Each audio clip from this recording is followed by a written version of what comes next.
After conquering the world, I announced my relationship with the most popular star.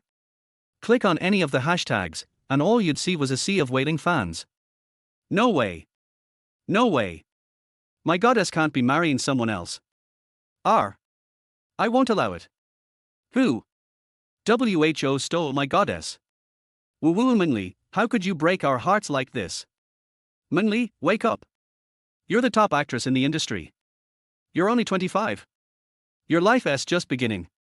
Who is it? What kind of lucky bastard landed her? Liu Mengli, the undisputed queen of the entertainment industry.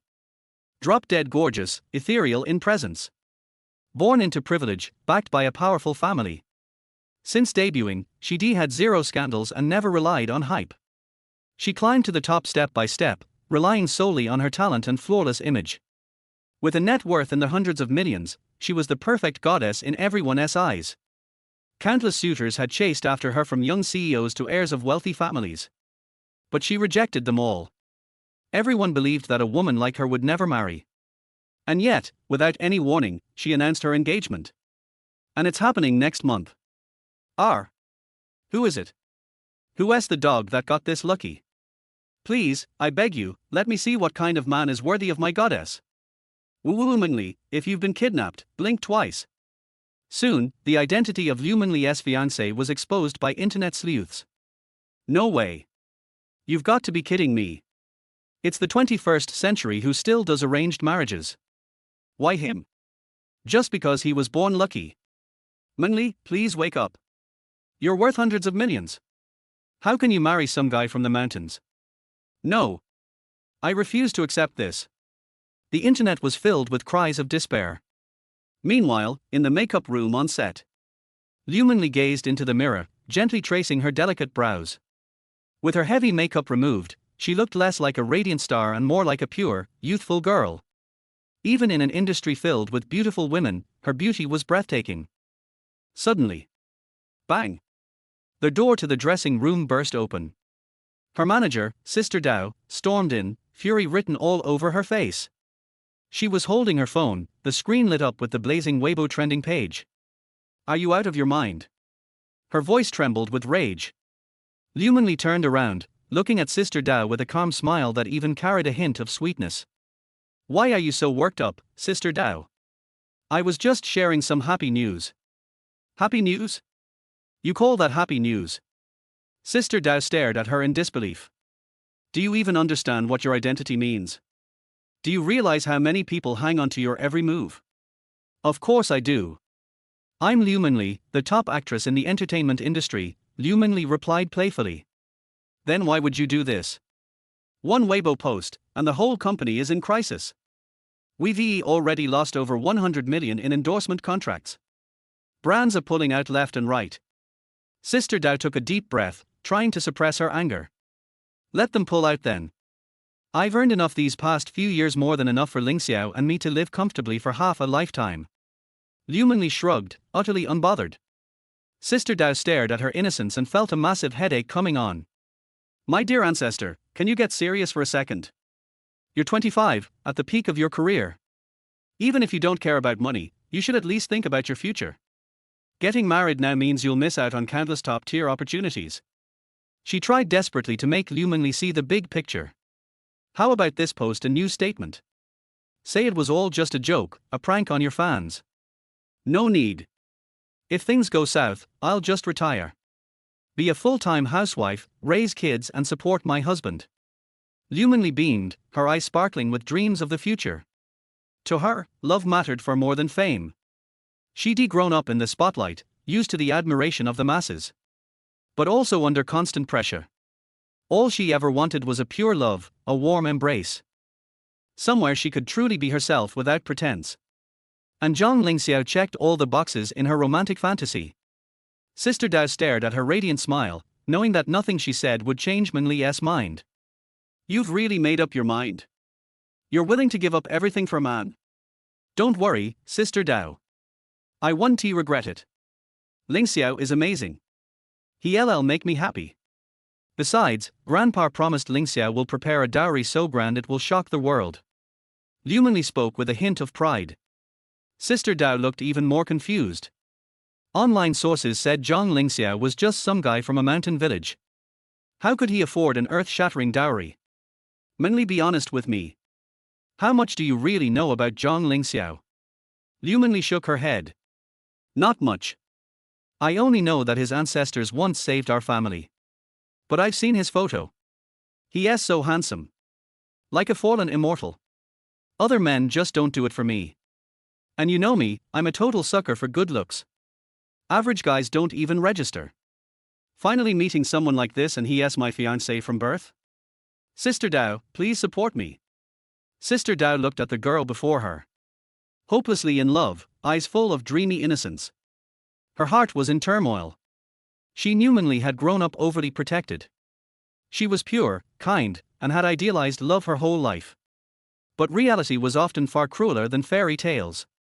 Mengli, listen to me. Sister Dao, I've made up my mind. Please don't try to change it. Liu Mengli's voice was firm, her gaze unwavering. This is my choice. Even if I lose, I'll own it. Sister Dao sighed. There was nothing more to say. Fine. Since you've decided, I won't push anymore. But remember, no matter what happens, I'll always have your back. Thanks, Sister Dao. Oh, one more thing. Liu Mengli suddenly remembered something. Can you post an official statement from my studio confirming the news? Now that I've chosen Lingxiao, I won't give anyone else false hope. Got it.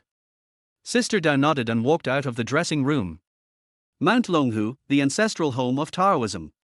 Inside the Celestial Master's Hall. What? I'm getting married next month. Dressed in a flowing purple Taoist robe, Zhang Lingxiao stared wide-eyed at his martial uncle. Chapter 2, First Betrothal Gift. Daoist Treasure, the Divine Ring of Shenxiao. Lingxiao, you're not young anymore, it's time to start a family. Qiu Henian stroked his beard and spoke earnestly. Zhang Lingxiao was utterly confused, staring at his martial uncle in bewilderment. Martial uncle, what are you talking about? I'm still young.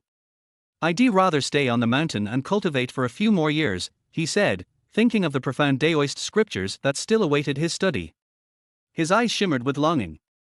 This marriage was arranged by your grandfather, the late Celestial Master, before his passing, Qiu Henian said slowly, his tone brooking no argument. Zhang Lingxiao was stunned. Martial uncle, although our Genie sect doesn't forbid marriage, I've always been focused on the Tao and don't wish to be entangled in worldly affairs, he tried to reason. Qiu Henian shook his head with a smile. Lingxiao, the Zhang family has few descendants. Since your grandfather passed, I'm the only one left of the Ding generation on Mount Longhu. Naturally, I must worry about your marriage, he said, pausing before continuing. You're the direct heir of the Zhang family and the successor to their Celestial Master's mantle. You have a responsibility to continue their bloodline. So this marriage cannot be declined. Zhang Lingxiao tried to argue further, but Qiu Henian interrupted him. Aren't you at least curious what the girl looks like? Qiu Henian raised an eyebrow at him teasingly. Zhang Lingxiao curled his lips disdainfully. So what if she is beautiful? What, is she some kind of fairy? Qiu Henian pulled a photo from his sleeve and handed it to him. The girl in the photo had bright eyes, pearly teeth, and a gaze that sparkled with intelligence. Her beauty was beyond words. Zhang Lingxiao blushed. His eyes began to wander. If his fiancée really looked like the girl in the photo, maybe it wouldn't be so bad. Still, he was confused. Could such an ethereal beauty really exist in real life? Well? Satisfied? Qiu Henian asked with a grin. She is quite satisfied with you. Zhang Lingxiao cleared his throat and said seriously, I'll leave everything to your judgment, martial uncle. Of course, he would never admit. He was a sucker for a pretty face. Qiu Henian laughed heartily and patted his shoulder. Now that is more like it. But according to Genie customs, the couple must not meet before the wedding. These days, you just stay on the mountain and focus on your cultivation. No need to worry about the betrothal gifts. Zhang Lingxiao nodded, his eyes betraying a trace of anticipation. Qiu Henian studied him thoughtfully, stroking his beard. Lingxiao was born under the Purple Palace Star, the most gifted disciple in the Genie sect in 1,000 years. He carried the fortune of the Tao. His every word and action would affect the fate of Mount Longhu and even Taoism as a whole. This wedding had to be handled with utmost care. Their betrothal gifts must be of the highest order, 18 layers. Each one had to be a rare treasure of the world. On the wedding day, Daoist masters from across the land, Maoshan, Qingwei, Shenxiao, Donghua, Lushan, and others, would all descend from their mountains to attend the ceremony. Half a day later, northern Hu Nufeng Mountain. The majestic Shenxiao Palace stood hidden among the clouds. Its grand halls were arranged in an elegant, intricate layout, with carved beams and painted rafters magnificent beyond compare. Inside the assembly hall, several elderly Taoists sat or stood. They radiated an aura of immortality and poise, true masters of the Tao. They were Shenxiao sect's high-ranking elders, the ones with the most authority. The Shenxiao sect had a legacy over 1,000 years old. Its Daoist techniques were divided into 9 levels: Shenxiao, Qingxiao, Bixiao, Danxiao, Jingxiao, Yuxiao, Zhenxiao, Zixiao, Taixiao. Taixiao was the lowest, Shenxiao the highest. The sect was named after the highest realm, Shenxiao. The elders present had all reached the Jingxiao level. Only the sect's founding patriarch had ever attained the Shenxiao realm. At that moment, they sat frowning, troubled by one matter. Zhang Lingxiao, the heir of the ancestral celestial master, would soon be married. Celestial Master Qiu Henian had requested the Shenxiao sect's most sacred artifact, the Divine Ring of Shenxiao, as part of the betrothal gift. The Divine Ring of Shenxiao is our sect's supreme treasure. How can we simply give it away? The first to break the silence was a black-robed elder, his tone full of displeasure. This man was Zhao Xianlang, master of the Shenxiao sect's combat division, responsible for dealing with evil spirits and malevolent forces, like a spiritual law enforcement agency. With dark times approaching and evil on the rise, the Divine Ring of Shenxiao, which could subdue demons, was vital to their sect. Senior Brother Zhao is right, said another elder in white robes with a cold tone. That Liu Mengli is just a lowly actress. How can someone like her be worthy of marrying the heir of the Celestial Master? This elder, Li Xuanji, was the head of the Underworld division. In his view, celebrities were nothing more than entertainers, ranked among the lowest of professions in ancient times. For the Celestial Master to marry such a woman was a disgrace to Taoism. Indeed. Sect Master, this absolutely cannot happen. The other elders echoed in agreement. None of them wanted a Daoist figurehead marrying an actress, let alone making such a grand show of it. The purple-robed elder seated at the center remained silent. This was Master Xuanzhen, leader of the Shenxiao sect. The only person present who had met the previous Celestial Master, Zhang Qingxian. I've already made my decision, Master Xuanzhen said firmly. The Divine Ring of Shenxiao must be sent. Zhang Lingxiao, the next Celestial Master, was the most gifted cultivator Taoism had seen in centuries. He bore the fortune of the Tao. Moreover, the ancestral Celestial Master would soon be officially recognized by the nation. Everything must be conducted with the highest honor. Not to mention, this marriage had been arranged by the previous Celestial Master himself. There must be deeper reasons behind it. We shall follow your orders, Master. The elders bowed and responded in unison, no longer daring to object. Online, the internet was still abuzz. Netizens held out hope for a shocking twist regarding national goddess Liu Mengli's engagement. But when her studio confirmed the news, millions of men had their fantasies crushed. The internet was filled with wails of despair. Across all short video platforms and Weibo, heartbroken men poured their grief into comment sections. Related searches rocketed to the top of trending lists. I don't believe it. This has to be fake. How could Mengli marry a backwoods hick? Oh. My goddess. How could you do this to me? Why him? Why not me? What does that poor guy have that I don't? I can't accept this. Where did I lose out? Mengli, wake up. Don't let love cloud your judgment. What's so special about him that's worth throwing everything away? Countless men sobbed uncontrollably, unable to accept the brutal truth. They couldn't understand what they lacked. In their minds, they were far superior to that Zhang Lingxiao. Why wouldn't the goddess choose them? Meanwhile, rival female stars, long overshadowed by Liu Mengli, finally caught a breath of relief. On the surface, they commented with congratulations on her Weibo.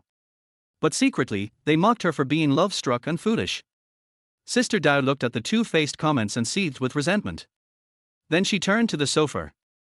where Liu Mengli was hugging Zhang Lingxiao's photo, wearing a love-struck expression. She sighed helplessly. Mengli, why are you doing this to yourself? Sister Dao walked over and gently patted her on the shoulder. There's a charity gala later tonight. You need to get ready. Can I not go? I've already made such a mess. No can do. You have to speak there, remember? Besides, this is something you'll have to face eventually. Fine, I got it. Liu Mengli didn't even lift her head. You really were too impulsive this time, Dao said, shaking her head. I know, Sister Dao. But my mind's made up. Sigh, you silly girl. Dao paused, wanting to say more, but ended in a sigh. Be mentally prepared. You'll face a lot of sarcasm and ridicule tonight. I'm not worried. I don't care, Liu Mengli said, unfazed. She had already expected this the moment she made that Weibo post. As long as she could be with Lingxia, the most handsome man in the world, she would endure any mockery or slander with a smile. Silly girl. Sister Dao could only shake her head helplessly. Chapter 3 Charity Dinner. Liu Mengli looked indifferent. She had anticipated this situation as early as when she posted that Weibo. As long as I can be with Ling Xiao, this handsome guy. She would just laugh off any ridicule and abuse and not take it to heart. Hey, you silly girl. Sister Dao shook her head helplessly. Night falls. One of the top 5-star hotels in Shanghai. Downstairs of MGM Hotel. Luxury cars slowly pulled up. From time to time, there are stars dressed in bright and beautiful clothes.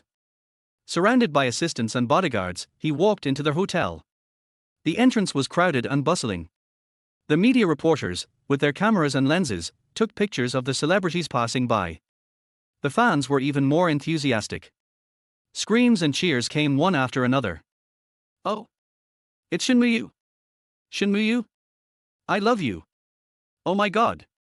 It's Goddess Lin! Goddess Lin looks so beautiful today. Look, look! That's King Zhao! King Zhao, look here! Shenmuyu, wearing a light blue dress, walked out of the car gracefully. She smiled and waved to the fans around her. But soon, she couldn't laugh anymore. I saw a black Maybach slowly driving in. The crowd suddenly erupted in cheers that far exceeded their previous ones. Here she comes. Liu Mengli is here. Oh! My goddess! Mengli! Mengli! Look here! The car door opened slowly. A pair of slender, white legs first catches the eye. Immediately following, a woman in a red evening dress appeared in front of everyone. Liu Mengli. She is still so dazzling. The delicate makeup makes her fair skin look even more delicate. The red evening dress shows off her perfect figure to the fullest. She is like a shining pearl, emitting dazzling light. The fans went completely crazy. They were shouting Liu Mengli's name frantically. They wanted to break through the security barriers and get close to their goddess. Liu Mengli looked at the crowd that had gone crazy. There was a hint of panic in his eyes. But she quickly calmed down, smiled and waved to everyone.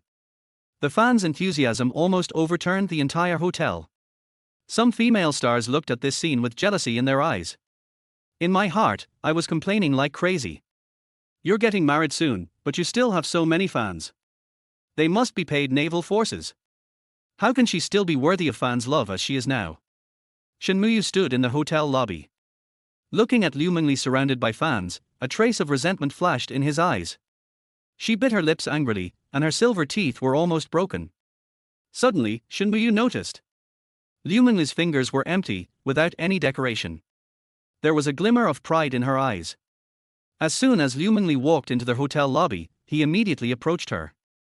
Mengli, long time no see. Shenmuyu greeted with a smile. At the same time, he raised his left hand intentionally or unintentionally. A huge diamond ring was displayed in front of Liu Mengli. The diamond ring sparkled brightly under the light. Shenmuyu pretended to be surprised and said, "Oh, look at my memory. I'm getting married next month. Congratulations." After a pause, she looked at Liu Mengli, her eyes full of confusion. "Why don't I see you wearing an engagement ring?" Before he finished speaking, someone next to him pushed Shenmuyu. Wuwuwu Mengli's fiancé is just an ordinary man. How can he afford a diamond ring? Don't bring up such irrelevant issues. It seems like an accusation, but it is actually a sarcasm. Oh, sorry. Shin Muyu smiled and pulled Liu Mengli's hand. The diamond ring was right under their noses. Especially dazzling. I'm a straight-talking person, don't take it personally.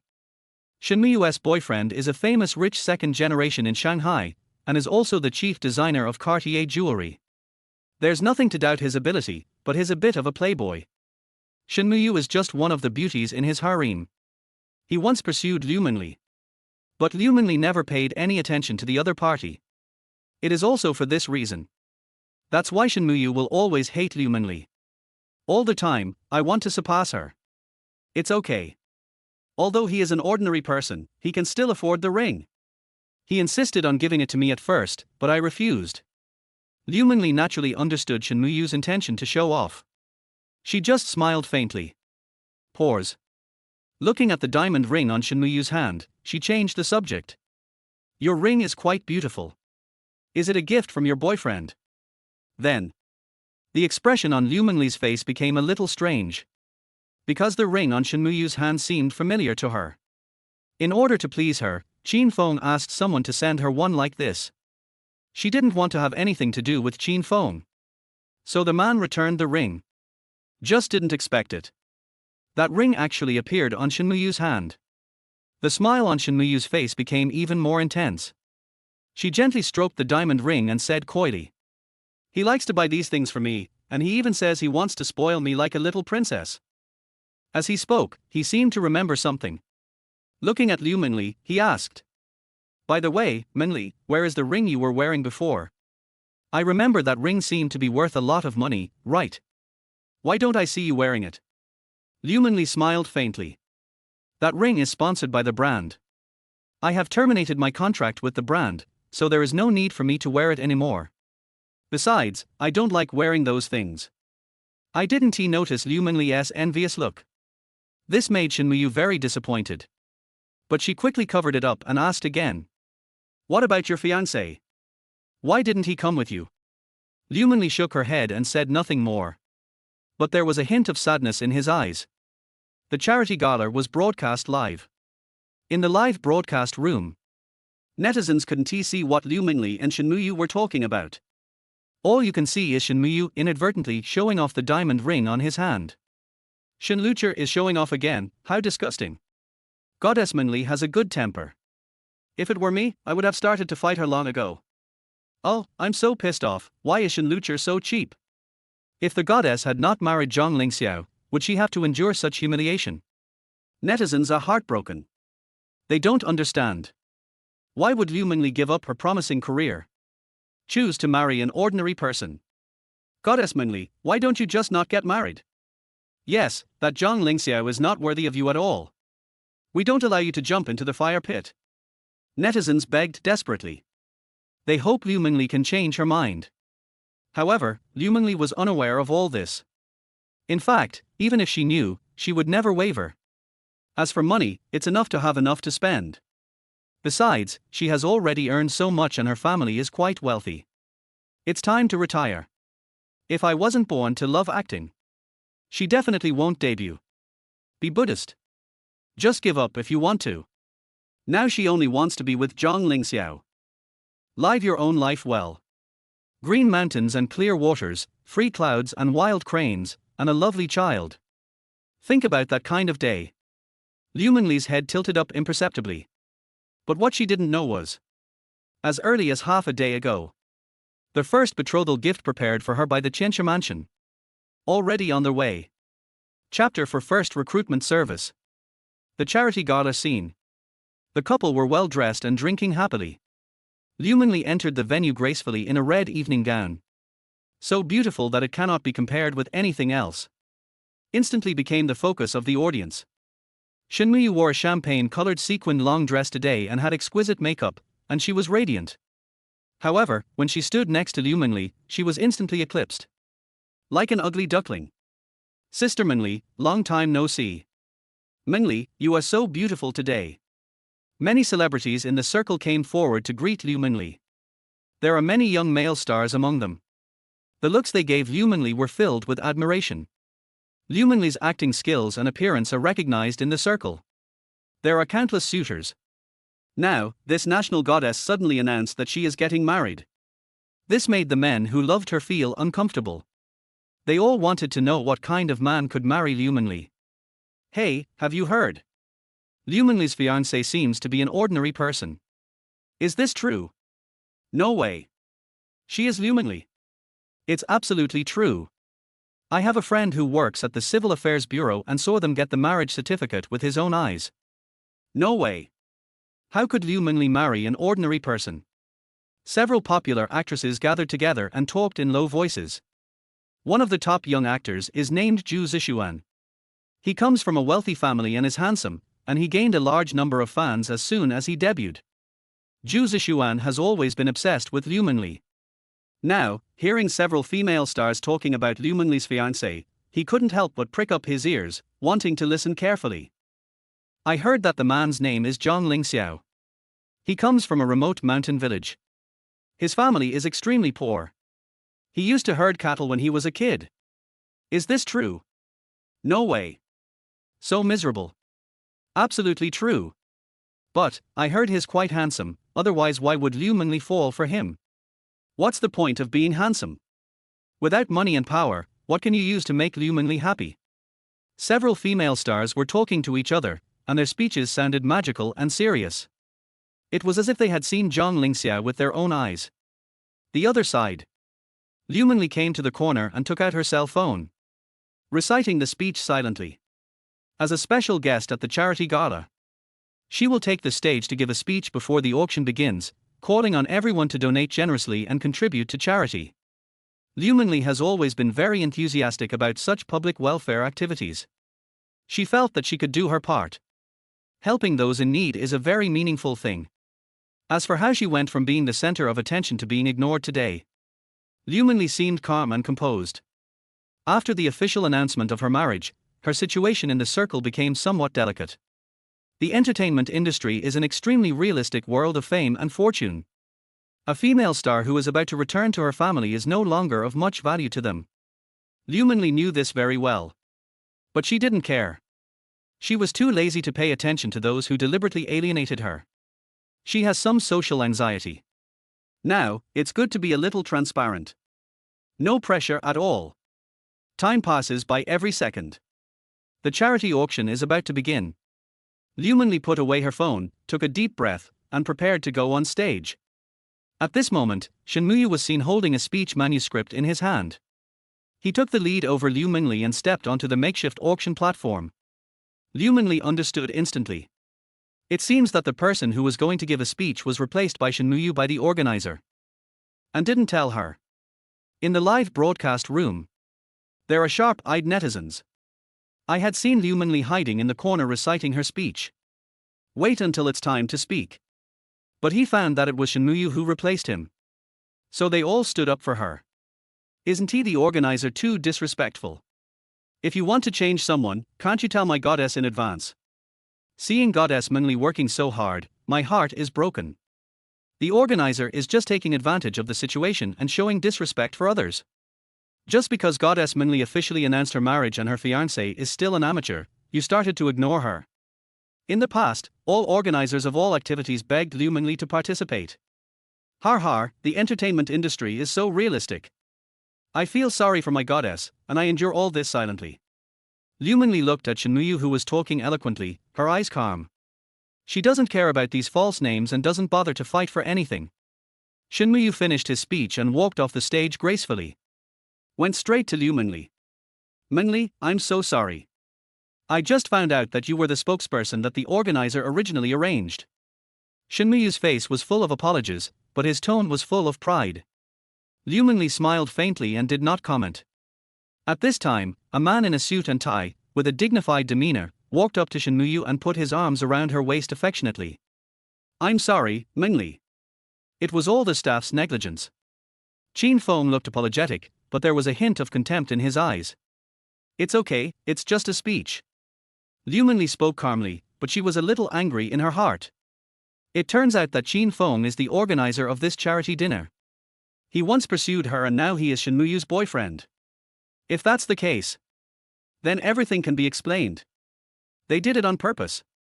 Looking at the diamond ring on Shinmuyu's finger, Liu Mengli's lips curled up in a naughty arc.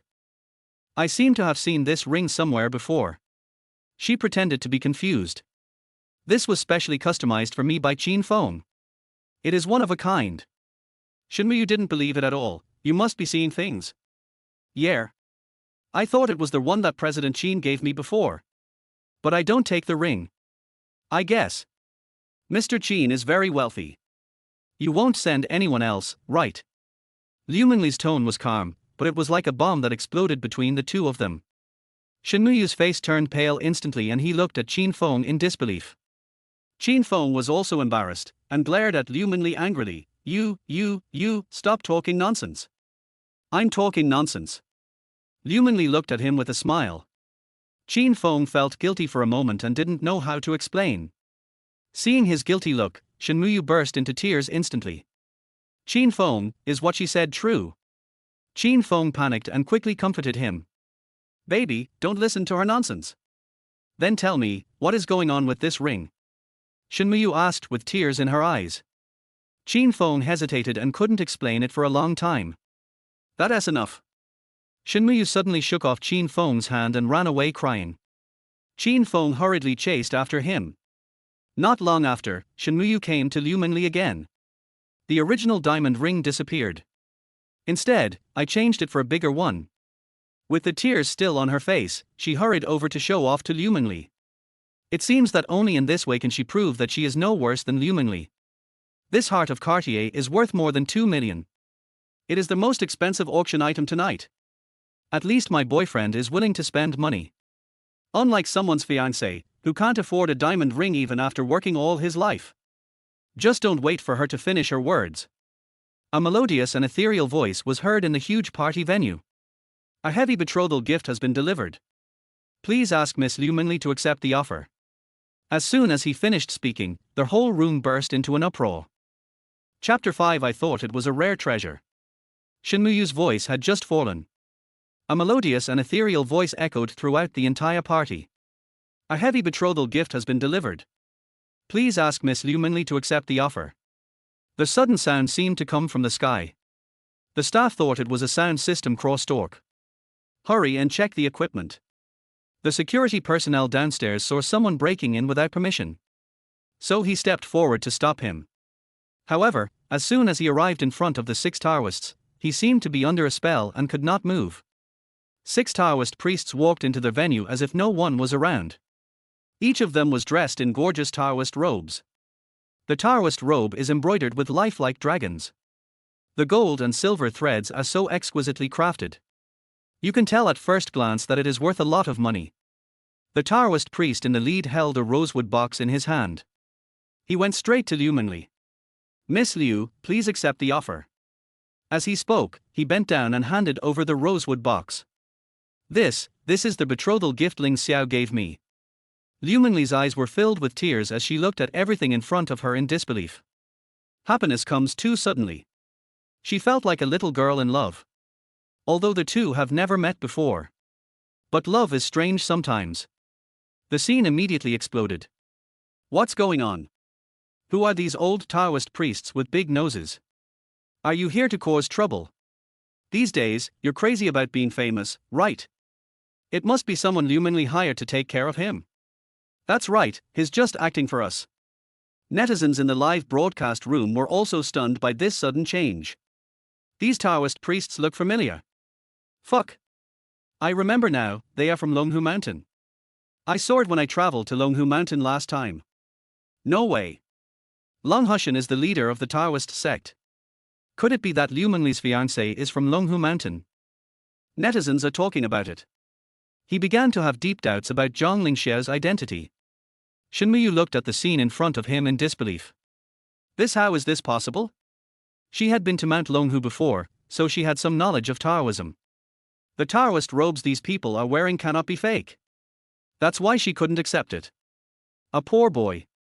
How could we possibly invite the Taoist priest from Mount Longhu?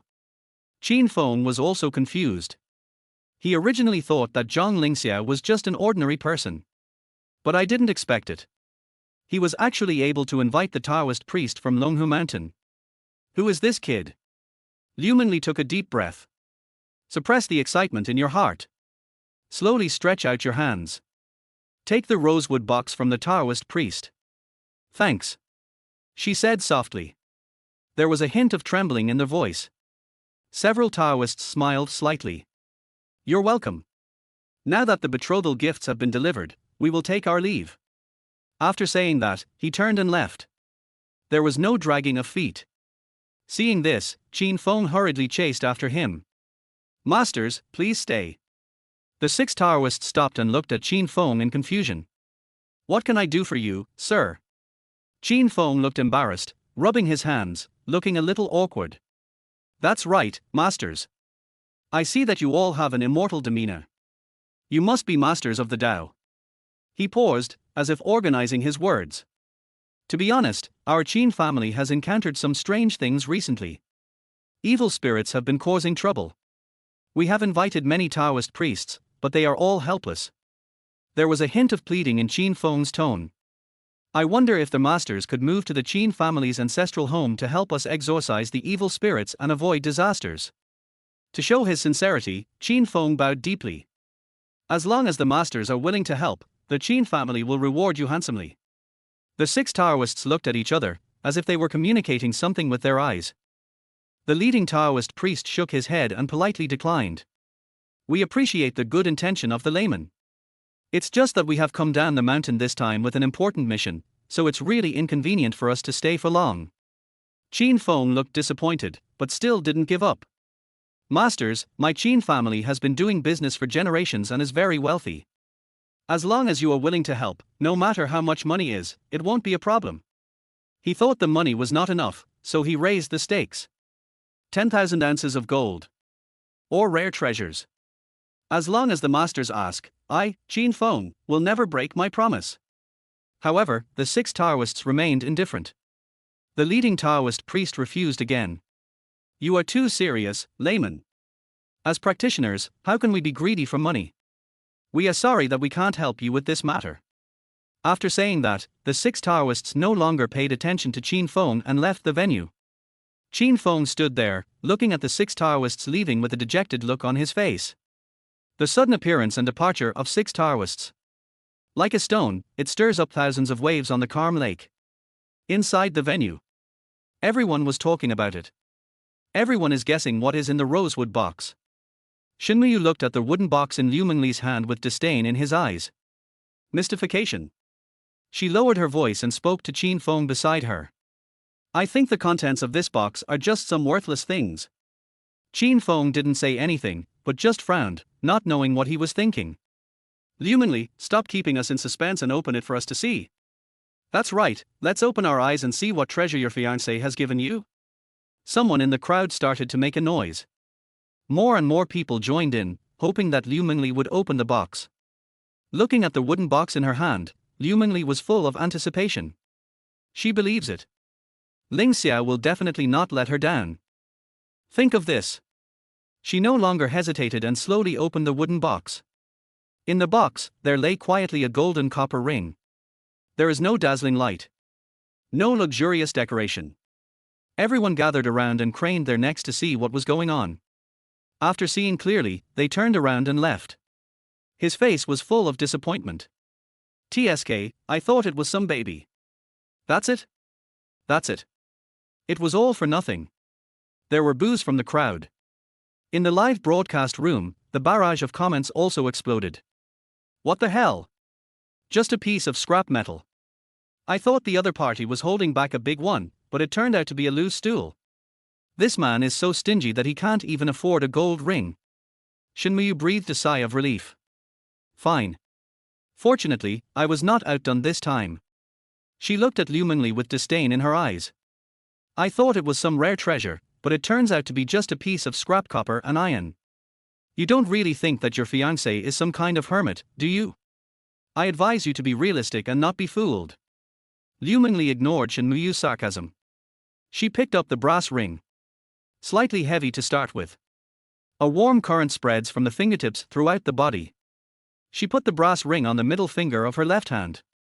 The more I watch it, the more I like it. This copper ring does not have a gorgeous appearance. But to her, it is priceless. Because this was given to her by Ling Xiao. Only. When Qin Feng saw the ring, his breathing tightened instantly. In the past, in order to solve strange things at home, he had visited many Taoist temples. Plus, he is a Cartier jewelry designer. I am deeply impressed by things like jewelry. The copper ring on Liu Mengli's hand. It is exactly the same as the Taoist treasure Shenxia ring. I thought of those Taoist priests who had a sage-like appearance just now. Qin Feng's mood began to improve again. If you have the Shenxia ring, the strange things in their family have been solved. Chapter 6, It's the Divine Ring. But before Qin Feng could speak, a graceful and elegant lady squeezed through the crowd. Walked straight to Liu Mengli. Her well-kept face was filled with excitement. Hello, young lady. My name is Li Shufang. I wonder if you could give up the ring on your hand and give it to me. As much money as you want. Everyone in the venue looked at the two of them. They can't figure it out. A copper ring. Could it be a priceless treasure? Shen Muyu sneered in his heart. Well, that's what I said. How could anyone possibly give such scrap metal as a betrothal gift? So he was waiting here. It's probably another low-ranking actor. He wants to take advantage of this opportunity to hype himself up. She looked at Liu Mengli with disdain in her eyes. Liu Mengli, I advise you not to waste your energy. With those little tricks of yours, you still want to fight me. Don't you even look at your own weight. Shen Muyu's companion pulled her sleeve. Muyu, keep your voice down. That Ms. Li is no ordinary person. She is the wife of the richest man in Guangzhou. She is known as their fairy lady in the circle. Do you think she will play a double game for Liu Mengli? Shen Muyu was stunned. The wife of the richest man in Guangzhou. Fairy? How did she know Liu Mengli? Moreover, you are willing to pay a high price for that copper ring? Could it be that? What was really so special about that brass ring? A bad premonition suddenly arose in Shen Muyu's heart. Seeing that Liu Mengli didn't say anything, Li Shufang thought that the price she offered was not high enough. Miss, if you think the price is not suitable, we can discuss it again. 10 million. 50 million. Or do you want 100 million? Li Shufang's voice became louder and louder. The tone became more and more urgent. Afraid that Liu Mengli would reject him. There was an uproar at the scene. 100 million. Just to buy a copper ring. Isn't he this crazy? Liu Mengli looked at the overly enthusiastic lady in front of her and smiled gently. Ms. Li, you misunderstood. This ring means a lot to me. I won't sell it for any amount of money. Li Shufang was stunned for a moment. Then a hint of disappointment appeared on his face. I see. That's a shame. But I still want to try again. If you change your mind later, you can contact me anytime. Li Shufang handed Liu Mengli a business card. Then turn and leave. Everyone in the venue looked at Li Shufang's departing back. My heart is full of doubts. What secret does that copper ring hold? How could the wife of the richest man in Guangzhou actually beg for the purchase in such a humble manner? Shen Muyu looked at the copper ring on Liu Mengli's hand. His eyes were full of disbelief. She couldn't figure it out. The copper ring was of ordinary appearance. Why are others willing to pay such a high price? In the live broadcast room, the picture freezes on the copper ring on Liu Mengli's hand. Everyone is curious. What is so special about this ring? How could the wife of the richest man in Guangzhou actually beg for the purchase in such a humble manner?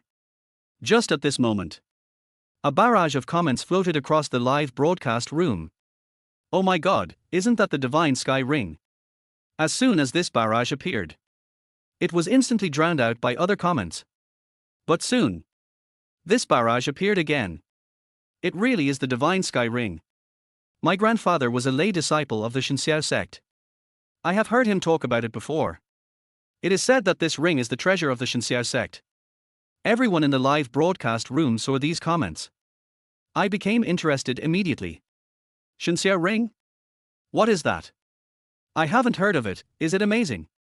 The above person is ignorant, right? The Shenxiao sect is an orthodox Taoist sect, and has been passed down for thousands of years. It is said that there is an old immortal in the Shenxiao sect who has lived for hundreds of years. The divine sky ring is the magic weapon of that old immortal. Wearing it, you can be immune to all poisons, water and fire. It can also suppress evil spirits and turn misfortune into good fortune. Everyone in the live broadcast room was immediately in an uproar. Is this true? So awesome. You are bragging, right? How can there be such a magical thing in this world? Of course it's true. I heard that Emperor Wanli was rejected even when he asked to borrow the divine sky ring. Everyone in the live broadcast room was even more shocked. Fuck. Is this true? Even the famous Emperor Wanli in history could refuse. Is Taoism so awesome? How can it not be awesome? Emperor Wanli is also a Taoist. With thousands of years of cultural heritage, who wouldn't dare to give face? What is the identity of Liu Mengli's fiancé? You can actually use the divine sky ring as a betrothal gift. Could it be that he is the heir of some hidden sect? Everyone in the live broadcast room was talking about it. Everyone is guessing Zhang Lingxia's true identity. Just at this moment, another barrage floated by. I checked, Zhang Lingxia's information is blank.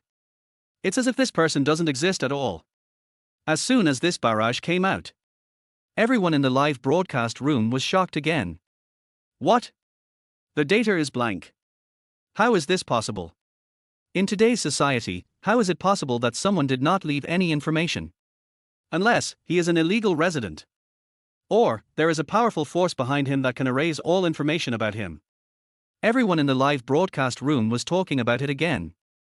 Everyone is guessing Zhang Lingxia's true identity. And at this moment, Shen Muyu's face became more and more ugly. After Li Xiufan's operation, everyone noticed that it was Liu Mengli's fiancé. Identity may not be that simple. Therefore, Liu Mengli became the center of attention again. And she was left aside like a clown. No one cares. She could no longer bear this gap. Wearing high heels, she walked quickly to Qin Feng. He reached out and held Qin Feng's arm, shaking it gently. My dear, I want a ring like that, too. She deliberately made her voice long and coquettish. Qin Feng didn't want to respond to her coquettish behavior. He looked at the quaint ring on Liu Mengli's hand with complicated eyes. I originally thought that no one else knew the value of it. He was also thinking whether he could buy it from Liu Mengli at a low price. Now it seems that I was overthinking. Li Xiufan couldn't buy it even with 100 million yuan. Not to mention, he couldn't come up with so much money in a short period of time. I want it too, but there's only one of that kind in the world. Qin Feng smiled bitterly and said, even if you sell me, you can't afford it. Shen Muyu was stunned. Her face was full of disbelief. It's just a copper ring. Is it necessary for you to make such a fuss? Qin Feng looked at her, a hint of contempt in his eyes. What do you know? That's the divine sky ring. A treasure that has been passed down for thousands of years. It is said that it can suppress evil spirits and bring good luck and avoid disaster. How much do you think it's worth? It's no exaggeration to say it's priceless. Chapter 7, Rejecting Two Top Resources. Shen Muyu was completely stunned. She couldn't believe that the ring was so precious. Since it is so precious, Liu Mengli's fiancé was actually willing to use it as a betrothal gift. This wiped out the last bit of superiority in Shen Muyu's heart. After Liu Mengli announced her marriage news, she felt that she was already able to suppress Liu Mengli. After all, her man is a famous rich second generation in Magic City. Liu Mengli's fiancé was a poor boy from a poor mountain village. But now she discovered it. The gap between herself and Liu Mengli was even bigger than she had imagined. It was so big that she no longer had the courage to compete. Shen Muyu looked at Liu Mengli, who was surrounded by people on the stage. The look in his eyes is complicated. At this moment, all the pride in her heart turned into bitterness. The other side. Liu Mengli was surrounded by a crowd of people. They are all business tycoons. They all had champagne in their hands. His face was full of smiles. Ms. Liu, our company is interested in cooperating with you. Here is my business card. Ms. Liu, I am the chairman of Dongchen Group. I hope to have the opportunity to have dinner with you. Ms. Liu, have you seen our company's recent advertisement? Are you interested in learning more about it? Liu Mengli was startled by this sudden enthusiasm. She had never been pursued by so many bigwigs. In the past, it was always Sister Dao who helped her block it. She just needs to focus on filming. Hello, Ms. Liu. I am the Asia Pacific president of Cardia. My name is David. A blonde and blue-eyed man, speaking fluent Chinese, extended his hand to Liu Mengli. Cardia. That international luxury brand. Oh my god, they are here too. The stars around all showed envious looks. Cartier is a top luxury brand. Its spokespeople are all international superstars. How could Liu Mengli win Cartier's favor? We would like to invite you to be the global chief spokesperson for our brand. David said with a smile. What? Global chief spokesperson? Did I hear you right? The stars around were all stunned. Global chief spokesperson. This is Cartier's highest endorsement title. In the past, these were resources that only international superstars could get. Liu Mengli actually has the opportunity to become the global chief spokesperson for Cartier? This is too incredible. Everyone thought that Liu Mengli would be ecstatic. After all, this is pie in the sky. However, there was some panic in Liu Mengli's eyes. She was a bit socially anxious. Now so many people gathered around. For a moment, she didn't know how to respond. In the past, Sister Dao helped her deal with these things. You should talk to my agent, Sister Dao. Liu Mengli subconsciously pushed the blame onto her agent. But her response left the stars around her dumbfounded. Sister Dao. Her agent.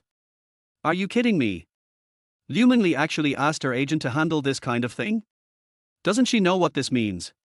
This is Cartier, the world's top luxury brand. She actually let her agent talk to her? This shelf is too big, isn't it? David's status is extremely noble. Even international superstars have to be respectful in front of him. And now, Liu Mengli actually asked him to find an agent? Is she crazy? Does she know what she is doing? How dare she act like a big shot with David? Doesn't she know that David can make her unable to continue in the entertainment industry with just one word?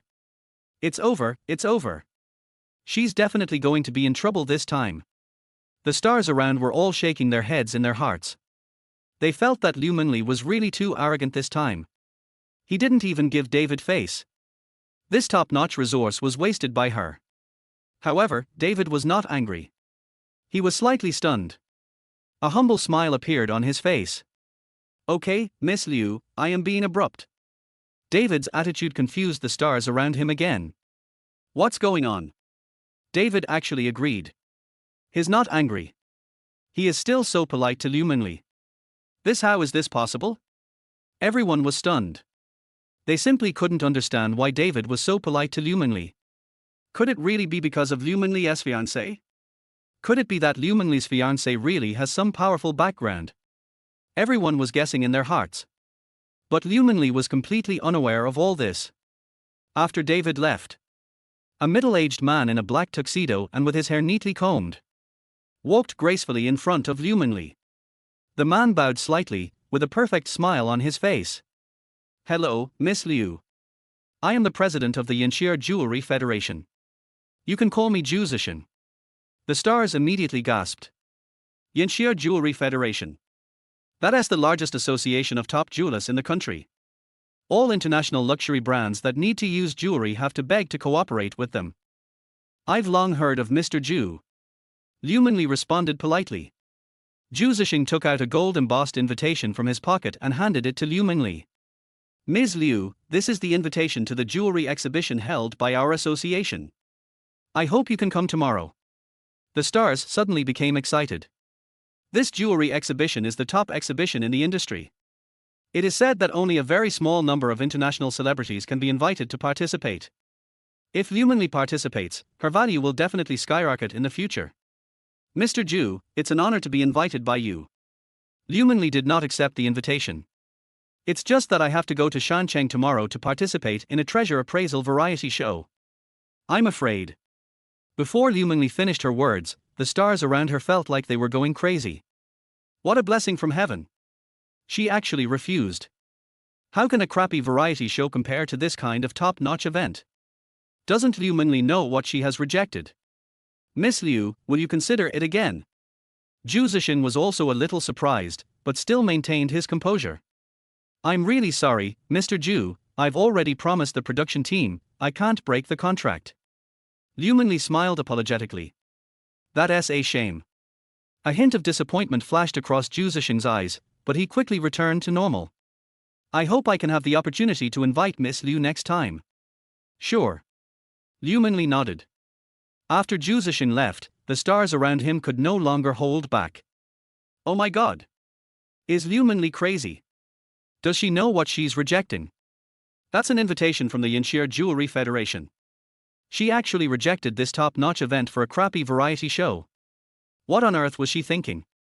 The stars were heartbroken and wished they could agree to it on Liu Mengli's behalf. Chapter 8, Second Higher, Dong Wang Bell. But think about it. After all, Liu Mengli has the right to refuse.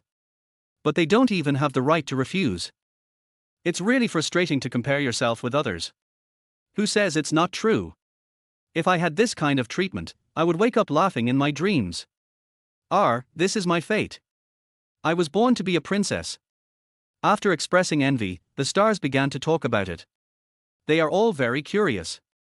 A top boss like this who is too arrogant. He actually showed his goodwill to Liu Mengli frequently. Could it be the identity of her fiancé? Not a business tycoon, but a top dignitary. What do you think of Liu Mengli's fiancé? Who is he? Yeah, even David is respectful to him.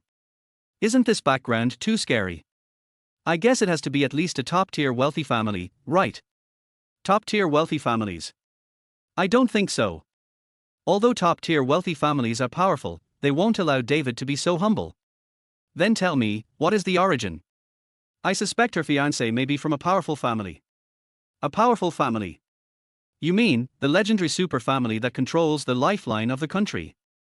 That's right. Only this kind of family can make those top bosses fearful. The stars became more and more frightened the more they talked. The look he gave Liu Mengli was also full of awe and curiosity. Capital often has the most sensitive sense of smell. Those big guys who sought cooperation with Liu Mengli are the best evidence. Since you can give away the priceless Shenxia ring, I wonder about the identity of Liu Mengli's fiancé. It must be extremely noble. The other side. Shenmue looked at those capital tycoons who were rushing to provide resources to Liu Mengli. I feel very uncomfortable. She felt like a clown. Try your best to get something. But it is within reach in front of Liu Mengli. This sense of disparity almost made her collapse. Especially seeing David being so respectful towards Liu Mengli. Shenmue felt even more upset. She originally thought, I am already good enough. Dazzling enough. But compared with Liu Mengli, she realized that she was nothing. The dinner party is still going on. But Shenmue no longer wanted to stay. Now she just wants to find a place to be quiet. Honey, I feel a little uncomfortable. I want to leave first. Shenmue forced a smile and said to Qin Feng. Qin Feng hummed without raising his head and said, I'll ask the driver to take you. Then he continued to ponder. The Taoist treasure, the Shenxia ring, was actually used as a betrothal gift. What does this mean? This shows that Liu Mengli's fiancé must have a deep connection with Taoism. It is even possible that he is a Taoist. Qin Feng's heart moved. A bold guess came to his mind. The reason why those top bosses are so polite to Liu Mengli. Could it be because of the man behind Liu Mengli? You must know that this world is not as peaceful as it seems. The richer the person, the more you are exposed to things that ordinary people cannot imagine. Therefore, they are also more superstitious than ordinary people. Taoist priests with profound Taoist skills usually live in famous mountains and rivers. He is aloof, and regards money as dirt. After all, few people in the Taoist sect would meddle in other people's affairs. So, only those big guys would be so polite to Liu Mengli. The purpose is to take this opportunity to establish a relationship with the Taoist sect. Think of this. Qin Feng's gaze towards Liu Mengli also changed. If it is said that he had coveted Liu Mengli's beauty before, now, it is a deep sense of awe. Taoists don't like to meddle in other people's affairs. But if you offend them, you have to be prepared to face the storm. Although Liu Mengli is not a Taoist, her fiancé is very likely to be one. After all, if you offend other powerful people, the worst that can happen is that you die. But what if you offend someone from the Taoist sect? Life is worse than death.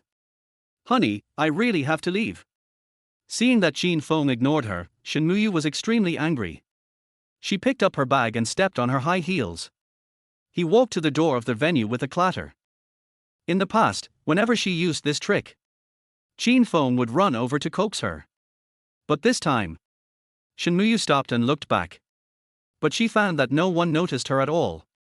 Everyone's eyes were on Liu Mengli, including Qin Feng. At this moment, Liu Mengli was like a noble queen, surrounded by everyone. She was wearing a red evening gown, looking elegant and noble. The hem of the skirt is dotted with tiny diamonds, sparkling under the light. The exquisite makeup perfectly sets off her fair skin and three-dimensional facial features. Her long black hair casually draped over her shoulders makes her look even more charming. Shen Muyu was so angry that he stomped his feet and tears flowed uncontrollably. Qin Feng, you bastard! She cursed angrily, then turned and left the venue. From beginning to end, Qin Feng ignored her. At the same time, Longhu Mountain is shrouded in clouds and mist, like a fairyland. The towering palace is looming in the clouds and mist. This is the ancestral home of Taoism, the Qianshe Mansion. The purple-robed heavenly master Qiu Henian sat upright in the main hall. Below are the leaders from various major sects. Everyone looked solemn as they were discussing the second betrothal gift. When will the Dongwang bell be delivered? Qiu Henian looked at the leader of the Shanqing sect of Maoshan and spoke slowly. The voice was low, but it carried an unquestionable majesty. Reporting to Heavenly Master, the Dongwang bell was borrowed by Wu Ziqian during the Wu Ju period and used as a national treasure. The leader of the Shanqing sect of Maoshan is an old man with white hair and a youthful face. He stood up and answered, his voice loud and full of energy. Later, Wu Ziqian was bewitched by the evil monk and tried her best to suppress the Taoist sect, causing the Wu Ju dynasty to be attacked by the national destiny in the Dongwang bell. In order to save her life, Wu Ziqian had to return power to Li Tang, and only then did she have a good ending. And the Dongwang bell was also taken underground. However, Wu Ziqian wrote an IOU to Shanqing sect in order to borrow the Dongwang bell. The IOU is still stored on Mount Mao in Jurong. I, Mao Shan, have thought about taking back the Dongwang bell, but Wu Ziqian's mausoleum has not been stolen in 1,000 years. The reason is not only that there are many traps inside, but also the curse of Wu Ju's national destiny. During the late Tang dynasty, when Wang Chao started the uprising, he wanted to dig up Wu Ziqian's tomb. But half of Liangshan was almost razed to the ground. We also couldn't find the entrance to the underground palace. Then came the Five Dynasties period. Jidushi Wendao set his sights on Wu Ziqian's mausoleum. This time we found the entrance to the underground palace. But the sky cracked and heavy rain poured down like a flood. Wendao had to lead his men to evacuate the entrance of the underground palace. When withdrawing from Liangshan, the heavy rain that had lasted for several days came to an abrupt end. Later, during the Republic of China period, Sun Lianzhong brought an army of 400,000 to excavate Wu Ziqian's tomb. This time the underground palace was opened, but just when they were about to enter, the soldiers vomited blood and died one after another. Finally, Sun Lianzhong closed the underground palace and gave up the idea. The head of Mao Shan looked around at everyone and finally set his eyes on Qiu Henian. So, I, Mao Shan, can produce this Dongwang bell, but who will take it is a problem. There was a hint of helplessness in his tone. Chapter 9, Mohest School Takes Action, a heavy offer shocks the entire network. Just when all the Taoist leaders were frowning, an old man wearing a black gown and a bamboo hat walked slowly into their hall. Behind the man, there were 8 young men in similar attire. The 79th generation leader of the Mohist school, Mo Yuan, and the 8 heroes of the Mohist school come to meet the Heavenly Master. Mo Yuan took off his hat, revealing a sharp-edged face. He bowed slightly to Qiu Henian, speaking in a tone that was neither humble nor arrogant. Qiu Henian nodded slightly and signaled Mo Yuan to stand up. The great master of Moism. Why is he here? Is it because of the Dongwang bell? All the Taoist leaders were whispering to each other and discussing the matter. In today's society, technology is developing rapidly. The Mohist school achieved unprecedented achievements. The Mohist school has made an indelible contribution to Yinxia's current world-leading strength. Many famous statesmen in history came from the Mohist school.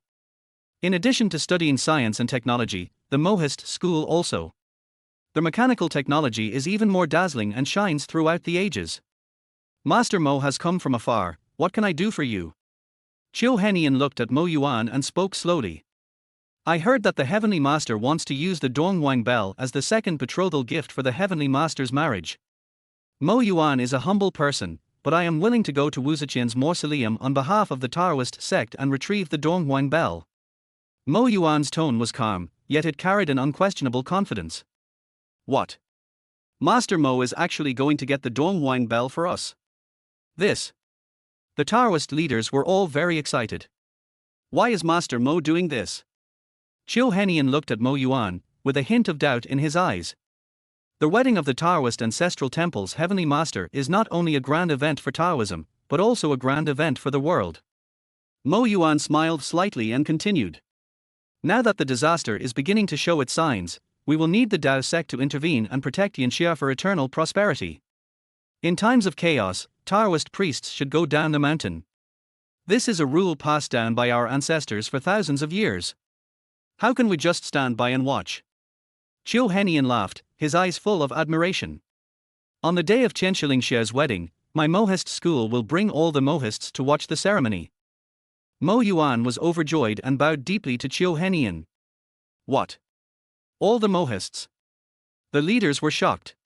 You should know that the Mohists of the Mohist school cover all walks of life. By then, almost the entire academic circle will attend Ling Xiao's wedding. This is an unimaginable spectacle. After the charity dinner, the scenes that happened quickly spread to the entire network through the live broadcast room. There was a sudden uproar on the internet. On the hot search list, there were 9 hot searches related to Liu Mengli. Liu Mengli was replaced to speak #. Liu Mengli's endorsement was cancelled #. The Taoist goes down the mountain #. The first betrothal gift for the Heavenly Master's wedding #. What is the divine ring #. Cartier seeks cooperation with Liu Mengli #. Liu Mengli refuses top jewelry exhibition #. Liu Mengli will participate in a treasure appraisal variety show #. A female artist can occupy 9 trending searches. It is enough to demonstrate its terrifying influence. Fuck. Liu Mengli is about to ascend to heaven. Occupying 9 hot searches at once, this is simply amazing. I'm afraid no other actress in the entertainment industry can match this popularity. Liu Mengli is about to become a god. By the way, who is Liu Mengli's fiancée? It's amazing that they can actually get a Taoist priest to come down the mountain to deliver a betrothal gift. And what is the origin of the divine sky ring? Cartier actually took the initiative to seek cooperation. This background is simply amazing. I am becoming more and more curious about the identity of Liu Mengli's fiancée. Netizens were discussing the matter and speculating about Zhang Lingxia's true identity. Could he be the young master of some hidden family? Or some super rich second generation? I think it should be related to Taoism. Didn't you see how those Taoists treated Liu Mengli? I guess Liu Mengli's fiancée is definitely not a simple person. Maybe it's the reincarnation of some great master. Hiss. This is terrifying when you think about it. Netizens' speculations are becoming more and more outrageous. But there is one thing that everyone agrees on. That is, Liu Mengli's fiancée definitely has a deep connection with Taoism. Moreover, the identity is definitely not simple. As for those brands that terminated their cooperation, they were dumbfounded at this moment. Looking at the internet, it was all hot searches about Liu Mengli. They regretted it so much. How could this happen? How could she, a former celebrity, be so popular?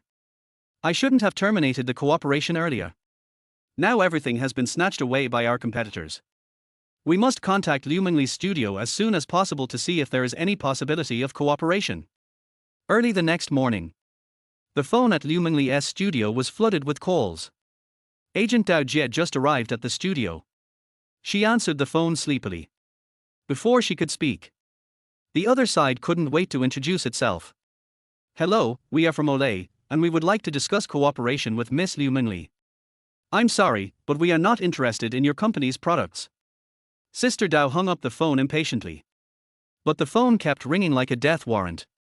Sister Dao, many brands have called to seek cooperation, and many brands that previously cancelled cooperation with us now want to resume the contract. Assistant Xiaoli said breathlessly, holding a pile of documents. What? Sister Dao stood up suddenly, a look of disbelief on her face. Did I hear you right? It's true, Sister Dao, they all said they want to work with Sister Mengli. Xiaoli said excitedly. Dao Jie took a deep breath and tried to calm herself down. Tell those brands who want to restore the contract that we will not accept any form of cooperation. But. No buts. Tell them to get as far away from me as possible. Sister Dao said angrily. After getting rid of those annoying brands, Sister Dao sat on the sofa with a confused look on her face. What the hell is going on? After Mengli announced her marriage, why are these brands even crazier than before? She couldn't figure it out. So I picked up my phone and opened Weibo. The next second, she was stunned by the hot search list in front of her. All 9 trending searches are about Mengli. Sister Dao opened her eyes wide and her mouth opened wide. It can fit an egg. What on earth is going on? She clicked on the trending search and read the comments of netizens carefully. A Taoist priest came down the mountain to deliver a betrothal gift. A divine sky ring. Cartier took the initiative to seek cooperation. The more Sister Dao looked, the more frightened she became. She finally understood why those brands suddenly changed their attitudes. It turns out that Mengli's fiancé is not a poor boy. But who exactly is that Zhang Lingxiao? Dao Jie's heart was full of curiosity. Suddenly, she realized something and quickly opened Weibo again. After a while, she suddenly let out a wail. My dear aunt, how can you refuse the invitation of the Jewelry Federation? Chapter 10, The National Goddess Falls in Love, Double Hiring. Dao Jie was at a loss. The office door was suddenly pushed open. Assistant Xiaoli walked in front. There were 3 people standing behind him. A tall and handsome foreign man with 2 assistants. You are Sister Dao, right? I am David, the president of Cartier's summer region. Nice to meet you. David speaks fluent Chinese and has a charming smile on his face. Sister Dao was stunned for a moment, then she reacted and quickly stood up to greet him. Hello, Mr. David, please come in. Dao Jie's head was buzzing. She knew that Cartier was an internationally renowned luxury brand and had never found a spokesperson in the country before. I didn't expect to find her Mengli, and the president came to her house in person. This treatment is simply unparalleled. After a few pleasantries, David explained his purpose. We at Cartier would like to invite Miss Liu Mengli to become the spokesperson for our brand. Dao Jie was flattered and said quickly. Mr. David, you are so polite. It is our honor to cooperate with your company. David smiled slightly, took out a contract and handed it to Dao Jie. This is the contract we have prepared. Please take a look at it. If there is no problem, you can sign it. Sister Dao took the contract and read it carefully. When she saw the contract amount, she gasped. This is too much. It is several times higher than the prices offered by previous brands. Dao Jie suppressed her inner excitement and continued reading. Then she saw a clause that shocked her even more. Spokesperson status, Global Chief Spokesperson. Dao Jie was extremely shocked. Because she knew that in the past only international superstars were qualified to enjoy this treatment. Mr. David, this. Sister Dao couldn't believe her eyes. Are you sure you're not mistaken? Our Mengli is just. Sister Dao, don't worry too much. We at Cartier have always focused on quality and taste. We believe that Miss Liu Mengli is the best candidate. David interrupted Dao Jie and spoke in a firm tone. Dao Jie took a deep breath and tried to calm herself down. Mr. David, I want to ask, why are you so special to Mengli? Actually, Mengli is already engaged and will be getting married next month. David smiled and did not directly answer Dao Jie's question, but asked back. Sister Dao, do you know why I have to come here in person? Sister Dao shook her head. Because I have always longed for Yinxia's most mysterious national religion. If there is a chance, I hope Miss Liu Mengli can introduce me to you in the future. I really want to meet her fiancé, Mr. Zhang Lingxiao. When David said this, his eyes were full of anticipation and awe. Sister Dao was even more shocked. You mean, you know Zhang Lingxiao's true identity? David smiled but said nothing and shook his head. In short, Miss Liu Mengli is marrying above her station by marrying Mr. Zhang Lingxiao. Dao Jie was even more shocked. Although few people know about it, Mengli's life experience is extremely terrifying. Their Liu family is truly one of the top families in the country. This is all climbing high? For a moment, she became even more curious about Zhang Lingxiao's identity. After David left, Dao Jie breathed a sigh of relief. The contract was signed, and the endorsement fee was shockingly high. She had to ask Mengli quickly. Who is Zhang Lingxiao? Sister Dao rushed to Liu Mengli's residence without stopping. Thompson 1, top floor duplex apartment. Dao Jie opened the door with the key. In the living room, Liu Mengli was wearing silk pajamas and lazily lying on the sofa. The sunlight shines through the floor-to-ceiling windows, shining on her fair skin, creating a faint halo. Her long hair was casually spread out, with a few strands hanging playfully on her cheeks, making her palm-sized face look even more delicate and flawless. Liu Mengli was holding a photo in her hand, with a sweet smile on her lips and happiness in her eyes and eyebrows. Hearing the door open, she looked up, saw Dao Jie, and smiled sweetly. Sister Dao, you're here. Sister Dao walked over, sat down next to Liu Mengli, and took a look at the photo in her hand. The person in the photo has an extraordinary temperament, like a banished immortal. Mengli, tell me honestly, how much do you know about Ling Xiao? Dao Jie pretended to be serious. There was a hint of curiosity in his tone. The smile on Liu Mengli's face gradually faded and she shook her head. I don't know either. I haven't seen him yet. I don't know whether he has a nice voice, nice fingers, or is he tall. Seeing Liu Mengli's infatuated look, Sister Dao shook her head helplessly. She wanted to say something else. But when I looked at the time, it was almost 11 o'clock. It's too late, change your clothes quickly, we have to catch a plane. This time we're going to Shancheng to participate in Who's the Golden Eye. We're not going there for fun, so you better be serious. Sister Dao said this as she helped Liu Mengli pack her things. By the way, why did you reject the invitation from the Jewelry Federation? Do you know how many celebrities are trying so hard to get there? Liu Mengli stuck out her tongue and said playfully. Oh, Sister Dao, please stop nagging me. I know. 2 hours later, Xianyang International Airport. As soon as Liu Mengli and Dao Jie walked out of the airport, they were surrounded by a large group of fans. Screams and cheers came one after another. Mengli, Mengli, I love you. Mengli, look here, look here. Liu Mengli was startled by the sudden situation. Subconsciously, I hid behind Sister Dao. Dao Jie quickly protected her, comforted the fans, and led her forward. The security guards at the scene also rushed over to maintain order. But the fans were too enthusiastic. The scene was very chaotic for a while. I finally broke through the siege and got on the car arranged by the program team. Who's the Golden Eyes is a treasure appraisal variety show that is popular on the entire internet. Each episode of the program will invite several celebrity guests and several antique appreciation experts to appraise various rare treasures. Of course, celebrities don't know anything about appraising treasures. The reason why the program team arranges celebrities is simply to increase the ratings. By the way, let the celebrities liven up the atmosphere of the live broadcast. In the car, Liu Mengli took out her cell phone. Browsing Weibo. Then I found the photos taken by fans. In the photo, she is smiling like a flower and looks radiant. But no one knows. This is just the perfect image she shows when facing the camera. Off camera. She is just a little girl who longs for love and to be cared for. And Zhang Lingxia must be the one who can give her a sense of security. Let her let down all her guard. Think of this. Liu Mengli unconsciously raised a sweet smile on her face. At the same time, the leader of the Mohist school has obtained the Donghuang Bell. The second hire is on their way to the program crew. Chapter 11 Treasure Appraisal Divine Sky Ring. Shaanxi City Gymnasium. The place was bustling with people. The scene of the show, Who is the Golden Eyes? A huge LED screen took center stage. Colorful lights shine on the stage. There is a long table in the center of the stage. Behind the table, there were 5 guests sitting. The host stood in the center of the stage, holding a microphone. Good afternoon, dear audience friends. Welcome to the show, Who is Golden Eye? I'm their host, Li Xiang. Today, we have invited 5 heavyweight guests.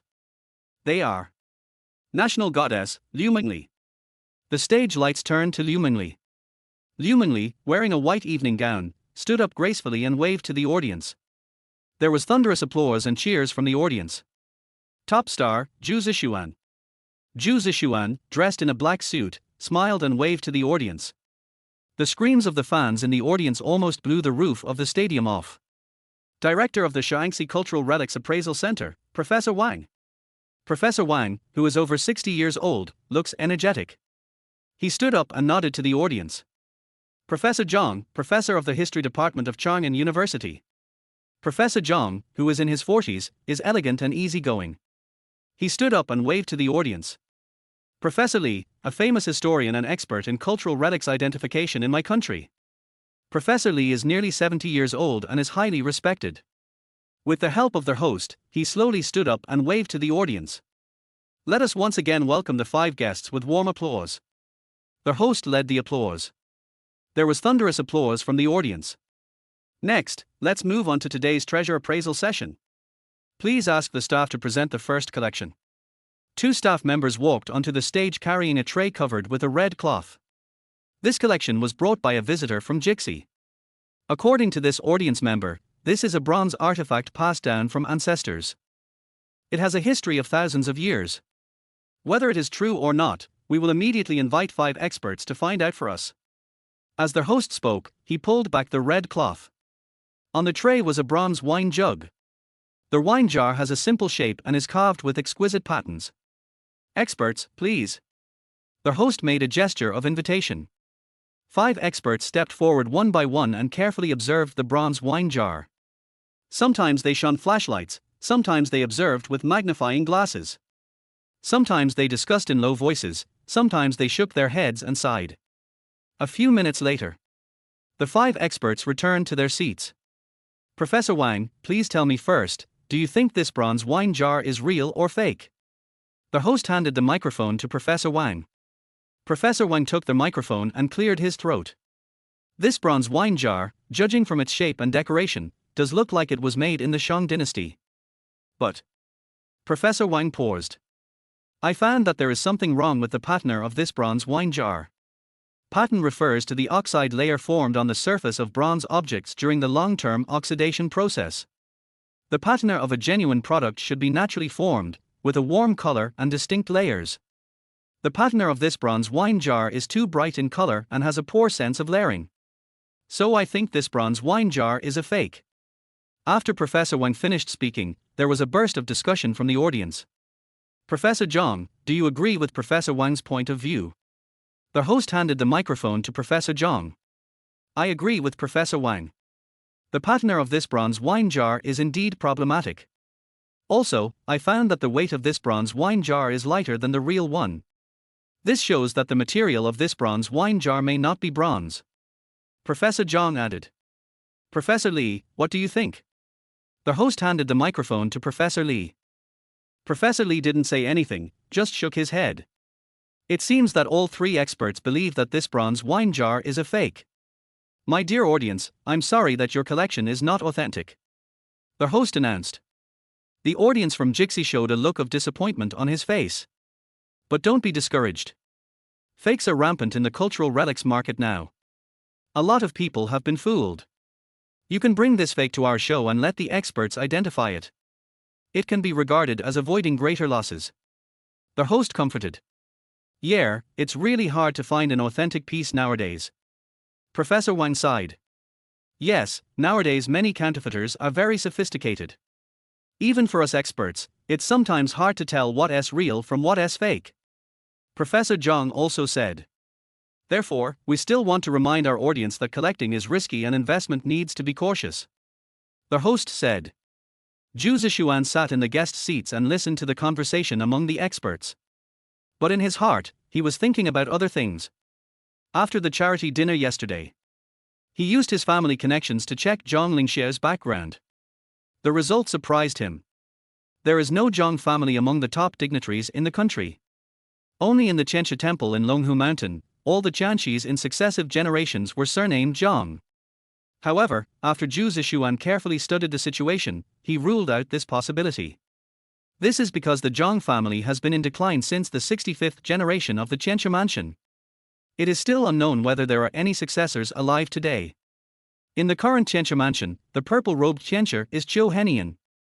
Therefore, strictly speaking, the Qianxia mansion has become named Qiu. After ruling out the possibility of the Qianxia mansion, Zhu Zishuan became more certain that Liu Mengli's fiancée was most likely not from a powerful family. That Shenxia ring must be fake. The Taoist priest who sent the marriage proposal yesterday must have been Zhang Lingxiao, who was deliberately making trouble. Zhu Zishuan decided to expose Zhang Lingxiao's hypocrisy in public on the show, so as to prevent Liu Mengli, his dream goddess, from being deceived. Next, let's ask the staff to present the second collection. Their host's voice interrupted Zhu Zishuan's thoughts. Two staff members, carrying another tray covered with red cloth, walked onto the stage. Zhu Zishuan raised his head and looked towards the center of the stage. His eyes became sharp. After several rounds of treasure appraisal, the program entered a short break. Zhu Zishuan spoke seemingly unintentionally. Mengli, why don't I see you wearing the ring your fiancé gave you? Hearing this, Liu Mengli smiled shyly.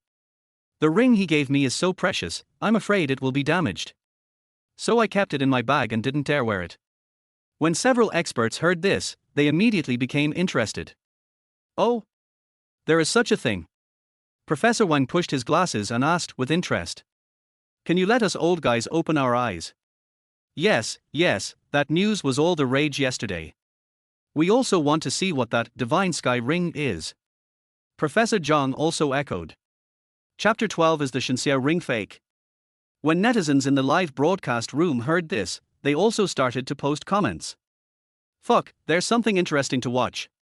Let's see whether the ring is real or fake. Expectation.jpg. Seeing that the experts were very curious, Liu Mengli couldn't refuse. She took out a delicate little box from her handbag. Opening the box, an antique ring was lying quietly inside. The shape of the ring is very simple, it is just a simple ring. However, on the surface of the ring, there are some mysterious runes carved. These runes look ancient and vigorous, full of traces of time. Liu Mengli carefully picked up the ring and handed it to several experts. Please take a look. Several experts took the ring and examined it carefully. Sometimes they shone flashlights, sometimes they observed with magnifying glasses. Sometimes they discussed in low voices, sometimes they shook their heads and sighed. Netizens in the live broadcast room also held their breath and stared at the screen intently. How is it? Is it true or false? Why aren't these old men talking? I'm so anxious. It can't be true. That's too awesome. A few minutes later, several experts had solemn expressions on their faces.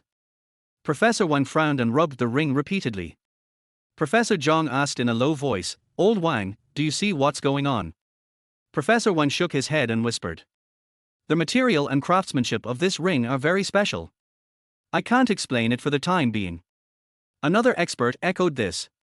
Yeah, I've never seen the runes on it before. Several experts looked at each other. They both saw a hint of solemnity in each other's eyes. In the live broadcast room, the comments began to become sparse. What's going on? Why are these old experts silent? Is it possible that you have encountered a problem? No way. Could this ring be real? Professor Wang coughed lightly, breaking the silence. Dear audience friends, please wait a moment. The origin of this ring is unusual. We need to look up some information before we can give an accurate identification result. Having said that, he called a few assistants and began to search through boxes and cabinets for information. Several experts also took out their mobile phones and made calls to seek help from their colleagues outside the venue. The audience looked at each other and talked a lot. What's going on? Why are you still looking up information? Yeah, this ring can't be fake, right? No way. That's the betrothal gift sent by 6 Taoist priests. Liu Mengli's heart also rose to her throat. She originally thought that the appraisal results of the ring would come out soon. But I didn't expect it to be so troublesome. She began to regret why she took the ring out for identification. It would be fine if the identification result is true. But if the identification result is false, so how should she end? Time passes by every second. The atmosphere on the scene became increasingly depressing. 10 minutes later, the experts finally ended their discussion. Professor Wang took a deep breath and spoke slowly. After careful identification by a few of us old guys and repeated confirmation with many colleagues, we all agree that. He paused, his eyes swept across the room, and finally landed on Liu Mengli. Miss Liu, your divine sky ring. It's fake. As soon as these words were spoken, there was an uproar at the scene. In the live broadcast room, the barrage of comments was like a pot of boiling water. Fuck. Is this fake? No way. How is this possible? The betrothal gift sent by the 6 Taoists turned out to be fake. This is too outrageous. Wuwuwu Mengli suddenly felt a black screen in front of her eyes and almost fainted. Fake. It turned out to be fake. The ring Ling Xiao gave her turned out to be fake. Of course, she doesn't really care whether it's true or not. It's just that this matter was exposed in public. It will undoubtedly bring bad negative impact to Ling Xiao. She really regretted it. Let a few experts identify the Shenxiao ring. If it weren't for her negligence, Ling Xiao would not have fallen into such a passive situation. And at this time, Zhu Zishuan, who was sitting in the guest seat, was full of excitement. Fake. It's fake. I knew that Zhang Lingxiao must be a liar. He must have used a fake ring to deceive Mengli's feelings. Fortunately, I exposed his true face in public today. Mengli, you will definitely thank me later. In the live broadcast room, netizens went wild. No way. 6 Taoist priests, a large group of people, just gave a fake thing. Have Taoist priests started to commit fraud these days? Goddess Mengli, please be more careful, this man is definitely not reliable. That's right, why would you marry into a wealthy family instead of marrying into a charlatan?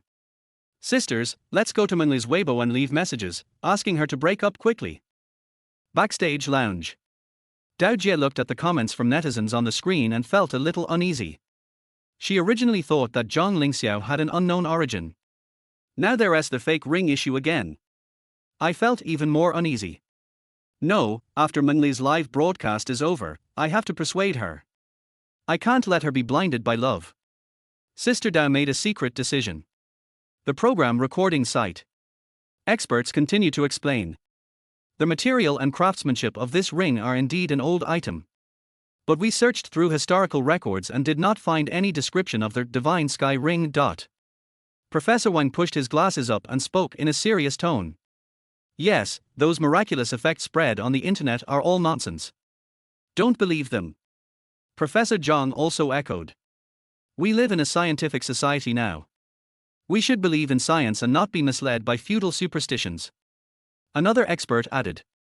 The audience looked at each other in bewilderment, and some even expressed disbelief. But, those Taoist priests yesterday didn't look fake, did they? A young girl asked timidly. Well, I have a friend who is a Taoist priest from the Shenxiao sect. Professor Wang thought for a moment, then sighed and said. If you don't believe me, I can connect with him live to verify it. The audience was talking about it. Someone took the lead and shouted, yes. Ask online. Yeah, seeing is believing, hearing is not. We want to hear the truth. Inside the live broadcast room, the comments also started to boil. Connect. Connect. Connect. I want to see what kind of monsters these are. These days, there are more fake Taoist priests than real ones. Professor Wang signaled for everyone to be quiet. He dialed the number and turned on the speakerphone. Hello, is this Taoist priest Zhang? I'm Professor Wang. Professor Wang's tone was very respectful. Well, I have a question for you. Do you know the divine sky ring? There was silence on the other end of the phone for a few seconds. Divine sky ring. Taoist Zhang's voice sounded a little surprised. Professor Wang, why do you suddenly ask this? Professor Wang glanced at the audience and lowered his voice. It's like this. Professor Wang briefly described the situation on the scene. After listening to this, Taoist priest Zhang's tone turned serious. Nonsense. This is absolute nonsense. The divine sky ring is the treasure of our sect. How could it possibly be spread out? It's clear that someone is using my sect's name to defraud people. Chapter 13 Zhang Lingxiao is a tomb robber. There was an uproar at the scene. The barrage of comments in the live broadcast room exploded instantly. I knew it was fake. These days, scammers are everywhere. Goddess Mengli, did you hear that? Break up now. Professor Wang quickly asked, do you know Zhang Lingxiao? Taoist priest Zhang answered categorically, I don't know him. There is no such person in my sect. Professor Wang, please don't be fooled. I will report this matter to the headmaster later and will investigate it thoroughly. Professor Wang hung up the phone, his face livid. The audience was silent. Everyone was shocked by the news. In the live broadcast room, the barrage of comments was still swiping the screen frantically. Oh my god! This reversal is so exciting. I told you, this guy is unreliable at first glance. Goddess Mengli, when will you wake up? Backstage lounge. Dao Jie looked at the scene on the screen and was shaking with anger. This Zhang Lingxiao is so abominable. How dare you deceive Mengli like this? I will never let him go. At the same time, Yufeng Mountain in northern Hunan stands majestically, surrounded by clouds and mist, like a fairyland. At the foot of the mountain, there is a quiet little village. Smoke rises from the cooking stove and the sounds of chickens and dogs can be heard. A man in a grey Taoist robe sat on the threshold of the earthen house, holding an old-fashioned mobile phone in hand. He hung up the phone and breathed a sigh of relief. The man's name was Zhang Feng. He was about 40 years old, short and fat, and had a goatee. He is the person who just connected with Professor Wang. But strictly speaking, he is not a Taoist priest of the Shenxiao sect. I just taught myself a little bit and have a basic understanding of feng shui and divination. The reason why he calls himself a high-level Taoist priest of the Shenxiao sect. It's just to give myself a golden sign. These years, he used this identity to defraud people all over the country. Make a fortune. Plus, he already had some skills. Therefore, those dignitaries believed it without a doubt. And he did the whole thing just to put on a show. He lives at the foot of Yufeng Mountain all year round. He also has some knowledge about the Shenxiao sect. But not much. He had no idea. The Zhang Lingxiao mentioned by Professor Wang is the next successor to the Heavenly Master. Zhang Lingxiao? Never heard of him. Zhang Feng scratched his head and muttered to himself. Are you a fake like me? Alas, it's getting harder and harder to make money these days. Every industry is a red ocean. He shook his head, too lazy to think about it anymore. It's more important to continue making money. He stood up and dusted himself off. I was going to the store at the entrance of the village to buy a pack of cigarettes. If you happen to meet a Taoist priest on the mountain, just ask about the Shenxiao ring. What if this small detail causes me to be exposed? That would be a waste of time. At the recording site of the program, the atmosphere fell into an eerie silence. There was complete silence. You can hear a pin drop. Several experts looked at each other, and no one dared to speak. They originally thought, I'm just here to do a treasure appraisal show. I never expected this. It was unexpectedly caught up in a whirlpool of public opinion. Upon seeing this, the host quickly came out to smooth things over. He forced an awkward yet polite smile on his face. Dear viewers, dear netizens, please be patient. Several experts have said that this ring is indeed an antique. So, Miss Liu's fiancé didn't have any malicious intention to deceive. The experts finally realized that they seemed to be in trouble. After all, Liu Mengli is not an ordinary person, but the most popular one. The fan base is too large. Their actions will undoubtedly embarrass Liu Mengli. It reminds me of the countless fanatical fans who, in order to vent their anger, attacked them, blew them up, and even harassed their families. Several experts had cold sweat on their foreheads. Yes, the host is right. Although this ring is not a divine ring, it is indeed an antique. At least from this point of view, Miss Liu's fiancé did not lie to her. Yes. We just said that this ring is not the Shenxiao ring. We didn't say it is fake. Miss Liu, please don't misunderstand. Are the experts playing word games? Are these old guys insulting our intelligence? This ring is obviously fake, and he is an expert. I think he is a master. The corners of Zhu Zishuan's mouth rose slightly, revealing a barely perceptible arc. He knew that the opportunity had come. Since the experts say this ring is an antique, we should be able to find its origin, right? Zhu Zishuan asked in a puzzled manner. If you can't find it? He paused deliberately. His eye swept over the experts on the stage. And Liu Mengli, who looked stunned. There is only one possibility. Zhu Zishuan didn't finish his words. But the implication of his words is self-evident. The audience began to whisper. Could it be that this ring was dug out from underground? No way. Could it be that Liu Mengli's fiancé is actually a tomb robber? It's very possible. Otherwise, why would he hide his identity? There's no information about him on the internet. The barrage of comments in the live broadcast room exploded instantly. Fuck, this is terrifying when you think about it. Isn't he really a tomb raider? No wonder Zhang Lingxiao has been reluctant to show up. It turns out he is afraid of being in the spotlight. Those Taoist priests must have been hired by him to deceive the goddess Mengli. Goddess Mengli must have been kept in the dark. How pitiful. More and more viewers began to doubt Zhang Lingxiao's identity. The look they gave Liu Mengli was also filled with sympathy and worry. Liu Mengli, wake up. Don't be fooled by that liar again. Cancel your engagement with him immediately, or we will no longer support you. Some emotional audience members. He even started verbally attacking Liu Mengli. It's all these experts, looking for trouble. If it weren't for them, there wouldn't be so much trouble. They just want to take advantage of the popularity and are crazy about being famous. Some viewers also directed their criticism at those experts. Zhu Zixuan was secretly delighted when he saw this. The fish finally took the bait. He took a deep breath and stood up again. Everyone, please listen to me.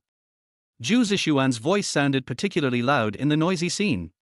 I understand everyone's feelings. I am also worried that Mengli was deceived. But we should thank these experts because they helped us see through the true face of the liar. All the fans who support Mengli should thank them. Zhu Zixuan's words seem to be speaking for the experts. In fact, it is adding fuel to the fire. He successfully transferred all the conflicts to Zhang Lingxiao. And Liu Mengli was under pressure from public opinion. In the end, she will most likely choose to cancel the engagement with Zhang Lingxiao. And this is exactly the result he wanted. He has been waiting for this day. I've waited too long. Liu Mengli can only be his. At the same time, 12 Taoists in white robes arrived outside the venue. Chapter 14, Second Hire arrives, Dong Wang Bell appears.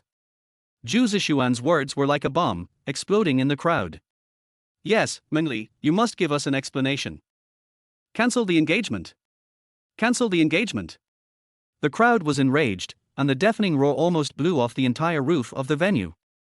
Some people stood on chairs in an emotional state, waving their fists and shouting loudly. Some people even began to tear up the support items with Liu Mengli's photo printed on them, threw them to the ground, and stomped on them. The love and admiration of the past. At this moment, all turned into anger and disappointment. Backstage lounge. Sister Dao paced back and forth anxiously.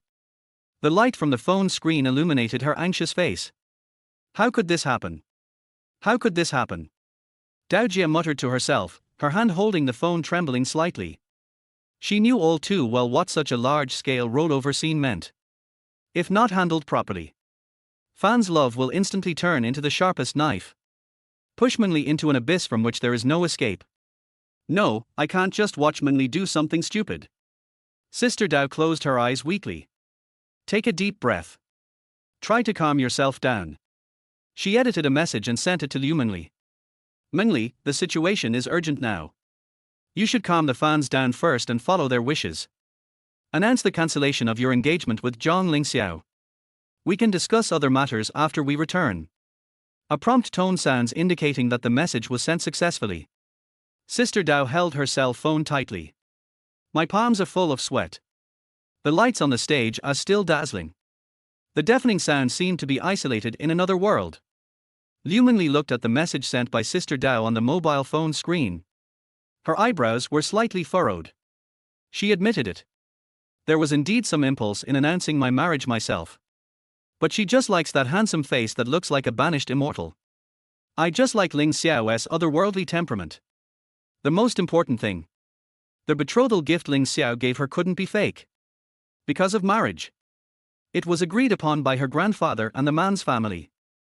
When aristocratic families marry, they pay attention to the matching of social status. Perhaps the Zhang family's ancestors were once glorious, but are now in decline.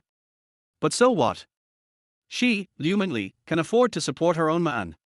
The fan's behavior completely aroused her rebellious psychology.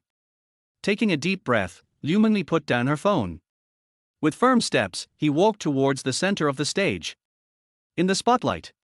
She was wearing a white long dress, like a fairy who had strayed into the mortal world. There was an unquestionable determination on her cold and beautiful face. I know everyone is concerned about what's going on between Zhang Lingxiao and me. Liu Mengli's voice was clear and firm, resounded throughout the venue. This moment. A noisy venue. Miraculously, it quieted down. Everyone's eyes were focused on Liu Mengli. All I can say is that I will marry him whether everyone blesses me or not. Liu Mengli said word by word. The tone was firm and unquestionable. There was an uproar in the audience. Questioning, accusations, and insults, all kinds of voices are intertwined again. It came like a tsunami. Zhu Zishuan looked at Liu Mengli, who was shining brightly on the stage. There was a hint of viciousness in his eyes. He didn't expect it. It's already this time. Liu Mengli is still so stubborn. In the live broadcast room, the barrage of comments exploded instantly. I'm going to stop being a fan, this girl is hopeless. Love Brain confirmed, is this what puer is? My youth is over. Where has the independent and confident goddess gone? That's it? That's it? Is it worth giving up your career for a man? Goddess Mengli, wake up. The second offer has been received. Miss Liu Mengli, please accept it. The ethereal and phantom voice seemed to come from the sky. The gymnasium door slowly opened. 12 Taoist priests in white robes slowly walked into the venue. Their steps were steady and powerful, yet light and silent, as if they were walking on clouds. The cranes embroidered with gold thread on their white robe are lifelike. The crane spreads its wings as if ready to fly, every detail of its feathers visible. The audience was stunned by this sudden change. Everyone's attention was attracted by these 12 Taoists. They exude an ethereal and otherworldly temperament. It makes people want to worship it. This kind of temperament can only be experienced personally. Only then can you experience the shock of it. Netizens are separated by the screen. I can't feel the aura emanating from the Taoists. I just feel that this farce is getting more and more outrageous. Oh my God, what is going on here? Are these Taoist priests also hired by that man? This is too fake, it looks like a group of actors. The 12 Taoists ignored the gazes of the audience around them.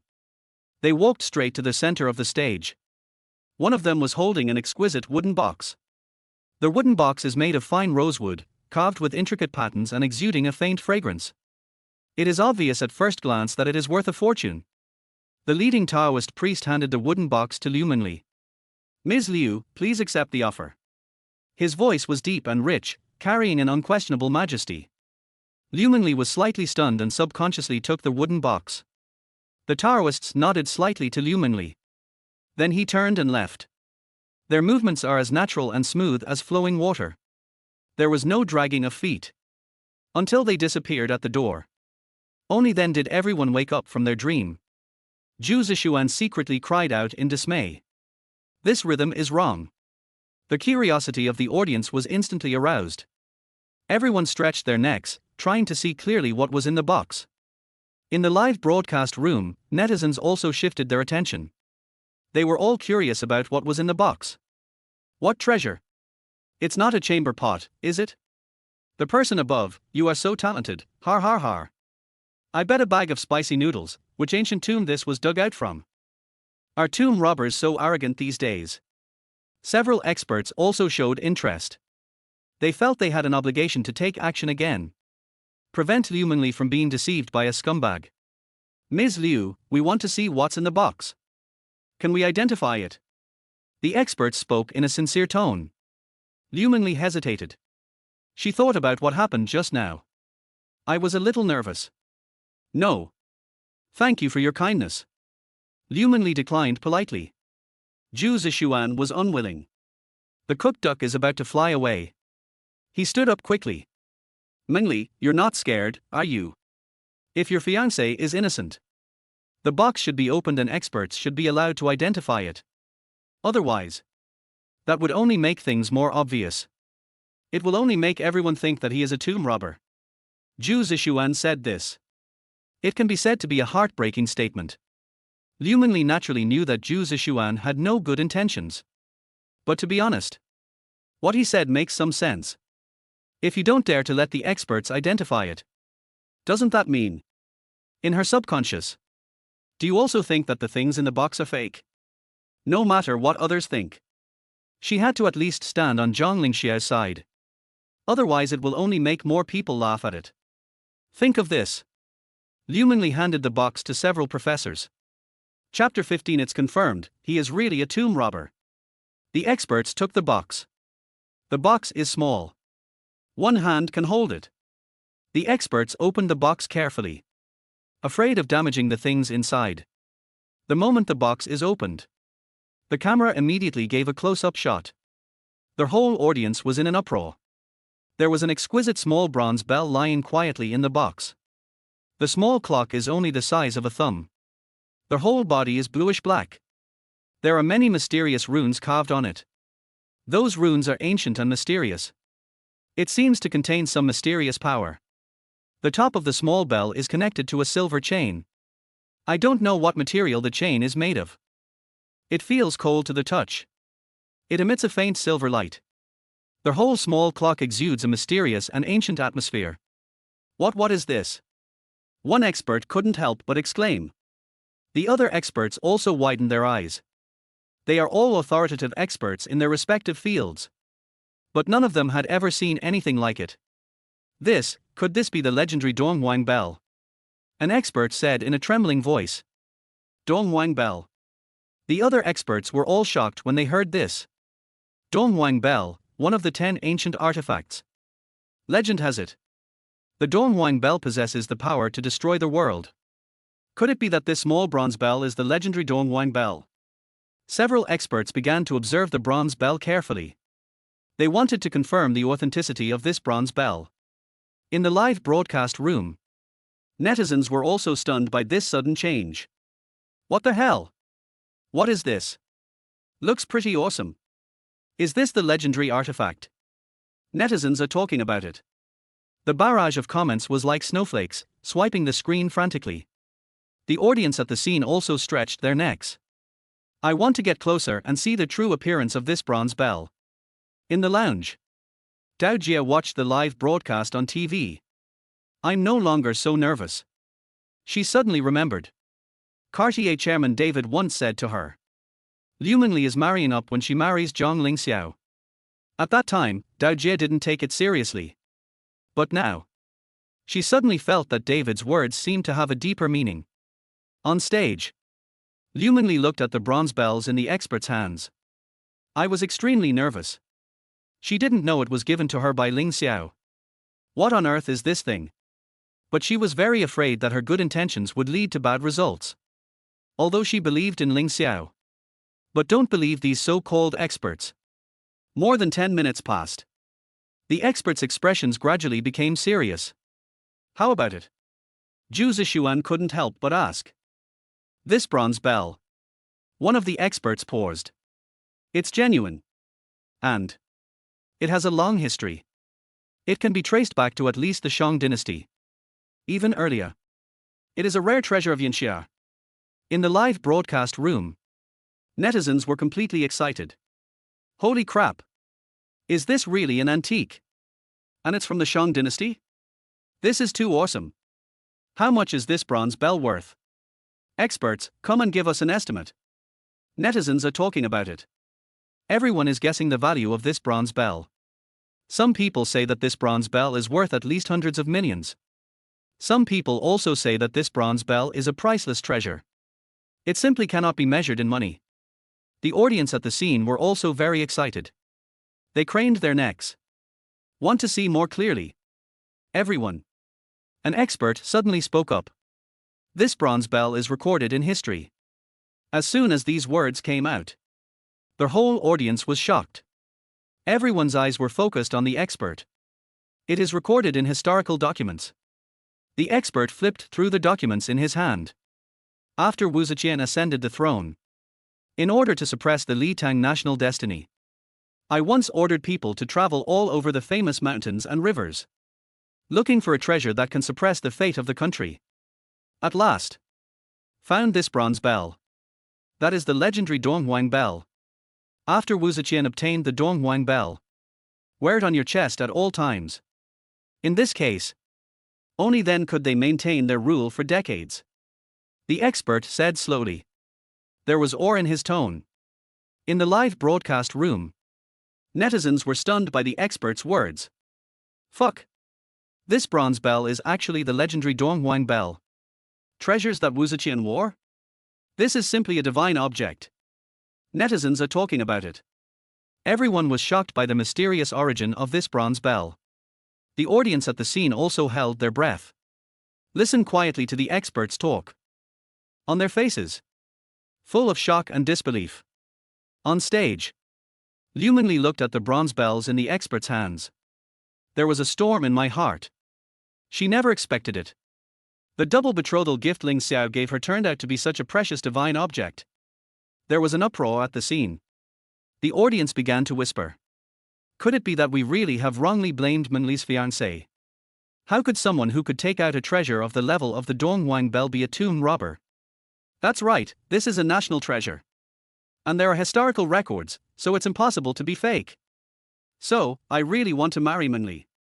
In the live broadcast room, barrages of comments began to flood the screen like crazy. Fuck. A reversal. A reversal. This Zhang Lingxiao is awesome. He even managed to get the Donghuang bell. This is a legendary artifact.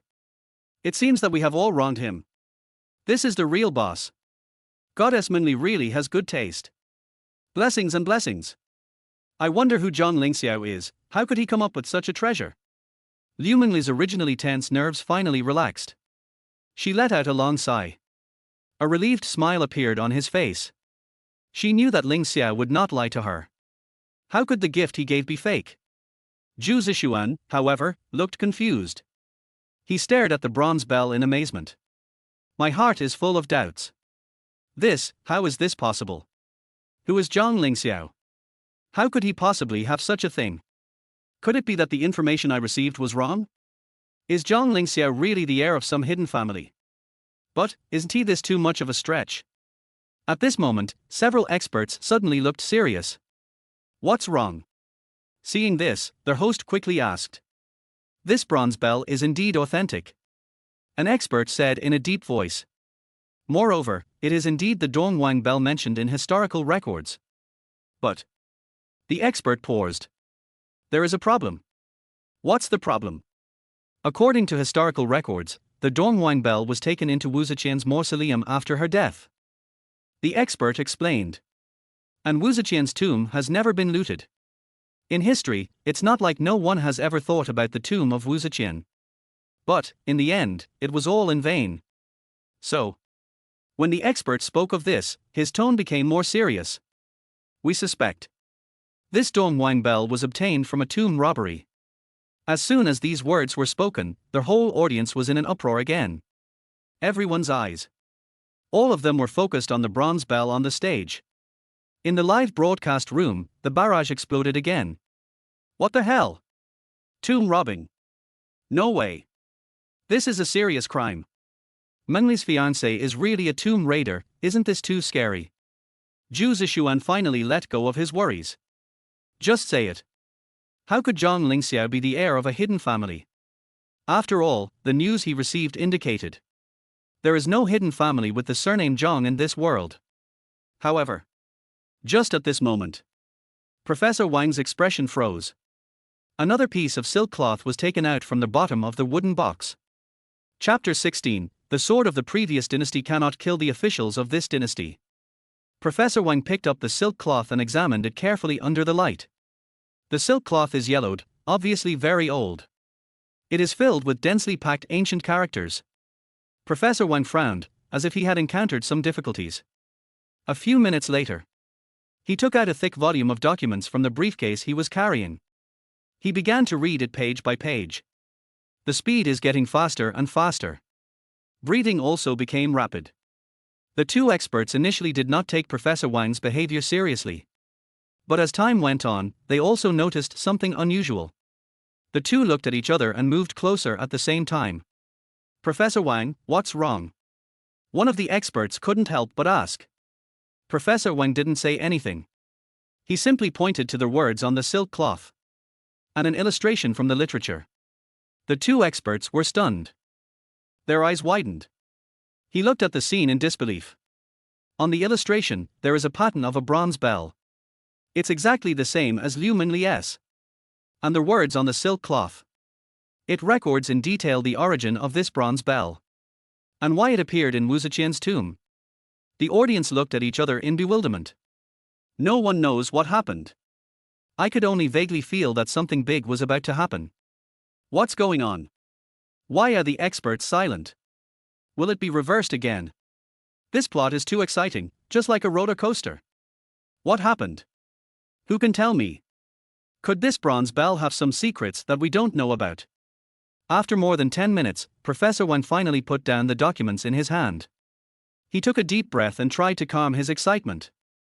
Then, he turned around and bowed deeply in the direction of Liu Mengli. Ms. Liu, I'm sorry, I wronged Mr. Zhang. Professor Wang's voice trembled slightly. He's not a grave robber.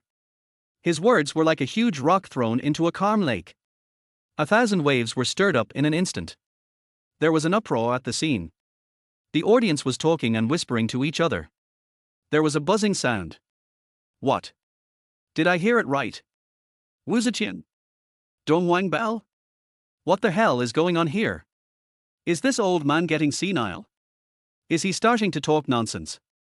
Isn't this too ridiculous? Wu Ziqian can borrow things from a Taoist priest. Can we still trust what experts say these days? Some people shook their heads in disbelief. Someone stood up excitedly and questioned loudly. Some people were discussing among themselves. The originally orderly scene suddenly became chaotic. The camera scanned faces that were either surprised, confused, or excited. Bring the atmosphere to a climax. The smile on Zhu Zishuan's face froze. His brows were furrowed. There was a hint of gloom in his eyes. Why did these old guys suddenly turn against us? Does it matter whether Zhang Lingxiao is a tomb robber? It doesn't matter. The most important thing is that he can't marry Liu Mengli. Liu Mengli also widened her eyes. He looked at Professor Wang in disbelief. Professor Wang, what do you mean? Professor Wang took a deep breath and pointed at the words on the silk cloth. He said word by word. This silk cloth records the story of Wu Ziqian borrowing the Dongwang bell from the Shanxing sect of Mao Shan. IOU. Liu Mengli became even more confused. Professor Wang nodded. Strictly speaking, yes. It records that Wu Ziqian borrowed the Dongwang bell from the Shanxing sect of Mao Shan in order to suppress the fate of the country, and agreed that after her death, the descendants of the Taoist sect could go to the mausoleum to retrieve it. This. Liu Mengli was stunned and had no idea what to say. The audience was in an uproar, with questions rising one after another. Isn't this too outrageous? Wu Ziqian had to write an IOU to borrow something. This is obviously fake. Someone deliberately forged it. Could this old man have been bribed? Professor Wang had anticipated this reaction from the crowd. He pointed to a square mark on the silk cloth and said in a deep voice. I know you may not believe it, but please look here. This is Wu Ziqian's private seal. This is the first time I've seen it, so I verified it again and consulted a lot of information before I dare to come to this conclusion. Professor Wang's words are powerful and cannot be questioned. In the live broadcast room, the barrage of comments exploded instantly. What the hell? What the hell? What the hell? Did I hear that correctly? Wu Ziqian? Dongwang Bell? Is this a time travel drama? A female emperor actually had to write an IOU? Isn't this too unbelievable? Who is the ancestor of Liu Mengli's fiancé? Is he so awesome? Even the empress owes him a favor. This wave is like smoke coming out of the ancestral graves. This must be the result of many lifetimes of accumulated virtue. I started to wonder what was written on this IOU. Is there anyone who can translate it for me? I beg archaeologists to come online and interpret this operation online. The audience finally recovered from their shock. They looked at each other, their eyes filled with disbelief. Oh my god, did I hear it right? Wu Ziqian borrowed the Dongwang bell. Isn't this too outrageous? This is even more exciting than a TV drama. It turns out that our Mengli is not marrying down, but marrying up. What kind of immortal family is this that can make Wu Ziqian write an IOU? I'm beginning to believe that Zhang Lingxiao is not a liar. Zhu Zishuan's face turned very ugly. His brows were furrowed, and his heart was in turmoil. Although the authenticity of the Shenxiao ring is unknown, it is rumored to be the Shenxiao sect's most precious treasure. The Dongwang bell was lent to Wu Ziqian by Mao Shan. Connect the two together. Zhu Zishuan had to guess. Liu Mengli's fiancé is most likely a Taoist. Moreover, his status is absolutely extraordinary. Otherwise, how could the Shenxiao and Maoshan sects go to war and transfer the treasure? Just as Zhu Zishuan fell into deep thought, Professor Wang changed the subject. He pushed up his glasses and his expression turned serious. Everyone, wait a minute. Professor Wang's voice was loud and clear, instantly attracting everyone's attention. This IOU was indeed written by Wu Ziqian, there is no doubt about that. But Professor Wang emphasized his tone and spoke word by word. The sword of the previous dynasty cannot kill the officials of this dynasty. Since this Dong Wang bell was taken out from Wu Ziqian's tomb, it should belong to the country. Professor Wang turned his gaze to Liu Mengli, with a hint of earnestness in his eyes. Ms. Liu, I know this may be a little difficult for you to accept. But this is a major matter concerning national cultural relics after all. I hope you can put the overall situation first, bear the pain and hand over the Dong Wang bell to the country. Professor Wang paused and added another sentence. As for the divine sky ring, since it was also dug out from the ground, it should also be handed over. The scene suddenly became silent. Everyone held their breath, waiting for Liu Mengli's answer. Chapter 17, Angry at the Old Scholar. At the same time, at the foot of Yufeng Mountain, Zhang Feng held an unlit cigarette in his mouth. Boss, another pack of Hongtashan. He threw the change on the counter. He staggered out of the convenience store. When I looked up, I saw a little Taoist boy wearing Taoist robes. He was carrying a backpack that was taller than him. Panting, I walked down the mountain. The little Taoist boy looked no more than 7 or 8 years old. It's so cute, carved from jade. Zhang Feng's eyes lit up, he quickly put on a smiling face and went to greet him. Young master, are you going down the mountain to do some shopping? The little Taoist boy looked up at him, a hint of vigilance on his young face. Who are you? Zhang Feng quickly took out a pack of unopened cigarettes from his pocket and handed it over. I'm a villager here. I want to ask if there is anything new in the mountains recently. The little Taoist boy shook his head, indicating that he didn't know. Seeing this, Zhang Feng took out another red bill from his pocket and stuffed it into the little Taoist boy's hand. Young master, just tell me. I promise not to tell anyone else. The little Taoist boy looked at the money in his hand, hesitated for a moment, and finally spoke. I heard that our leader gave the divine sky ring away. Divine sky ring. Zhang Feng pretended to be surprised. That's the treasure of your Shenxiao sect. Why are you giving it away? The little Taoist boy shook his head. I don't know about that. I just heard it from my master. Zhang Feng was secretly delighted when he heard this. Thank you, master. I understand. He patted the little Taoist boy on the head and turned away. The little Taoist boy looked at Zhang Feng's back. He scratched his head and turned to walk towards the convenience store. Zhang Feng walked to a secluded corner. Take out your cell phone, called Professor Wang. Hello, Mr. Wang, it's me. I just returned to the mountain and went to verify it. The divine sky ring is not in my sect at the moment. Master brother sent someone away. The other end of the phone. When Professor Wang heard the news, he was stunned. He quickly turned on the speakerphone. Place your phone on the table. What did you say? The divine sky ring is not in the divine sky sect. Zhang Feng's voice came from the phone. It's absolutely true. What the head brother said himself, how could it be false? Professor Wang looked at each other in bewilderment. The audience at the scene also heard what was said on the phone and started talking about it. Is the Shenxiao ring really no longer in the Shenxiao sect? In other words, what Goddess Mengli is wearing is the genuine Shenxiao ring. So that wasn't dug out of the ground. Professor Wang was silent for a moment, and finally spoke. Okay, I understand. He hung up the phone and his face turned a little ugly. Everyone, it seems that we have misunderstood Mr. Zhang. There was an uproar at the scene. Professor Wang waved his hand, signaling everyone to be quiet. Everyone, please listen to me. Although the divine sky ring was not dug out from the ground, it is a cultural relic after all and has extremely high historical and research value. So, I think the divine sky ring should also be handed over to our Shaanxi City Museum for collection. There is also the Dong Wang bell, not to mention it. It was unearthed from Wu Ziqian's tomb. It is a national key cultural relic and must be handed over to the state. There's no way to wash this thing off. It was taken out of the mausoleum.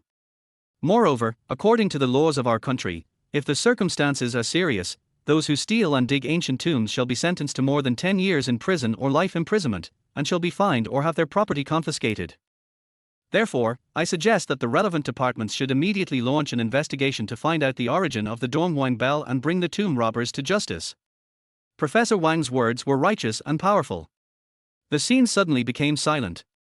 Everyone held their breath, waiting for Liu Mengli's answer. Liu Mengli was silent. Professor Wang thought she agreed with what he said. A winner's smile appeared on his face. In the live broadcast room. Fuck, who is this old man? He has such great authority. Goddess Mengli, ignore him, we support you. Yes, we support you. The barrage of comments in the live broadcast room floated by like snowflakes. Professor Wang's supporters are not to be outdone. Support Professor Wang, cultural relics should be handed over to the country. Yes, private collection is illegal. Goddess Mengli, you should hand over the things quickly, don't make the same mistake over and over again. The audience also began to whisper. Some people support Professor Wang and believe that cultural relics should be turned over to the state. Some people support Liu Mengli and think that Professor Wang is bullying others. More people are just there to watch the fun. I want to see how this matter will end. Liu Mengli took a deep breath. Speak slowly. Professor Wang, I respect you as a senior, and I understand your original intention of wanting to protect cultural relics. But these two treasures are the betrothal gifts my fiancé gave me.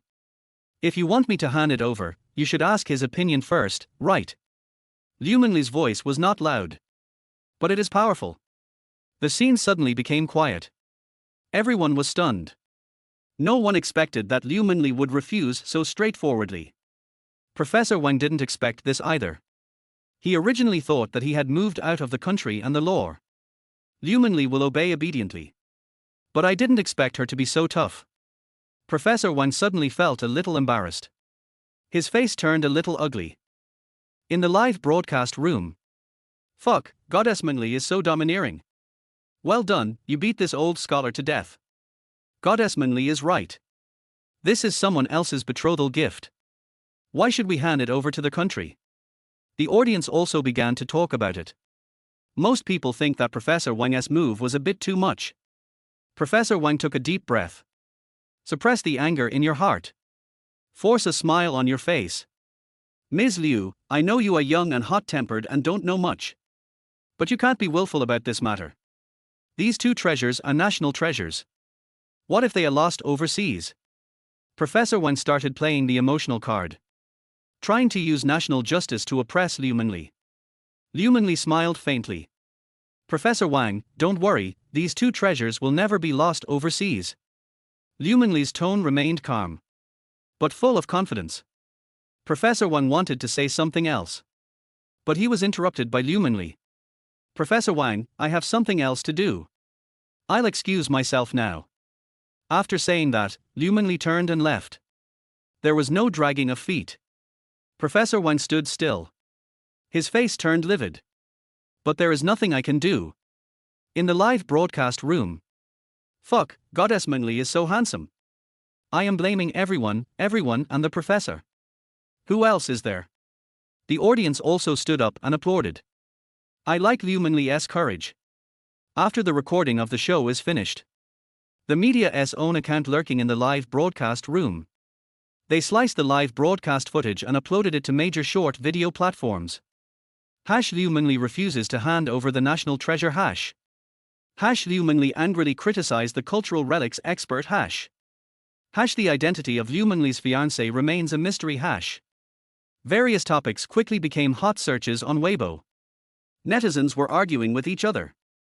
Even various experts and scholars came out to accuse Liu Mengli. Once again, Liu Mengli was pushed to the forefront. At the same time, Yufeng Mountain. Mao Shan Shanqing sect. After the little Taoist boy came back, he told his master what happened at the foot of the mountain. Chapter 18, Triple Higher, Taoist sect is wrathful. Mount Longhu. Tianxia Mansion. Green tiles and flying eaves, carved beams and painted buildings. The incense is burning and the sound of bells and chimes is melodious. At this time, in a quiet courtyard in the back mountain of Qianshi Mansion, the leaders from all the major sects gathered together. Each of them has an immortal look and extraordinary bearing. Everyone sat around a rosewood table with solemn expressions. On the table, there is an ancient scroll. On the scroll, there was a golden sword painted on it, with the sun, moon, and stars engraved on the blade. Shenyuan sword. Everyone, the third level of the contract is to go to Fusang and retrieve the Shenyuan sword. The person who spoke was none other than Qiu Henian, the current Heavenly Master of the Heavenly Master Mansion in Mount Longhu. Fuso. The Nine Chrysanthemum Sect. This Juju sect was also a branch of our Taoism 1,000 years ago. Later, for some unknown reason, they crossed to Japan and established their own sect, thus drawing a clear line between themselves and our Zhongyuan Taoism. Now that the Shenyuan sword has fallen into their hands, it will be difficult to retrieve it. Everyone was talking about it, with different expressions. Master Qiu, our Lushan sect is willing to go to Fusang, meet up with the Juju sect, and bring the Shenyuan sword back to the Central Plains. The person who spoke was a middle-aged Taoist priest wearing a green Taoist robe and with a stern face. The head of Lushan sect, Xu Changqing. Master Xu, you are too kind. My Shenxiao sect is also willing to lend you a helping hand. An old man wearing a purple Taoist robe and with a dignified face stood up and said. The head of the Shenxiao sect, Taoist Xuanzhen. Taoist Xuanzhen received a message from a disciple of his sect. Learning that the Shenxiao ring was at the foot of the mountain caused an uproar. He sneered in his heart. A group of ants dare to seize the Shenxiao ring? When he comes down the mountain, he will definitely teach these ignorant guys a lesson. Master Xuanzhen, are you going too? Qiu Henian frowned slightly.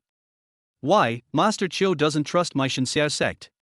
Taoist Xuanzhen had an unhappy tone. Master Lei misunderstood, it's just. Qiu Henian hesitated for a moment and said slowly. But the Juju sect has been passed down for thousands of years and has a profound foundation. It should not be underestimated. Humph, my Shenxiao sect is unrivaled in thunder magic. The small country of Fusang is nothing to be proud of. Taoist Xuanzhen snorted coldly, his words full of disdain. Qiu Henian sighed inwardly. This Taoist Xuanzhen is still so arrogant. However, the Lushan sect is good at fighting, while the Shenxiao sect specializes in thunder magic. The two working together can really complement each other. Thinking of this, Qiu Henian nodded. In that case, I'll have to trouble the two masters. We will definitely live up to our mission. Xu Changqing and Taoist Xuanzhen said in unison. At this time, Taoist Xuanzhen thought for a moment, then took a step forward. He recounted in detail what he saw and heard at the show. Especially Professor Wang Y's condescending look. How can this be possible? This is too much. When did it become their turn to dictate what happens to our sect? After listening to Taoist Xuanzhen's story, everyone present was filled with righteous indignation and stood up and slammed the table. They are the leaders of Taoist sects. On weekdays, they all have a sage-like demeanor and are aloof from the world. But at this moment, they all seemed to have their reverse scale touched and were furious. Qiu Henian sat in the main seat with a sullen face. His heart was also filled with anger. But as the contemporary Heavenly Master of the Heavenly Master Mansion in Longhu Mountain. But he can't show his emotions on his face like other people can. He understood more clearly the seriousness of the matter. If it is not handled properly, the remaining 15 betrothal gifts will only bring more trouble to the girl from the Liu family. Think of this. Qiu Henian took a deep breath and spoke slowly. Everyone, we can't just sit back and watch this matter. Hear what Qiu Henian said. Everyone stopped talking and turned to look at him. Master Qiu, what are you going to do? Xu Changqing asked. Qiu Henian pondered for a moment and said slowly. Although Ling Xiao's wedding must be kept secret according to ancient rules, it can only be made public on the day of the wedding. But now, we can no longer hide it. Otherwise, it will only make those villains even more unscrupulous. Qiu Henian's tone was full of determination. Master Qiu is right. It's time for the world to get to know our Dao sect again. I agree. Everyone echoed. At the same time, the land of Shu, thousands of miles away. Mo Yuan, the contemporary leader of the Mohist school, was sitting in his study, reading the news about Liu Mengli on his phone. The overwhelming abuse and accusations made him frown. He knew that he could no longer sit idly by. The girl from the Liu family was plotted against. Mo Yuan put down his phone, a gleam of light flashed in his eyes. Those so-called experts and scholars are just being used as pawns. We, the Mo family, will never tolerate such a thing happening. A hint of determination flashed across Mo Yuan's eyes. He stood up, walked out of the study, and shouted to the door, "Someone come!" Giant. 2 Mohist disciples rushed over upon hearing the noise and knelt on one knee. "Pass the order down, gather the 8 disciples of the Mohist school, and follow me to Shancheng." Yes. The 2 disciples took the order and left. 5 hours later. In front of the Shancheng Public Security Bureau, Mo Yuan strode in with the 8 disciples of the Mo family. "Hello, may I ask?" The police officer at the door was stunned when he saw Mo Yuan. "We are here to turn ourselves in," Mo Yuan said calmly. "Turn yourself in." The police officer was even more confused. "What have you done wrong?" "Stealing national cultural relics," Mo Yuan replied. "What?" The police officer was stunned. These days, there are actually performances that come to you on their own. However, when they found out the identities of these people, I suddenly didn't think this was performance. Instead, it is a hot potato. No way. This kind of thing can only be reported to the superior. So the police officers understood the situation. Knocked on the captain's office door. "Come in." Captain Li Jiangguo said without raising his head. "Captain, the Mo family is here." A police officer pushed the door open and came in with a strange tone. "Mohist." Li Jiangguo was stunned for a moment, then he reacted. "You mean, the Mohist?" "Yes, Captain." The police officer nodded. "What are they doing here?" Li Jiangguo frowned slightly. "Say yes, come and turn yourself in." The police officer's tone became even stranger. "Turn yourself in." Li Jiangguo became even more confused. What have they done wrong? They said they stole national cultural relics. The police officer replied. Puff. Li Jiangguo spat out a mouthful of tea. "What did you say?" Li Jiangguo ran out of the office in a hurry. He made his way to the interrogation room. Met Mo Yuan and others. "Master Mo, what are you doing?" Li Jiangguo looked at Mo Yuan with a look of disbelief. "We are here to turn ourselves in." Mo Yuan repeated it. "This." Li Jiangguo was suddenly speechless. He never thought that someone from the Mohist school would actually surrender.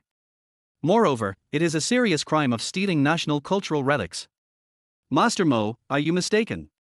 Li Jiangguo asked tentatively. "No mistake." Mo Yuan shook his head. "We are indeed here to turn ourselves in." This. Li Jiangguo was completely confused. He didn't know what to do. At the same time, this incident also spread on the internet. Chapter 19, the leader of the Mohist school surrenders himself, and the purple thunder god appears. Have the Mohists surrendered? Is this true or false?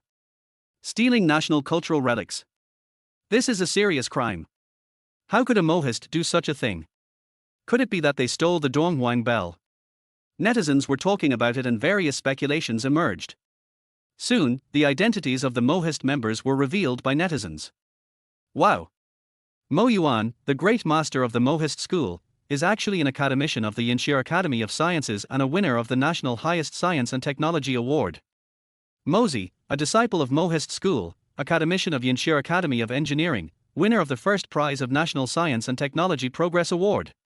Mozi, the second disciple of Moism, is an academician of Yanxia Academy of Social Sciences and the chief expert of major projects of the National Social Science Fund.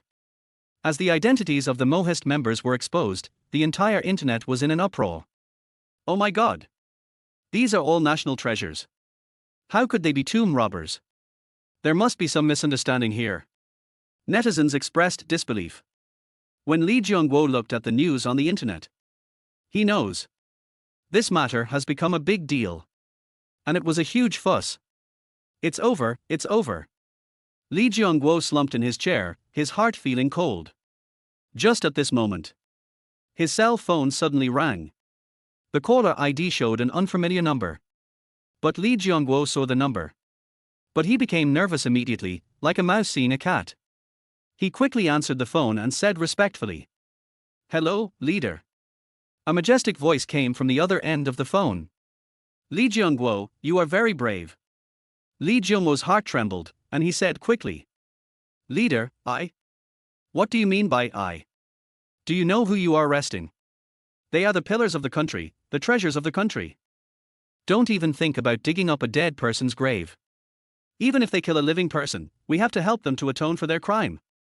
How nice of you to arrest them all. I think you are tired of living." Li Jiangguo was scolded so badly that he broke out in a cold sweat. But he didn't even dare to fart. "I'm telling you, release those people right now, immediately. If the situation gets serious, I will hold you responsible." After the person on the other end of the phone finished speaking, he hung up. Li Jiangguo was holding a cell phone, his face was pale and his legs were weak. He never thought that the matter would come to this point. He quickly ran to the interrogation room and yelled at his men, "Quick, let Mr. Mo and the others go." The people under his command were also terrified. He quickly opened the interrogation room. "Master Mo, please come in," Li Jiangguo said with a nod. Mo Yuan stood up, glanced at Li Jiangguo calmly, and said, "Captain Li, we have violated the law, and you should act in accordance with the law." Li Jiangguo said with a bitter face, "Master Mo, please don't embarrass me." Mo Yuan shook his head and said, "If we just leave like this, wouldn't it be a joke? There must be an explanation for this matter." Li Jiangguo was so anxious that he turned around and said, "Master Mo, what do you want in order for you to be willing to go out?" Mo Yuan closed his eyes. "Keep silent." The news that the Mohist leader had been arrested was gaining momentum online. And just at this moment, more and more patriots and scientific researchers rushed to Shancheng police station to surrender. They all claimed that they were also involved in tomb robbing. For a time, the Shancheng police station was overcrowded. Li Jiangguo looked at the national treasures in front of him and felt like crying but had no tears. He never expected it. "I actually encountered such a thing." I'm afraid Li Jiangguo would never have thought of it. The instigator of this incident was a cultural relic expert. It was he who tried to use the law to pressure others on the treasure appraisal program. An attempt to nationalize the treasure. This matter is getting bigger and bigger. In the end, it even alarmed the imperial capital's officials. The imperial capital officially released an announcement online. The content of the announcement is as follows. Regarding the Morjir tomb robbery incident that has been hotly discussed among netizens recently, we make the following statement. 1. The excavation of Wuziqian's tomb is a national scientific research project approved by the State Administration of Cultural Heritage and jointly participated by multiple scientific research institutions. 2. This excavation strictly complies with the National Cultural Relics Protection Law, and all unearthed cultural relics have been properly preserved. 3. We deeply apologize for the incident that occurred due to poor information communication between departments. 4. We hope that the majority of netizens will not believe or spread rumors and work together to maintain a good online environment. As soon as the announcement came out, netizens were immediately excited. I was just saying, a group of scientific researchers, why would they rob tombs? No motivation at all. This wave of operations by the Shancheng police is really amazing.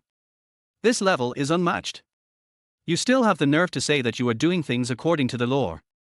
I think you are just going to rule your mother according to the law.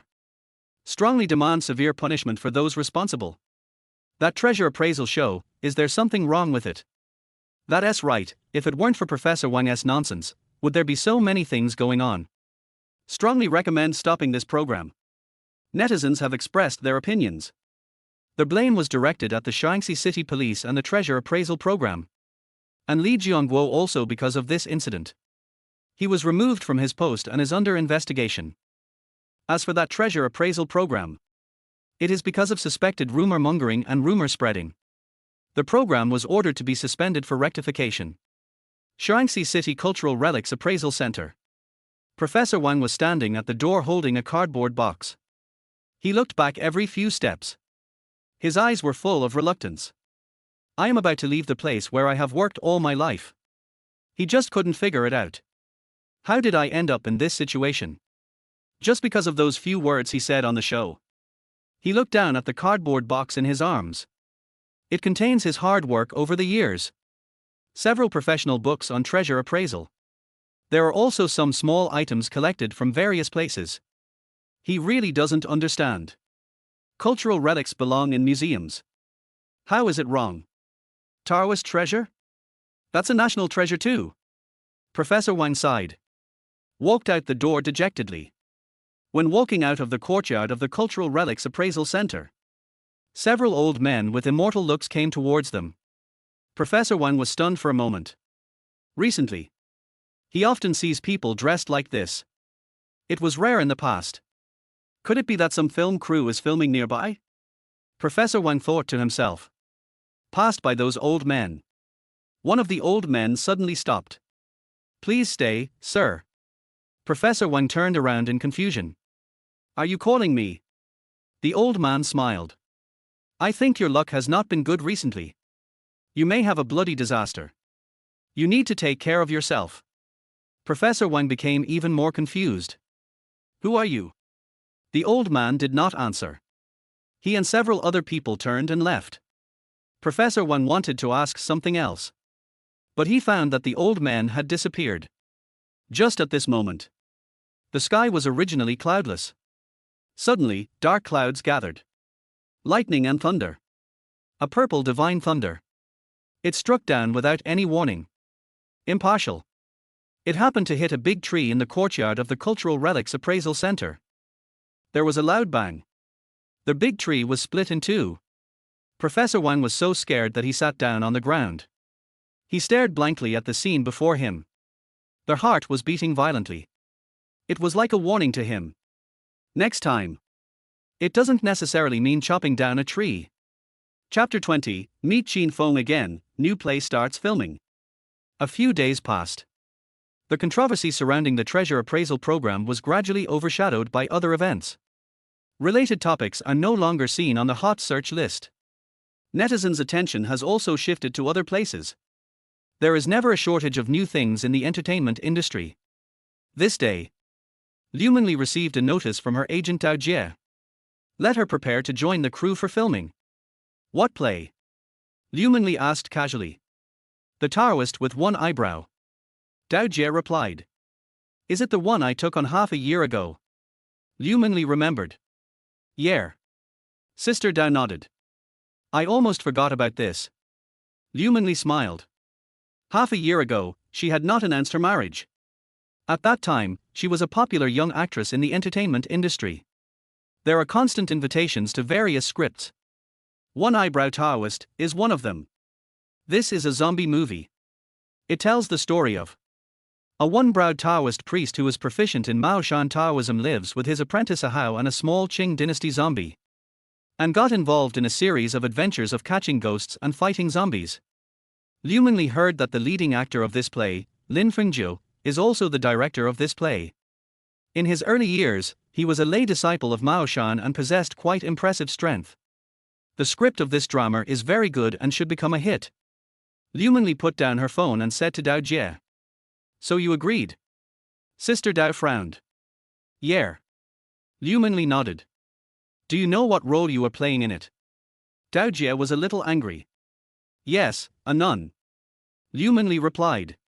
You knew that, but you still agreed. Sister Dao became even angrier. Is there any problem with this? Liu Mengli was a little confused. Of course there is a problem. Dao Jie said. You know, you're just a vase in there. Nothing important. The producers took a fancy to your traffic and invited you to back the box office. You are the queen of movies. How can you lower yourself to play such a role? Sister Dao, don't be angry. Liu Mengli smiled. I don't care about my status as much as other stars do. Besides, I think the plot of this drama is pretty good. It should become a hit. So I agreed to the producer's request. Liu Mengli explained. You. Sister Dao shook her head helplessly. I really can't do anything about you. I've tried my best to help you turn it down. But the producer refused to let me go. If you breach the contract, you will have to pay a huge penalty. Liu Mengli was quite open-minded. It's okay. Since you've promised me, just go ahead and act. You. Sister Dao sighed helplessly, you really don't know how lucky you are. Okay, I get it. Liu Mengli said with a smile, I will act well, don't be angry. Okay. Sister Dao shook her head helplessly, just keep it in mind. By the way, Sister Dao. When she reached the door, Liu Mengli suddenly stopped. What's wrong? Sister Dao asked. Do you think there are really zombies in this world? Liu Mengli turned around and looked at Sister Dao and asked. How is that possible? That's all fabricated by our ancestors. That's right. Liu Mengli nodded thoughtfully. If it does exist, why has no one ever seen it? Dao Jie made a rare joke, maybe those who have seen zombies are already dead, har har. Liu Mengli walked out of the studio. As soon as I arrived at the parking lot, I ran into an old acquaintance. Qin Feng. Shen Muyu's boyfriend, a well-known playboy in Shanghai. A typical rich second generation. Qin Feng also saw Liu Mengli. He walked over quickly. Miss Liu. Qin Feng greeted Liu Mengli with a smile. Liu Mengli frowned slightly. She didn't have a good impression of Qin Feng. Especially at the last charity dinner. As the organizer, Qin Feng embarrassed her in public. She still remembers this grudge. Is there something wrong? Liu Mengli asked coldly. Ms. Liu, it's like this. Qin Feng rubbed his hands, with a smile on his face, I came here today to ask you for a favor. Help. Liu Mengli sneered, young Master Qin is busy with all kinds of things, why would he think of a small person like me? Miss Liu is joking. Qin Feng smiled awkwardly, I'm not a big shot, you are the real big shot. Tell me, what's the matter? Liu Mengli asked impatiently. It's like this, Miss Liu. Qin Feng gritted his teeth and said, I came here today to borrow the divine sky ring from you. Borrow. Liu Mengli smiled, why should I lend it to you? As long as you are willing to lend it, you can name your own price. Qin Feng said. Who do you take me for? Liu Mengli's face darkened, do I look like someone who is short of money? That's not what I meant. Qin Feng quickly explained, Miss Liu, you misunderstood me, I don't want to hear your explanation. Liu Mengli interrupted him, go away, I can't help you. Miss Liu, please help me. Qin Feng pleaded, I really have nowhere else to go, so I came to you. Desperate. Liu Mengli sneered, young Master Qin, will you also be desperate one day? Ms. Liu, please stop making fun of me. Qin Feng took a deep breath and said, my old man is possessed by evil spirits. Possessed? Liu Mengli was stunned for a moment. Yeah. Qin Feng nodded, my old man has become neither human nor ghost in recent times. I have locked myself in the study all day and have not eaten or drunk for many days. I consulted many doctors, and they all said there was nothing wrong with his body. But he just won't eat, drink, or talk. I'm worried that if he continues like this, something bad will happen. Later, I asked someone to invite a master to take a look. The master said that the old man was possessed by evil spirits and that we needed to use the most yarn and strong magic tools to drive away the evil spirits. The divine sky ring is a Taoist treasure, and it is the most effective in suppressing evil spirits, so. Qin Feng said this and looked at Liu Mengli eagerly. Liu Mengli was silent. She is not a cold-blooded person. Although Qin Feng is hateful, his old man is innocent. If she could really help, she wouldn't mind helping. But the Shenxiao ring was the betrothal gift Ling Xiao gave her. It is of great significance. She can't lend it to others easily. If she lost it, how would she explain to Ling Xiao in the future? I'm sorry, I can't help you. Liu Mengli said. Why? Qin Feng was anxious, Miss Liu, I can't help you. Liu Mengli was determined, give up on this idea. After saying that, she turned and left. Miss Liu. Qin Feng wanted to say something else, but Liu Mengli had already got in the car, started the car, and drove away. Qin Feng stood there, his face ashen and his fists clenched tightly. Just then, his cell phone rang. Take out your cell phone and take a look. It's their home phone. He quickly answered the phone. Hey, Dad, how are you doing? What? The great monk from Feynman Temple. Okay, I got it. I'll be right back. Qin Feng hung up the phone with a look of ecstasy on his face. Chapter 21 Qin family ancestor transforms into a corpse. Qin Feng drove back to Qin's manor. In the hall of the villa, an old monk in a cassock sat cross-legged, muttering to himself. The sandalwood incense is wafting and the Buddhist chants are ringing. In front of the old monk, there was an 8 immortal table with an incense burner, fruit offerings and other items on it. When Qin Jing saw Qin Feng coming back, he quickly stood up to greet him. Son, you are finally back. This is Master Hongwu from Feimen Temple, a famous monk in Hangzhou. Qin Feng nodded slightly and his eyes fell on Hongwu. Master Hongwu is about 60 years old, with a thin face and bright eyes, giving people a sense of majesty without even being angry. A few minutes later, Master Hongwu finished reciting the scriptures and slowly opened his eyes. Master Hongwu, the old man? Qin Feng asked anxiously. Master Hongwu waved his hand, signaling Qin Feng to calm down. He said slowly, Mr. Qin's strange illness is not caused by evil spirits, but there is something wrong with the ancestral tomb. Qin Feng and Qin Jing looked at each other, both confused. Ancestral tomb? Qin Jing frowned. Our Qin family's ancestral tomb has been buried on Qingyun Mountain outside Hangzhou for generations. The feng shui is excellent. How could there be a problem? Master Hongwu stroked his graying beard and explained, I just looked at Mr. Qin's face and found that his forehead has turned black recently. This is a sign that the feng shui of his ancestral tomb has been damaged and that negative energy has invaded his body. The original feng shui pattern of Qingyun Mountain is 2 dragons playing with a pearl, which means great wealth and honor. But in recent years, with the expansion of the city, especially the establishment of film and television cities, several surrounding mountains were flattened and the original feng shui pattern was destroyed. This turned the place into a corpse-raising ground. That's why it affects the health of Mr. Qin. A place for raising corpses. Qin Feng exclaimed. Master Hongwu nodded solemnly, if you want to solve this problem, it is also very simple, just move the grave. Qin Jing hesitated when he heard this, moving the grave is a big deal, this. Master Hongwu said in a serious tone, the grave should be moved as soon as possible, otherwise Mr. Qin's life may be in danger. When Qin Jing heard this, he turned pale with fear and nodded quickly, move. Move. We'll move the grave right now. On that day, the Qin family invited a team of workers and headed to the ancestral tomb in Qingyun Mountain. Master Hongwu walked in front, holding a compass and carefully surveying the surrounding terrain. When he arrived at the Qin family's ancestral tomb, Master Hongwu stopped and frowned. The ancestral grave, which originally had excellent feng shui, is now surrounded by weeds and looks desolate. Alas! Master Hongwu sighed, this feng shui pattern has been completely destroyed. Let's start moving the graves. Master Hongwu said to the workers behind him.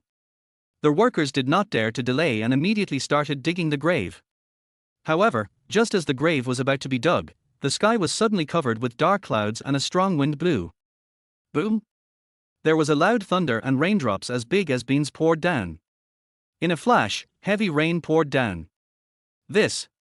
Qin Jing looked at the sudden rainstorm and felt a little uneasy. Master Hongwu looked solemnly, raised his head to the sky, and muttered to himself, there are always unexpected events in the world, it seems that this matter is not simple. The heavy rain continued until the evening when it gradually stopped. After the rain, the sky cleared up and everyone came to the mountain again. However, when they arrived at the Qin family's ancestral tomb, they found that the place where the coffin was supposed to be placed was empty at this moment. Where is the body? Qin Feng exclaimed. Master Hongwu's face suddenly changed. He counted with his fingers and his face suddenly became even uglier. Not good. Master Hongwu exclaimed, quick, go back to the Qin family. What's wrong? Qin Feng asked anxiously. There's no time to explain, let's go. Master Hongwu said hurriedly. No one dared to ask more questions and hurriedly followed Master Hongwu down the mountain. Everyone followed Master Hongwu and hurried down the mountain and returned to Qin's manor. Night falls and the lights come on. The Qin family manor was in dead silence. It was like a giant beast lurking in the darkness, ready to devour its prey. The door was wide open, exuding a strange atmosphere. Not good. Master Hongwu's face changed drastically and he rushed into the manor quickly. Everyone followed closely behind, their hearts in their throats. As soon as I entered the door, a strong smell of blood hit my nose, which was nauseating. There were more than a dozen bodies lying in the courtyard, all of them were servants of the Qin family. Their deaths were extremely horrific, with blood gushing out of all 7 orifices, eyes wide open, and expressions of fear frozen on their faces, as if they had seen something extremely terrifying. What on earth is going on? Qin Zheng was so scared that his face turned pale and his voice trembled. Qin Feng suppressed the fear in his heart and looked around. It was discovered that each of these corpses had 2 deep bloody holes on their necks. It felt like it had been torn apart by some wild beast. Master Hongwu's face turned pale, and without saying a word, he walked quickly towards the villa hall. The hall was in a mess, with furniture lying all over the floor and bloodstains on the ground. It was a shocking sight. The door of the study was half open, and a faint foul smell came from inside. Master Hongwu took a deep breath and pushed the door open. In the study, old Master Qin was slumped in the armchair, already dead. His face was dark blue, his eyes were bulging, and there were 2 bloody holes on his neck. The blood had already coagulated, which was shocking to see. Dad! Qin Zheng was heartbroken and fell beside old man Qin, tears streaming down his face. Qin Feng clenched his fists, his nails dug deeply into his flesh, his eyes filled with hatred and rage. Master Hongwu, what is going on? Qin Zheng questioned Master Hongwu with red eyes. Master Hongwu sighed and explained, I'm afraid the Qin family's ancestor has become a walking zombie. He came back to Qin's manor just to suck the Qin family's blood.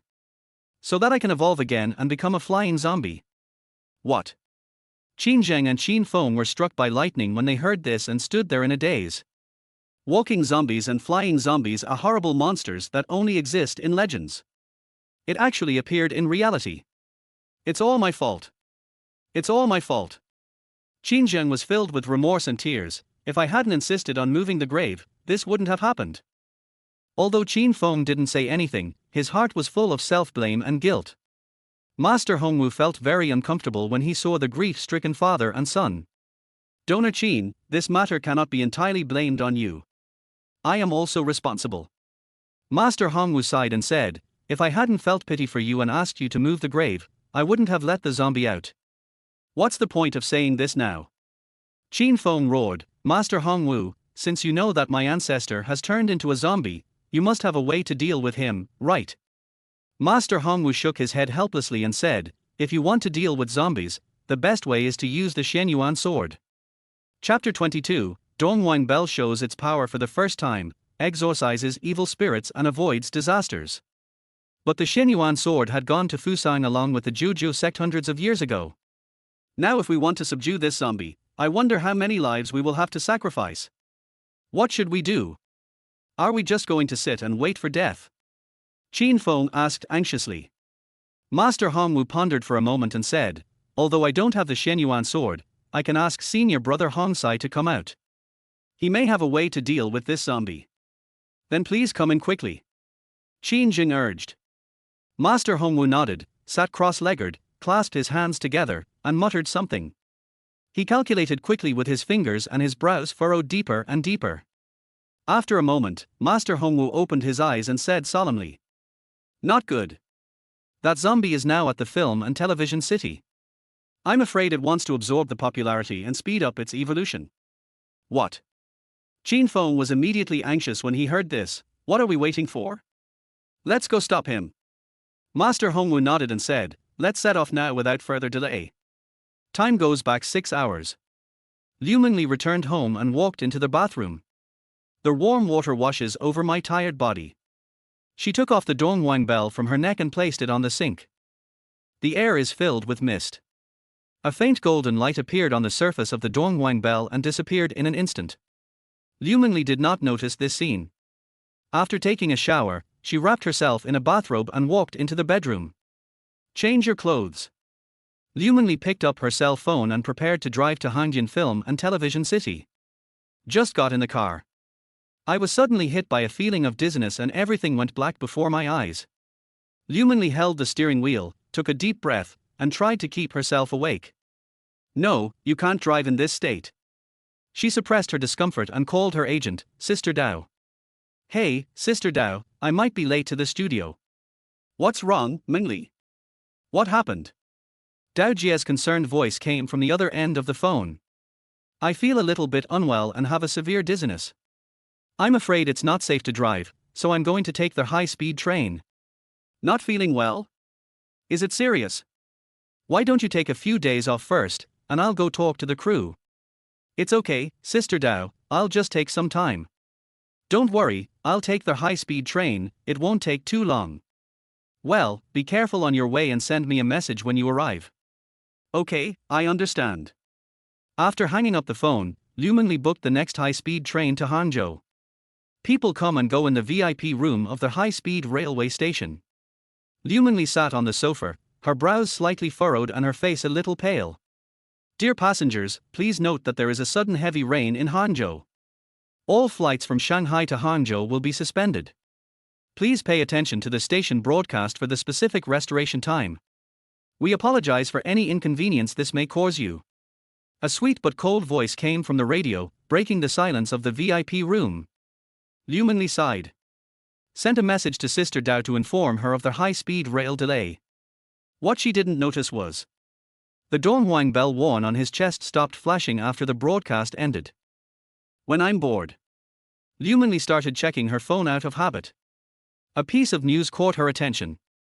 Many places in Fusan were hit by purple lightning, causing heavy losses. It is suspected that someone was fighting. The picture accompanying the news showed a devastated street. Buildings were destroyed by lightning and billowing thick smoke. Purple lightning and thunder were intertwined in the sky, as if the end of the world had come. The comments section exploded. Fuck. This thunder and lightning is too scary, is this really a natural phenomenon? Who did Fusan offend? How could such a natural disaster happen? A battle of wits. Is this a movie? The special effects are too realistic. The person above, are you still asleep? This is news, not a movie. Liu Mengli read the comments and a hint of disdain appeared on the corner of her mouth. This kind of news is obviously a deliberate exaggeration created by self-media to gain traffic, and should not be taken seriously. She turned off her phone and closed her eyes, trying to relieve the dizziness. The sun sets. Hangzhou Film and Television City is brightly lit. The crew of One Eyebrow Taoist has just finished the opening ceremony. The staff began to get busy. Prepare to enter the intense shooting stage. However, Liu Mengli, the female lead, has not arrived yet. What time is it? Why haven't you come yet? That's right, there should be a limit to being a big shot, right? I heard that she turned down several big productions before. How come she is interested in our low-budget movie? In the crew, there was endless discussion about Liu Mengli. From the actors to the crew, almost everyone had something bad to say about her. Shut up. If you don't want to do this, get out.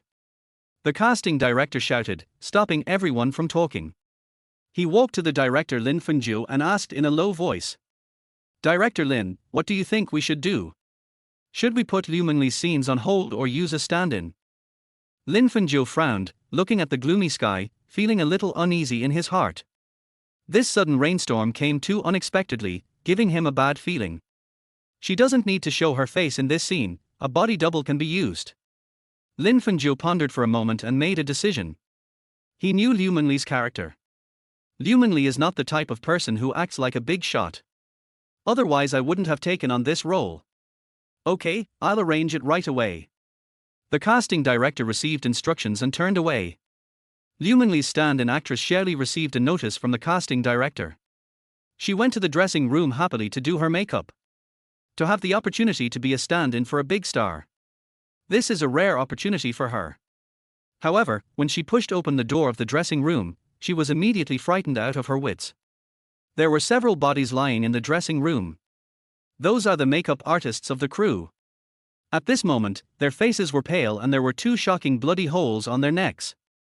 The blood had already solidified, and was glowing strangely under the light. Shirley wanted to scream, but found that she couldn't make any sound. She wanted to escape from this horrible place. But he found that a rotten monster was standing at the door. The monster opened its bloody mouth and let out a series of low growls. Approaching her step by step. R. The other side. Zhu Zishuan finished filming his scenes. When I had nothing to do, I thought of visiting the crew of The Taoist Priest. Ever since they last parted in Shaanxi City, he has been thinking about Liu Mengli. He knew that Liu Mengli was coming to film. So I chose to come here today, hoping to meet her by chance. As an actor, I saw that the filming had not started yet. Zhu Zixuan went straight to the dressing room. At this time, most actors are doing their makeup. The play, One Eyebrow Taoist, mainly focuses on men's roles. So he estimated. There weren't many people in the girls' dressing room. This would create a perfect opportunity for him and Liu Mengli to be alone together. If only something could happen. That couldn't be better. Thinking this in his mind, Zhu Zixuan pushed open the door of the dressing room. Chapter 23, The Divine Ring Blesses and Eliminates the Walking Dead. Zhu Zixuan gently pushed open the door of the dressing room. A faint stench of decay wafted into my nose. He frowned slightly, thinking it was some actor's prop. The dressing room was brightly lit. 7 or 8 makeup artists were busy working around the mirror. However, their movements were somewhat stiff. The skin color is also a little bluish. Under the pale light, it looked particularly strange. Is it a problem with the lighting? Zhu Zixuan didn't think much about it. His eyes were quickly drawn to the familiar figure in the corner. The exquisite curves and elegant posture. Who else could it be if not Liu Mengli? Mengli. Zhu Zixuan suppressed his inner excitement and walked over quickly. He stretched out his right hand and gently patted the other person's shoulder. Then he struck a pose that he thought looked very handsome. He waited for Liu Mengli to turn around with a look of joy.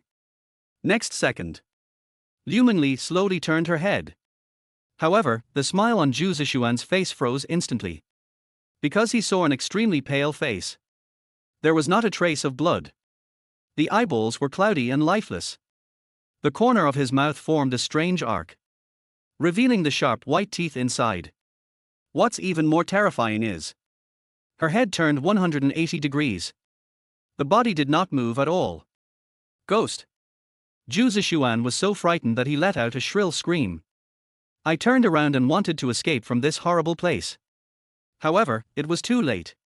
The makeup artists who were originally busy suddenly turned their heads in unison. With strange smiles on their faces, they staggered towards Zhu Zixuan. Don't come over here. Don't come over here. Zhu Zixuan shouted in horror, but was unable to stop the monsters from approaching.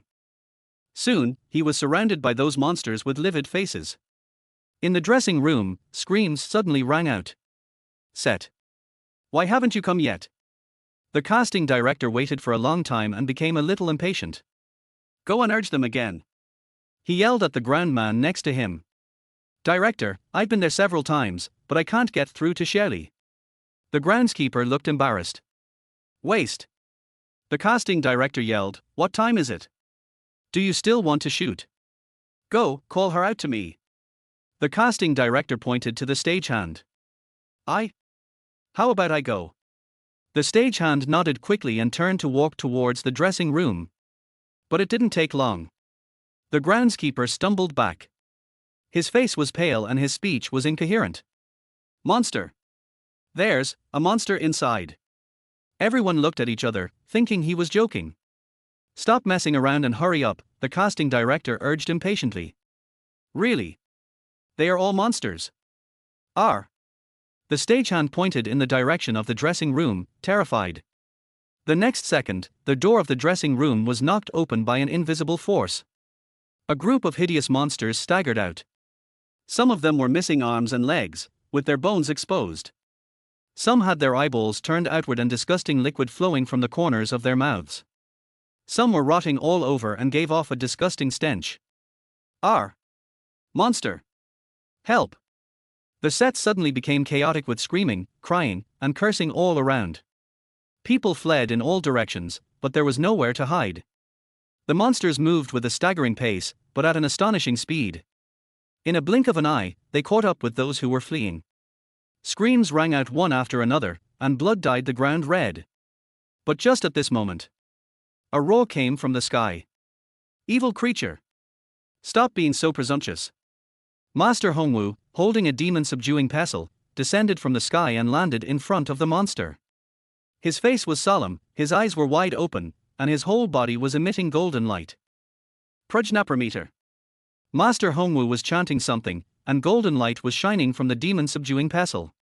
He wielded the demon-subduing pestle and fought with the monsters. Every time the demon-subduing pestle fell, it was accompanied by a shrill scream. Wherever the golden light went, monsters fell to the ground and turned into a pool of pus.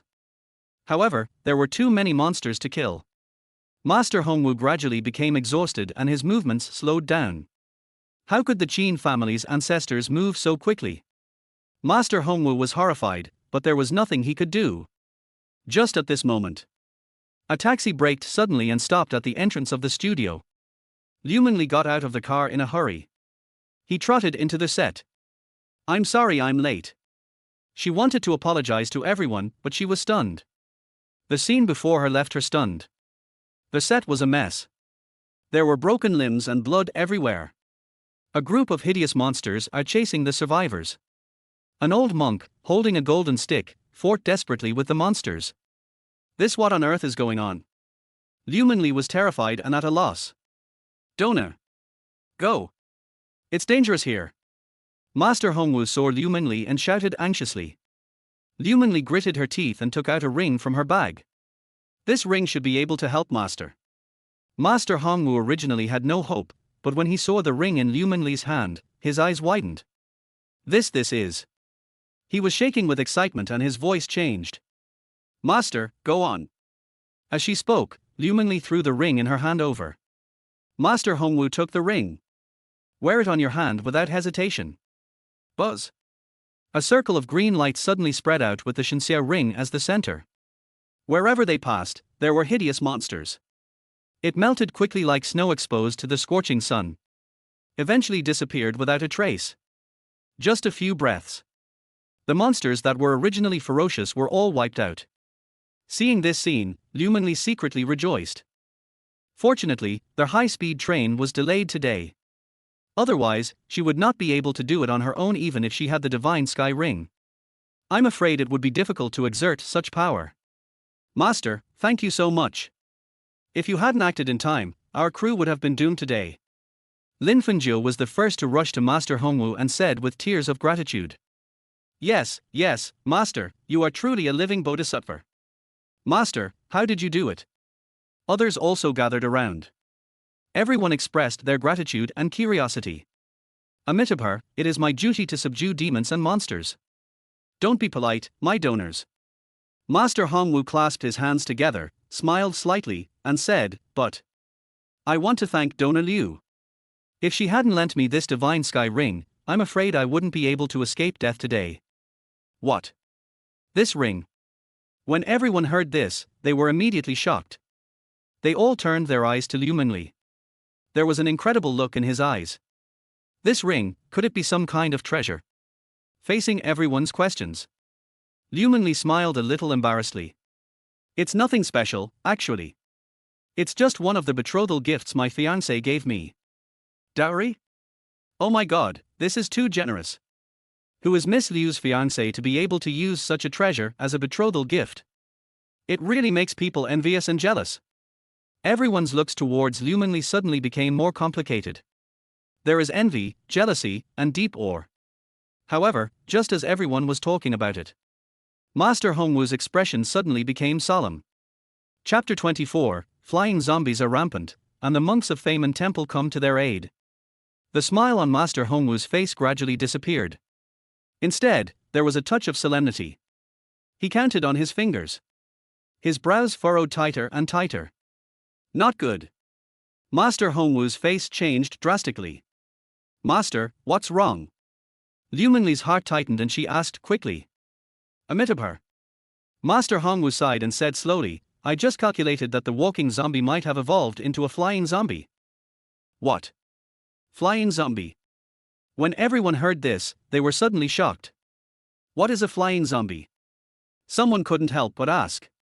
Flying zombies are a type of zombie. They are invulnerable to swords and guns, water and fire. They are extremely powerful, extremely fast, and can fly. They are extremely difficult to deal with. Master Hongwu explained in a deep voice, even this divine sky ring can hardly cause any damage to it. What should we do then? When everyone heard this, they were immediately panicked. Master, you must save us. Lin Fengjiu was so frightened that he turned pale and quickly asked Master Hongwu for help. Amitabha, don't panic, all donors. I have already notified my senior brother to come. I believe he will arrive soon. Master Hongwu clasped his hands together and comforted everyone.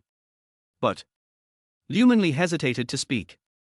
Master Liu, do you want to ask if we can leave here? Master Hongwu seemed to see through Liu Mengli's thoughts and asked. Liu Mengli nodded. Cannot. Master Hongwu said in a firm tone, you have been contaminated by the breath of the zombies, which is equivalent to being marked by the flying zombie. He will not go anywhere else before killing you. What? When everyone heard this, they felt as if they had fallen into an icy cave. Doesn't that mean we can only wait to die here? Someone said in despair. Master, is there no other way? Lin Fengjiu asked with a sad face. There is a solution. That is for you to flee in all directions. This way, the flying zombie will be too busy to take care of everyone. Maybe there will be a chance for you to survive. Master Hongwu said. But wouldn't that harm more innocent people? Liu Mengli asked. Amitabha, there is no other solution. I can only do my best. Master Hongwu sighed and said, I will use my Buddhist teachings to temporarily trap the flying zombie, but it's hard to say how long it will last. During this time, you'd better leave here as soon as possible. Master, you. Liu Mengli wanted to say something but was interrupted by Master Hongwu. Amitabha, there is no time to lose. I will start the ritual now. As soon as he finished speaking, Master Hongwu sat cross-legged, clasped his hands together, and muttered something. As his chanting sounded, an invisible wave quickly spread out in all directions with him as the center. The originally clear sky suddenly became covered with dark clouds, lightning and thunder. There was a strong wind and sand and rocks were flying everywhere. The entire film and television city seemed to be shrouded in a terrifying atmosphere. Master, this is. When Lin Fengjiu and others saw this, they were so frightened that they trembled. I am setting up the Varger demon subduing formation to temporarily block this area. This way, the flying zombie will not be able to enter or leave easily. Master Hongwu explained. Varger demon subduing formation. Everyone felt relieved after hearing this. Amitabha, I hope my brothers and the others can arrive as soon as possible. Master Hongwu said in his heart. Although he had set up the Varger demon subduing formation, with his current level of cultivation, he could only trap the flying zombie for an hour at best. If my brothers and sisters Haven Tea arrived after an hour, the consequences will be disastrous. Thinking of this, Master Hongwu did not dare to be negligent in the slightest. He immediately concentrated his mind and used all his strength to activate the Varger demon subduing formation. At the same time, the building where the dressing room was located was also sealed by Master Hongwu using Buddhist teachings. The surviving crew members, Director Lin Fengjiu, Liu Mengli and others were trapped inside. Everyone's face was filled with fear and anxiety. They don't know what will happen next. I don't know if I can leave here alive. Time passes by every second. The atmosphere was depressing to the extreme. Suddenly, a cold wind blew. The lights in the room flickered a few times and then went out. The whole room fell into darkness. Several screams were heard in the darkness. Don't be afraid, I'm here, everything will be fine. Master Hongwu's voice rang out in the darkness, giving people an inexplicable sense of security. However, at this moment, a creepy sound suddenly rang out in the room. Hee hee hee. This sound seemed to come from the depths of hell, making people shudder. Oh no, that flying zombie is coming. Master Hongwu's face changed and he said in a deep voice. What? When everyone heard this, they were frightened out of their wits. Everyone be careful. Master Hongwu shouted loudly, then formed seals with his hands. A golden light shot out from his hands, illuminating the entire room. Only then did everyone see clearly that in the corner of the room, there stood a monster wearing Qing dynasty official uniform, with a dark complexion and exposed fangs. It was the Qin family ancestor who evolved into a flying zombie.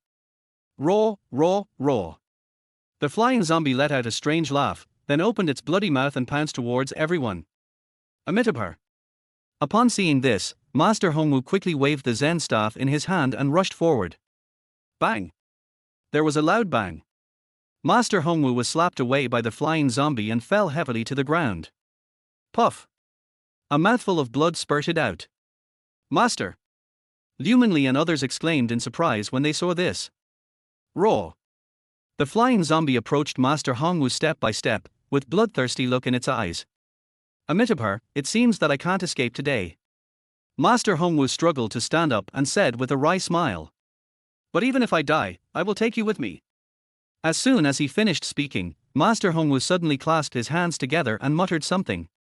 Om Mani Padme Hum. As his chanting sounded, a powerful Buddhist force burst out from his body.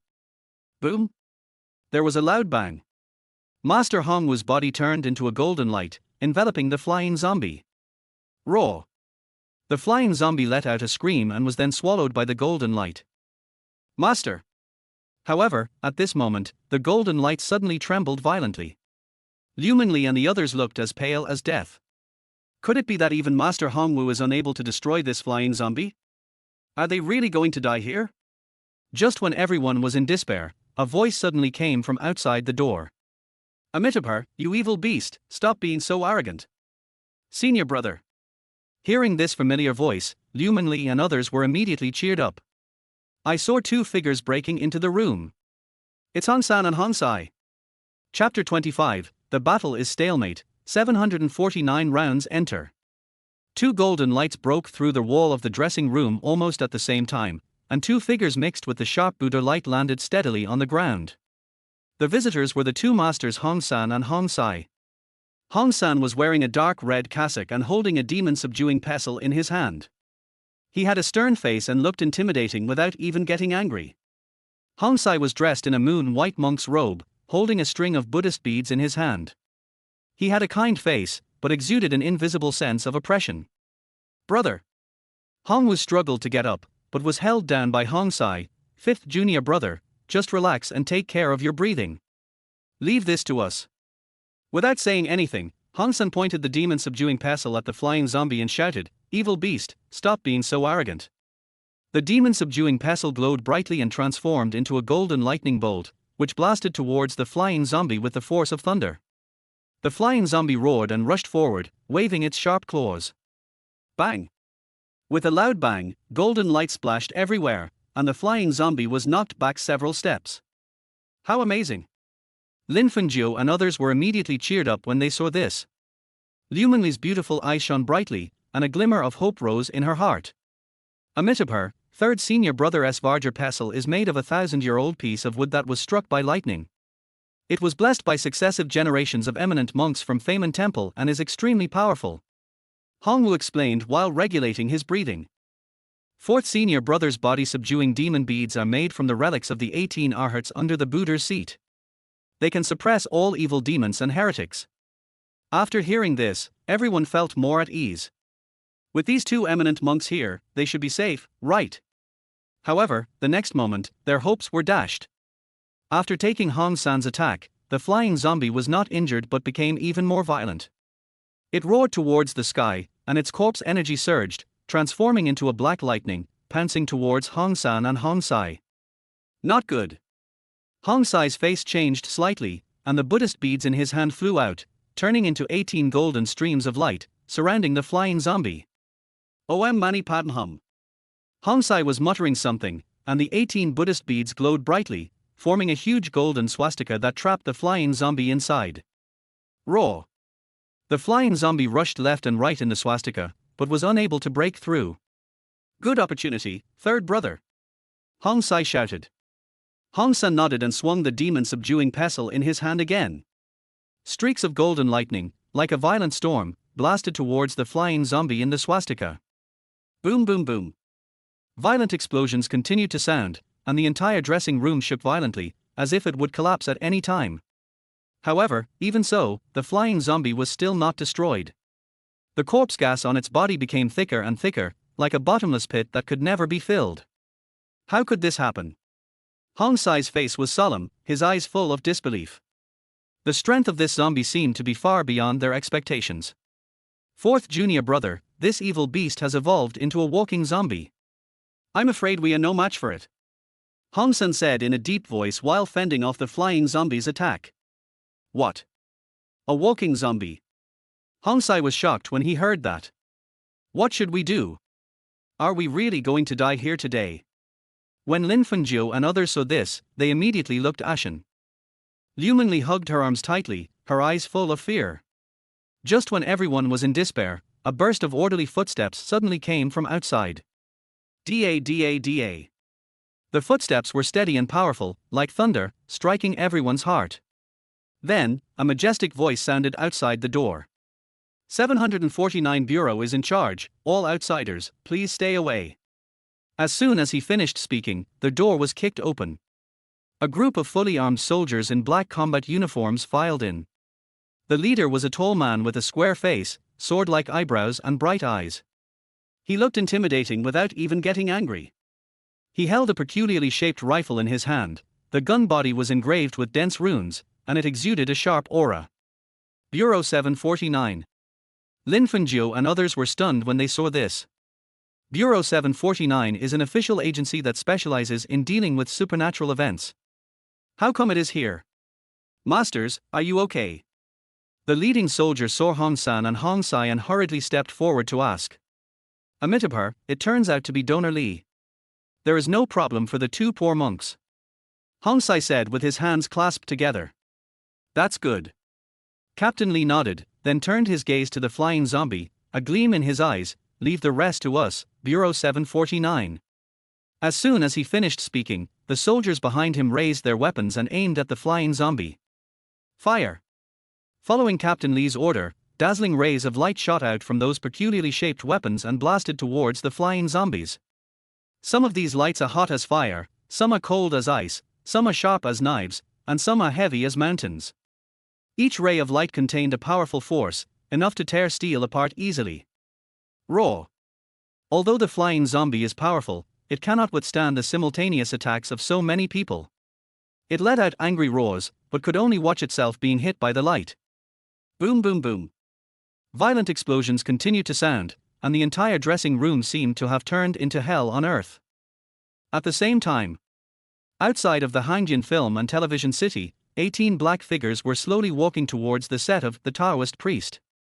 These 18 people were all dressed in black Taoist robes, wearing black Taoist hats on their heads, carrying peach-wood swords on their backs, and holding soul-calling banners in their hands. They walked in unison, like ghost messengers walking out of the underworld, full of a mysterious and weird aura. The leader had white hair and beard, a ruddy complexion, and was in high spirits. He was obviously a master who had attained enlightenment. With every step he took, a faint golden light would rise from under his feet, dispelling all the negative energy around him. Uncle Master, the set of The Taoist with one eyebrow is in front of us. A young Taoist priest stepped forward quickly and said respectfully. Yes. The old man nodded slightly, looking at the film set in the distance with deep eyes, as if he could see through everything. The Qin family ancestor is here as expected. Uncle Master, should we just charge in directly? A hint of murderous intent flashed in the young Taoist's eyes. No hurry. The old man waved his hand. Let's see what happens first. Yes. The 18 people continued to move forward and soon arrived at the outskirts of the set. Inside the set, the sound of screams and shouts was deafening, the smell of corpses was rising into the sky, it was like hell on earth. Although the Qin family ancestor suffered some injuries under the fierce attack of the 749th round, his strength did not decrease but increased, and he became more and more courageous as the battle went on. His entire body was filled with corpse energy, transforming into streaks of black lightning that attacked frantically in all directions. Although the soldiers of the 749th Bureau were well equipped and well trained, they still seemed vulnerable in front of the Qin family's ancestor. One soldier after another was knocked out by the Qin family's ancestor and fell to the ground, his life or death unknown. Chapter 26, Triple Hire arrives, Shen Yuan's sword kills flying zombies. Damn it! Captain Li's face suddenly became extremely ugly when he saw this. He never expected that the strength of this flying zombie was so terrifying. Master Li, we can't go on like this. We must find a way to hold him back, otherwise when he recovers his full strength, we will all die here. Hong Sai shouted. I know. Captain Li gritted his teeth and said, but what else can we do now? Amitabha. Hong Wu suddenly said, it is impossible for ordinary magic weapons to deal with the Qin family ancestor who has turned into a flying zombie. What should we do then? Captain Li's heart sank when he heard this. I heard that Taoism has a treasure called Shenyuan sword, which killed a golden armored flying zombie in ancient times. I think it should be more than enough to deal with the ancestor of the Qin family. Hong San continued. Shenyuan sword. Captain Li's eyes lit up. But Hong San's tone suddenly became a little low. The Shenyuan sword is not in the country. It was taken to Fusang by the Taoist traitors Zhujiu sect. What? Captain Li was struck by lightning when he heard this. The Shenyuan sword is not in the country, so what other methods do they have to deal with the Qin family's ancestor? Are they really going to die here today? Despair, like a plague, spread among the people. At this moment, a faint voice suddenly came from the sky. Infinite Heavenly Lord. When everyone heard this, they were immediately cheered up and looked up. 18 figures in black Taoist robes appeared at the entrance of the set at some point. Each of them has a solemn expression and a dignified look, like divine soldiers and generals descended from the sky, full of majesty and sacredness. It's the Taoist priest from Maoshan sect, someone exclaimed. Hong San recognized the old man in the lead at a glance, and his heart was filled with shock. It turned out to be Zhang Yu, the heavenly master of Maoshan Dubu. How could he appear here? Zhang Yu is the great master of the Dubu department of Maoshan who was granted the great 3-5 Jugung Sutra. His ability to exorcise ghosts and demons is unfathomable. In their circle, he is a figure like Mount Tai and the North Star. How come even he was alarmed? Hong San was secretly surprised, and at the same time, he became more wary of the Qin family's ancestors' strength. Under the leadership of Zhang Yu, the 18 Maoshan Taoist priests quickly formed a mysterious formation and surrounded the Qin family ancestor. They chanted something, made hand gestures, and 18 golden lights shot out from their fingertips, interweaving in the air to form a huge golden light net, covering the ancestor of the Qin family. Above the golden light net, runes flickered and lightning surged, emitting a terrifying pressure, as if to completely suppress the ancestor of the Qin family. Maoshan's secret technique, a dragnet of heaven and earth. Captain Li looked at the scene in front of him, his heart full of doubts. The eminent monks of Feiman Temple were able to arrive in time because of Master Hongwu. Bureau 749 will only appear after the Qin family reports the case. But how did these 18 people from the Taoist sect know what happened here and arrive in time? Could it be that they have been observing this place in secret? Captain Li guessed secretly in his mind, but couldn't figure it out. Although the golden light net was powerful, it could not completely suppress the Qin family's ancestor. It struggled frantically in the light net, emitting bursts of angry roars, with corpse energy surging all over its body, causing the light net to tremble violently, as if it would collapse at any time. Roar! The Qin family's ancestor roared to the sky, and a terrifying corpse gas burst out from his body, instantly breaking the golden light net. Not good. Zhang Yu's face changed and he shouted sternly, "This evil creature is going to fight to the death, everyone be careful." The faces of the 18 Maoshan Taoist priests turned solemn, and they all increased their magic power output in an attempt to trap the Qin family's ancestor once again. However, it was too late. The Qin family ancestor broke free from his restraints, his eyes were red, and his body exuded a violent aura, and he rushed towards everyone. Go! Hongwu shouted loudly, his figure flashed, and he stood in front of everyone, clasped his hands together, and muttered something. Amitabha! A golden Buddha light burst out from Hongwu's body and transformed into a huge golden Buddha's palm, which slapped towards the Qin family's ancestor. Bang! The golden Buddha's palm collided with the Qin family's ancestor, making a deafening sound. Hongwu groaned, flew backwards, and a trace of blood flowed from the corner of his mouth. Master! When everyone saw this, they were immediately shocked. Hurry up! It's already grown into a powerful force. Without a treasure of Shenyuan sword's level, we can't kill it at all. Hongwu Qiang endured the pain and shouted loudly. When everyone heard this, their faces turned pale. Are they really going to die here today? At this moment, Hongwu's voice stopped abruptly. Because he saw that Zhang Yu, who had been silent all the time, was now slowly drawing out a long sword shining with golden light from the sword box behind him.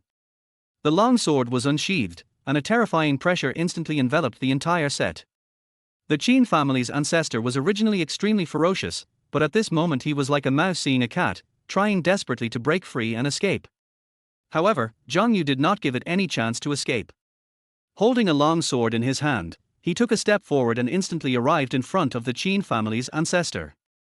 Cut! Zhang Yu shouted softly and slashed out with his sword.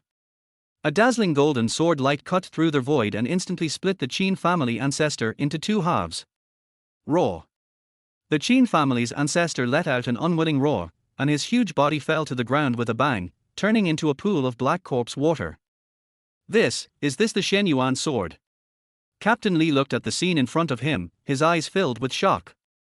He never imagined that the legendary ancient artifact actually existed. But isn't Shen Yuan's sword in Fusang? Thank you, Master Zhang, for your help. Hong Wu and others also stepped forward to thank Zhang Yu. Subduing demons and eliminating evil is our duty as a Taoist. Masters, please don't be polite. Zhang Yu smiled slightly and put the Shen Yuan sword back into its scabbard. Then, he turned around and came to Liu Mengli, who survived the disaster. He bowed and handed over the Shen Yuan sword. May I ask this Taoist priest, this is? Liu Mengli took the sword with a look of disbelief on her face. Zhang Yu smiled slightly and nodded. This is exactly Miss Liu's third betrothal gift. Now that the betrothal gifts have been delivered, we will not stay here any longer. Everyone, we'll see you next month in the Magic City when Miss Liu gets married. The 18 Mao Shan masters came quickly and left quickly. Everyone was left looking at each other in bewilderment, looking at the sword case in Liu Mengli's arms, and fell into confusion. After a while, Hongwu shouted the Buddha's name. May I ask, Master Liu, is your fiancé a Taoist? The captain of the 749th Bureau suddenly realized what was going on.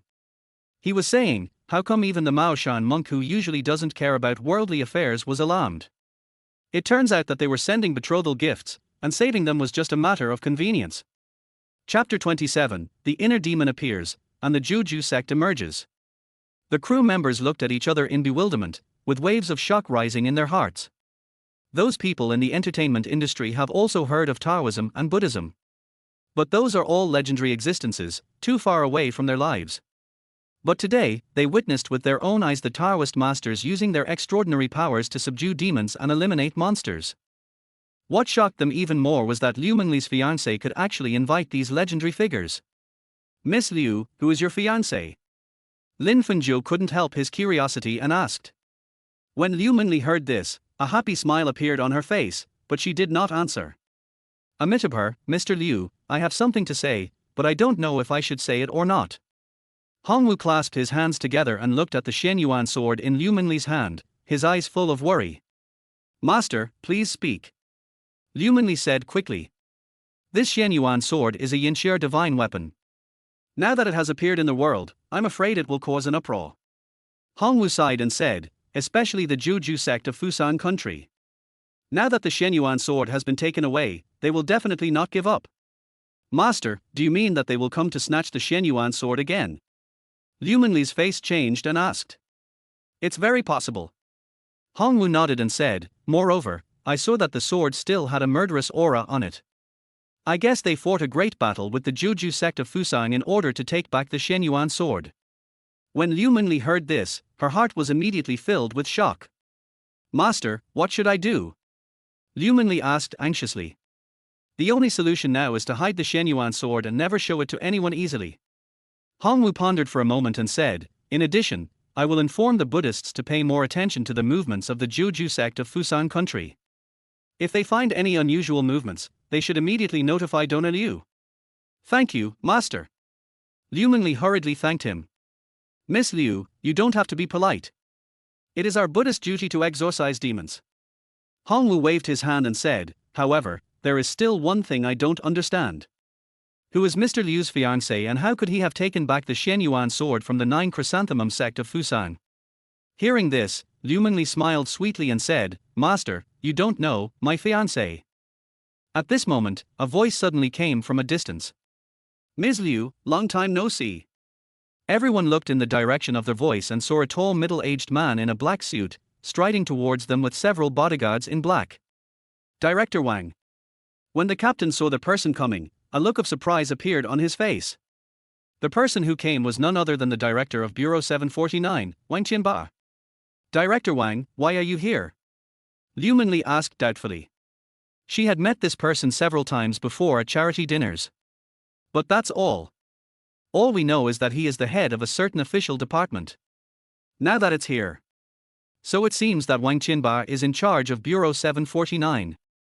Har har, I heard something happened here, so I came to take a look. Wang Qinba said with a smile, but his eyes fell on the Shenyuan sword in Liu Mengli's hand, and a gleam of light flashed in his eyes. I see. Liu Mengli nodded and said, however, now the matter has been resolved, Director Wang does not need to worry. That's good. That's good.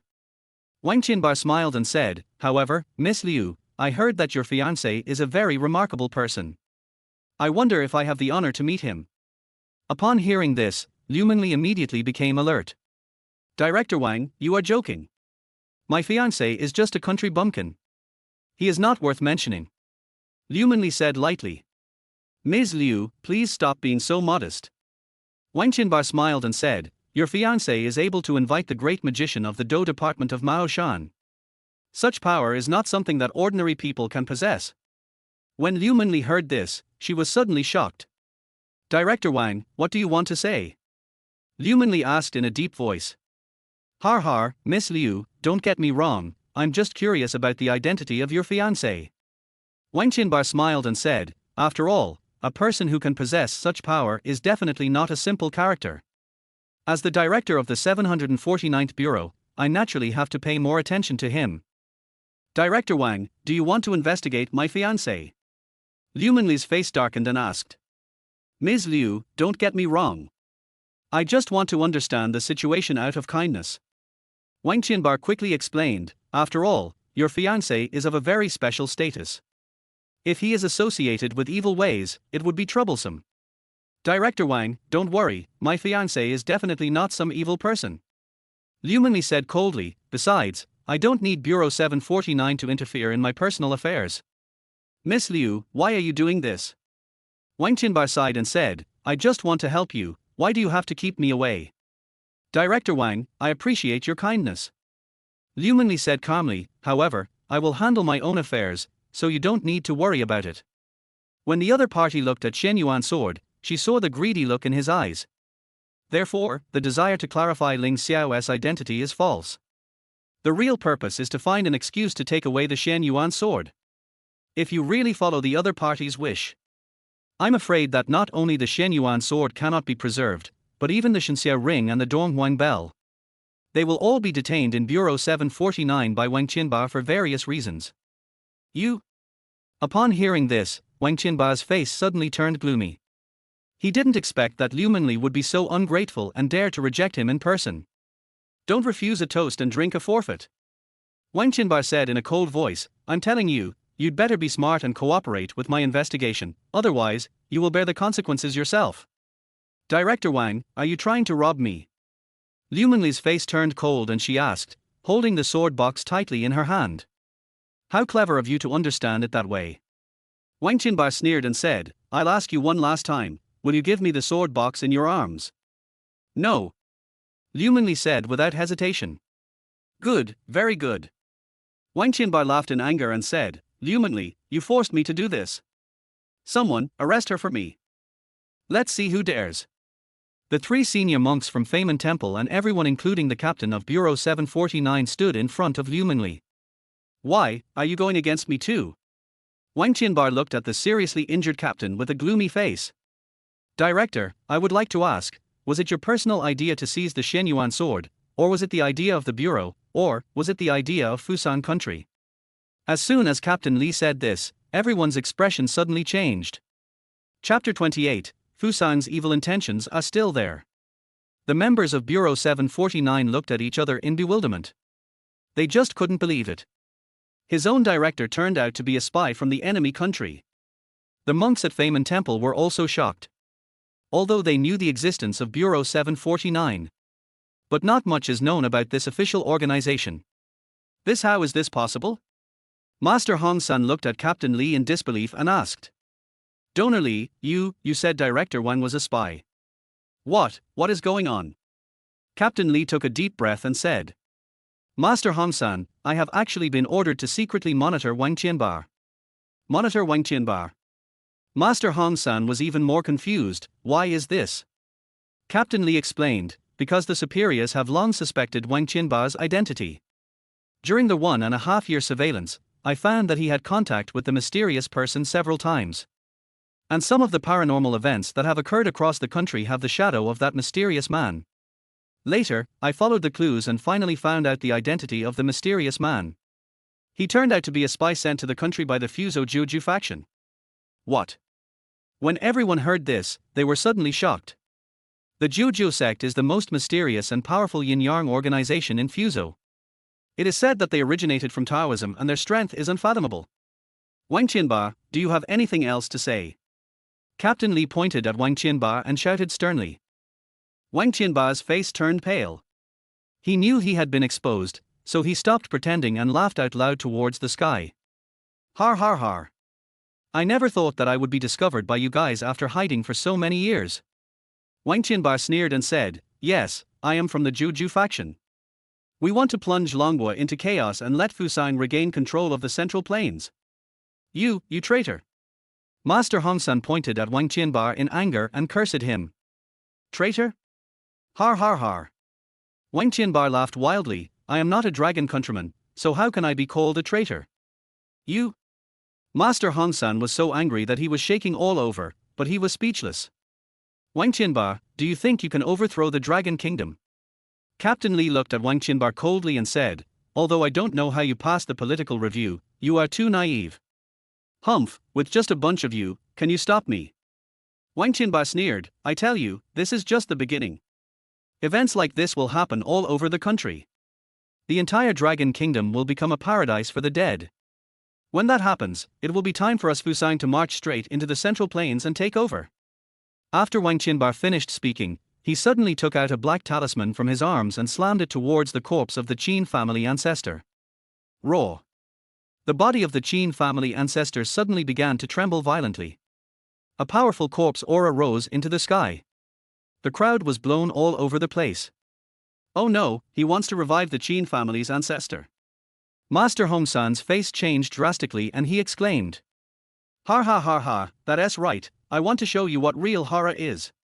Wang Qianba laughed wildly. Under the activation of Wang Qianba's secret method, the body of the Qin family's ancestor shrank at a speed visible to the naked eye. But his corpse aura became stronger and stronger. Finally, a huge black vortex formed in the air. Roar. An earth-shaking roar came from the black vortex.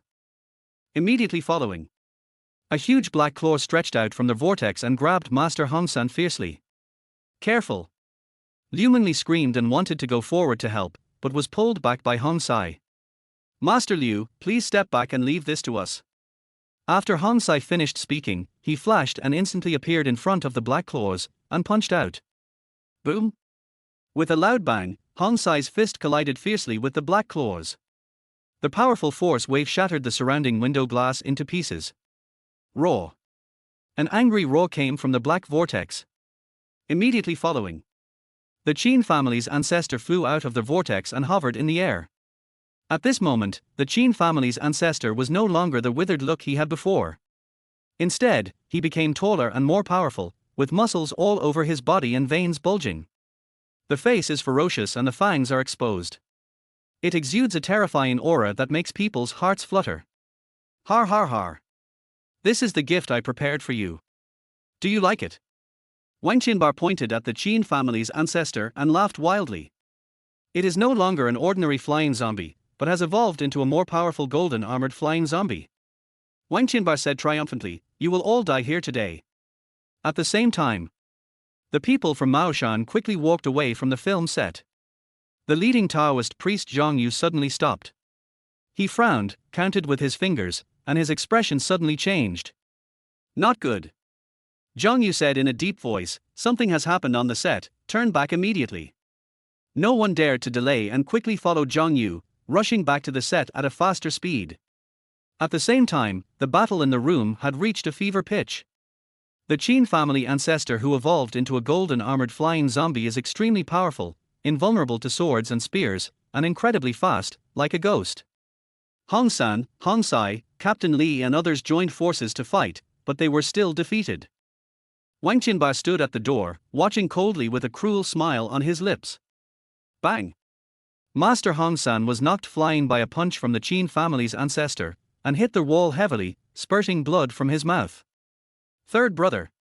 I'm fine. Hong San struggled to stand up, but spat out blood again. Har har har har. You trash want to fight me? Wang Qianba's voice sounded again. What should we do? Are we all going to die here? Captain Li looked ashen and said in despair. He originally thought that the people on his side could deal with Wang Qianba together. Who would have thought that the other party could actually resurrect the Qin family's ancestor? No, there is still hope. Liu Mengli suddenly thought of something and quickly took out a golden sword from the sword box. Shen Yuan sword. Everyone's eyes lit up. Master Hong San, you take this sword. Liu Mengli handed the Shen Yuan sword to Hong San. Hong San took the Shen Yuan sword and immediately felt a powerful force surging into his body. In the hands of ordinary people, this sword is just an exquisitely shaped work of art and cannot exert its due power. Only people like them are in the mysterious sect. Only then can the power of Shen Yuan's sword be brought to its fullest. Raw. The Qin family ancestor pounced again, waving his sharp claws, and went straight for Hong San's throat. When Hong San waved the Shen Yuan sword to block the attack of the Qin family ancestor. The sound of metal clashing resounded throughout the room. Although the Shen Yuan sword cannot severely damage the golden armored flying zombie, it can still cause certain damage to it. Raw. The Qin family's ancestor roared in anger, but he could do nothing to Hong San. The battle situation once again reached a stalemate. Wang Qianba's face darkened. He knew that he could no longer stand idly by. These people must die. Otherwise, his identity as a spy would be exposed. By then, what awaits him will be a joint stranglehold by the state apparatus and the Taoist sect. If that happens, he will be dead. Only when the plan is fully implemented and the Taoist sect is unable to take care of itself, he can reveal his identity without any scruples. But definitely not now. It looks like I have to do it myself. A cold light flashed in Wang Qianba's eyes. Chapter 29, Killing Spies. Wang Qianba moved. He flashed and appeared behind Master Hong San, even though he was the first to arrive. Be careful! Liu Mengli exclaimed. But it was too late. Wang Qianba formed his 5 fingers into claws, like an eagle striking the sky, and pierced directly into Master Hong San's back. Puff! Blood splattered. Master Hong San didn't even have time to react before Wang Qianba pierced his chest. You? Master Hong San lowered his head in disbelief, looking at the bloody hand on his chest. Senior brother. Hong Sai and Hong Wu were filled with grief and anger. Wang Qianba sneered and pulled hard with his hand. Rip. The sound of flesh and blood being torn apart was particularly harsh in the silent room. Master Hong San's body was torn into 2 halves. Blood and internal organs were scattered all over the ground. Third brother. Master. Liu Mengli, Captain Li and others all had their eyes bloodshot. Wang Qianba casually threw Master Hong San's body aside and his eyes fell greedily on the Shen Yuan sword. Good baby. He snatched the Shen Yuan sword and immediately felt a powerful force surging into his body. Wang Qianba laughed loudly, full of vigor and vitality. With this sword, there is no place in the world that I cannot go. Wang Qianba, you will not die well. Master Hong Si roared. Wang Qianba sneered. The victor is the king and the loser is the bandit. This has been the case since ancient times. Today, you will all die here.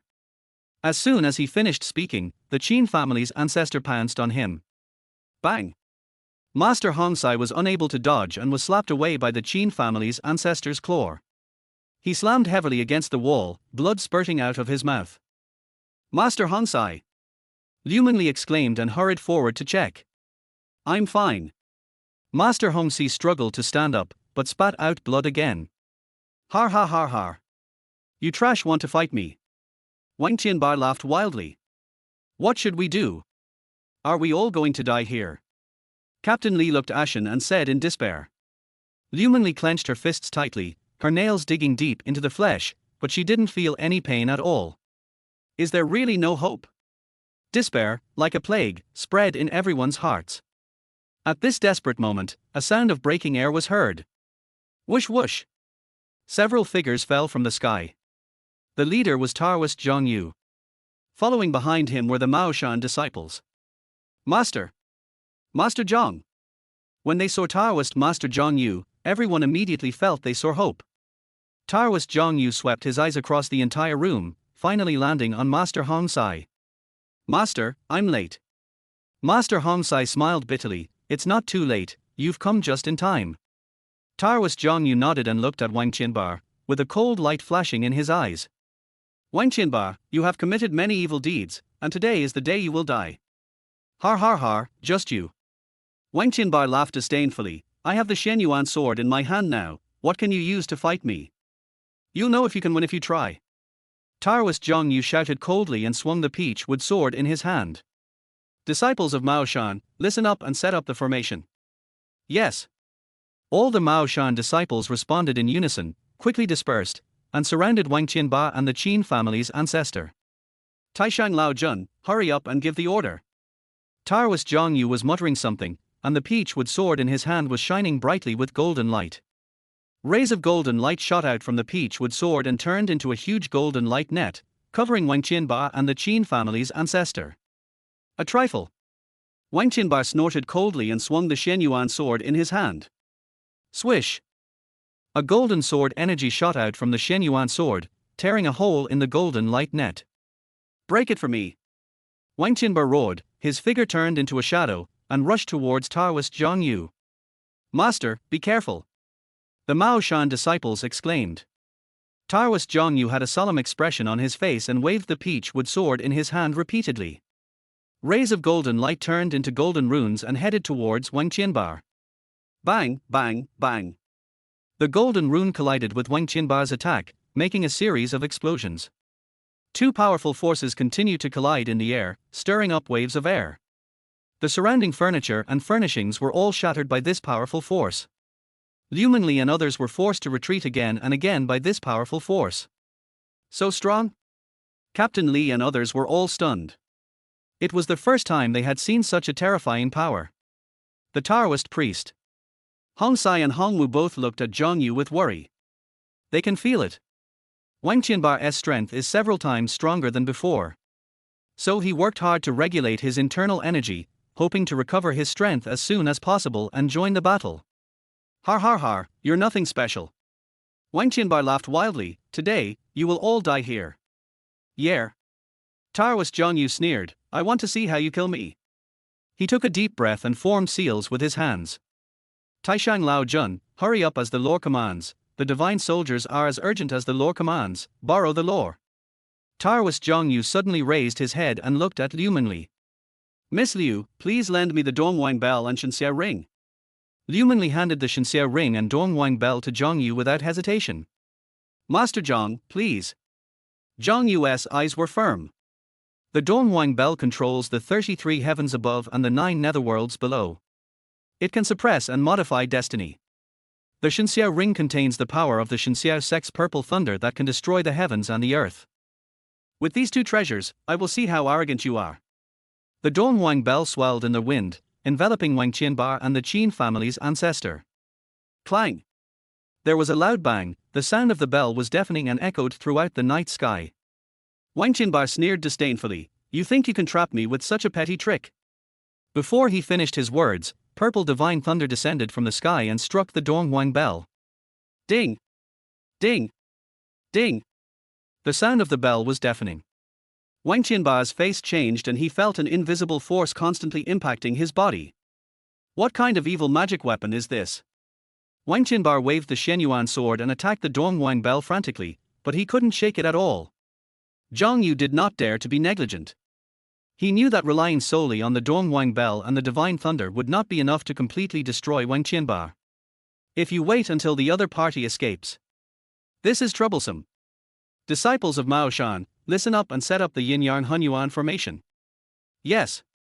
The Mao Shan disciples acted quickly, standing in specific positions, and making hand gestures, causing rays of light to shoot up into the sky. The yin and yang energies met in the air, forming a huge yin and yang fish pattern. Rotate slowly. The speed is getting faster and faster. Eventually, a huge vortex was formed, enveloping the Dongwang bell. Oh! From the Dongwang bell, the painful roars of Wang Qianba and the Qin family's ancestor were heard, which was creepy. The yin-yang fish pattern is spinning faster and faster. The space inside the Donghuang bell began to distort. The figures of Wang Qianba and the Qin family's ancestor also became blurred. Zhang Yu's face was pale, with beads of sweat on his forehead. It was obvious that maintaining this formation was extremely exhausting for him. Success or failure depends on this one move. Zhang Yu gritted his teeth and persisted, constantly changing the hand gestures with his hands, continuously injecting the true energy in his body into the yin-yang fish diagram.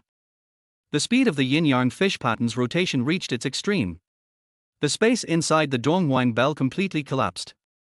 The figures of Wang Qianba and the Qin family's ancestor also disappeared. Successful. When everyone saw this, they were immediately overjoyed. Chapter 30. The storm is over. Zhang Lingxiao's identity. The smoke cleared and the night sky returned to calm. Zhang Yu staggered a few steps and almost collapsed. He bent down to pick up the Shenyuan sword on the ground, turned around and handed it to Liu Mengli. Ms. Liu, I have accomplished your mission. Liu Mengli took the Shenyuan sword, her beautiful eyes full of complexity. Master Zhang, I should be the one to thank you. If you hadn't helped us, I'm afraid all of us would have died here. Zhang Yu shook his head and said with a wry smile, Miss Liu, you are too polite. People like us in the Shenmen sect have always taken it as our duty to slay demons and eliminate evil, but... He paused, his eyes falling on the Shenxia ring and Donghuang bell in Liu Mengli's hands. These two treasures are of great value. Miss Liu is willing to lend them to me. Zhang Yu will never forget this kindness.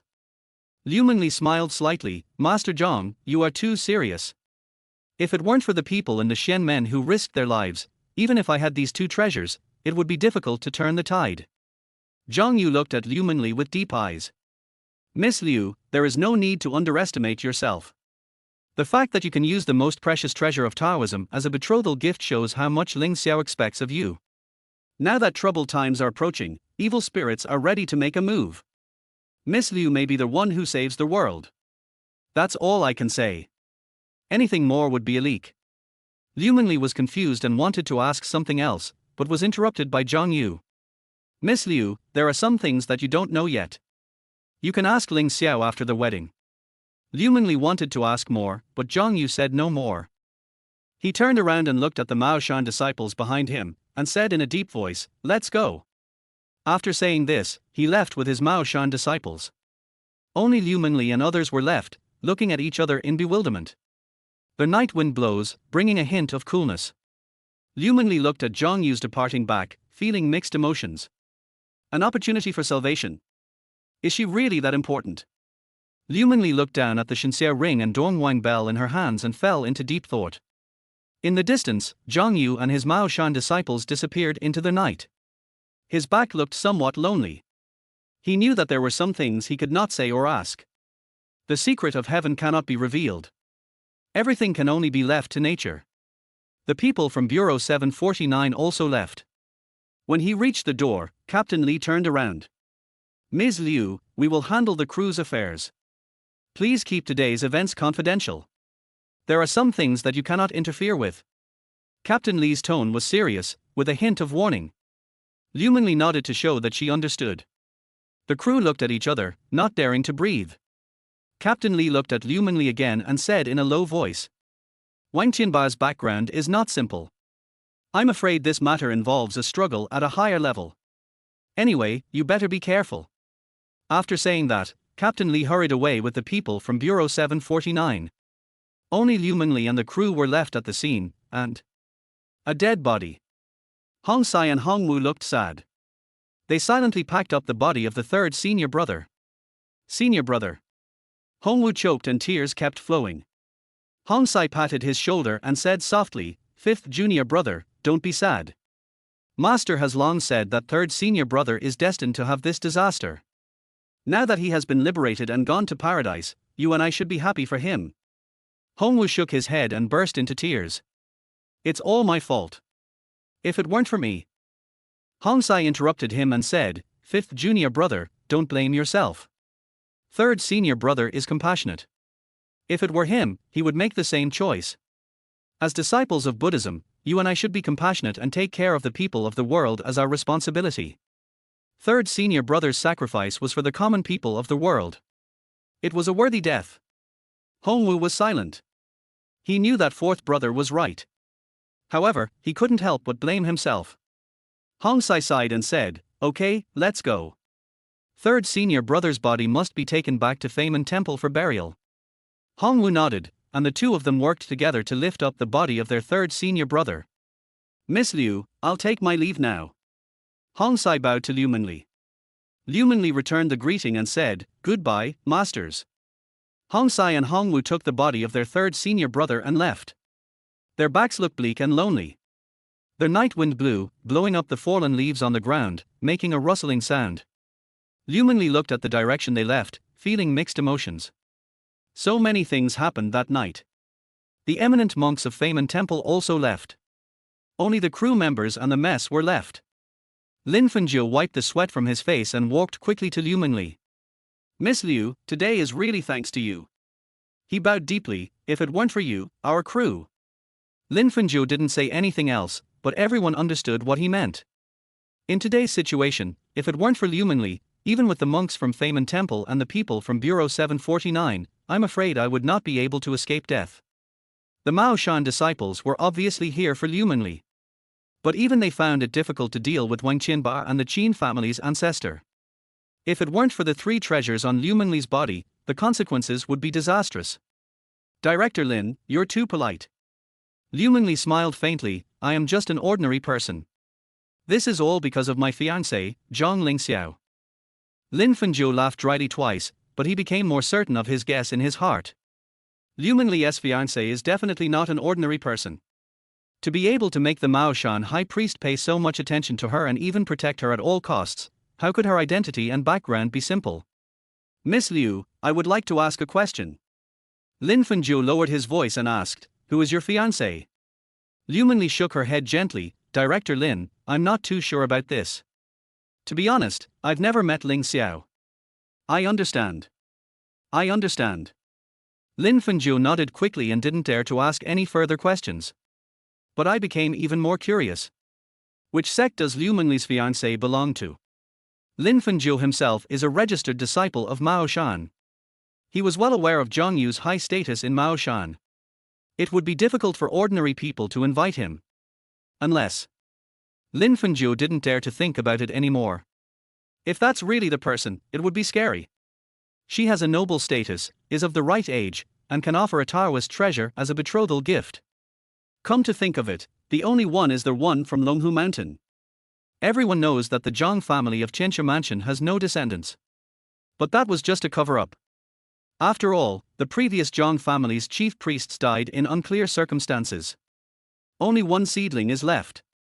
The talent displayed by the only child of the Zhang family was even more terrifying than that of their ancestor Zhang Daoling. Only people in the Taoist sect know these secrets.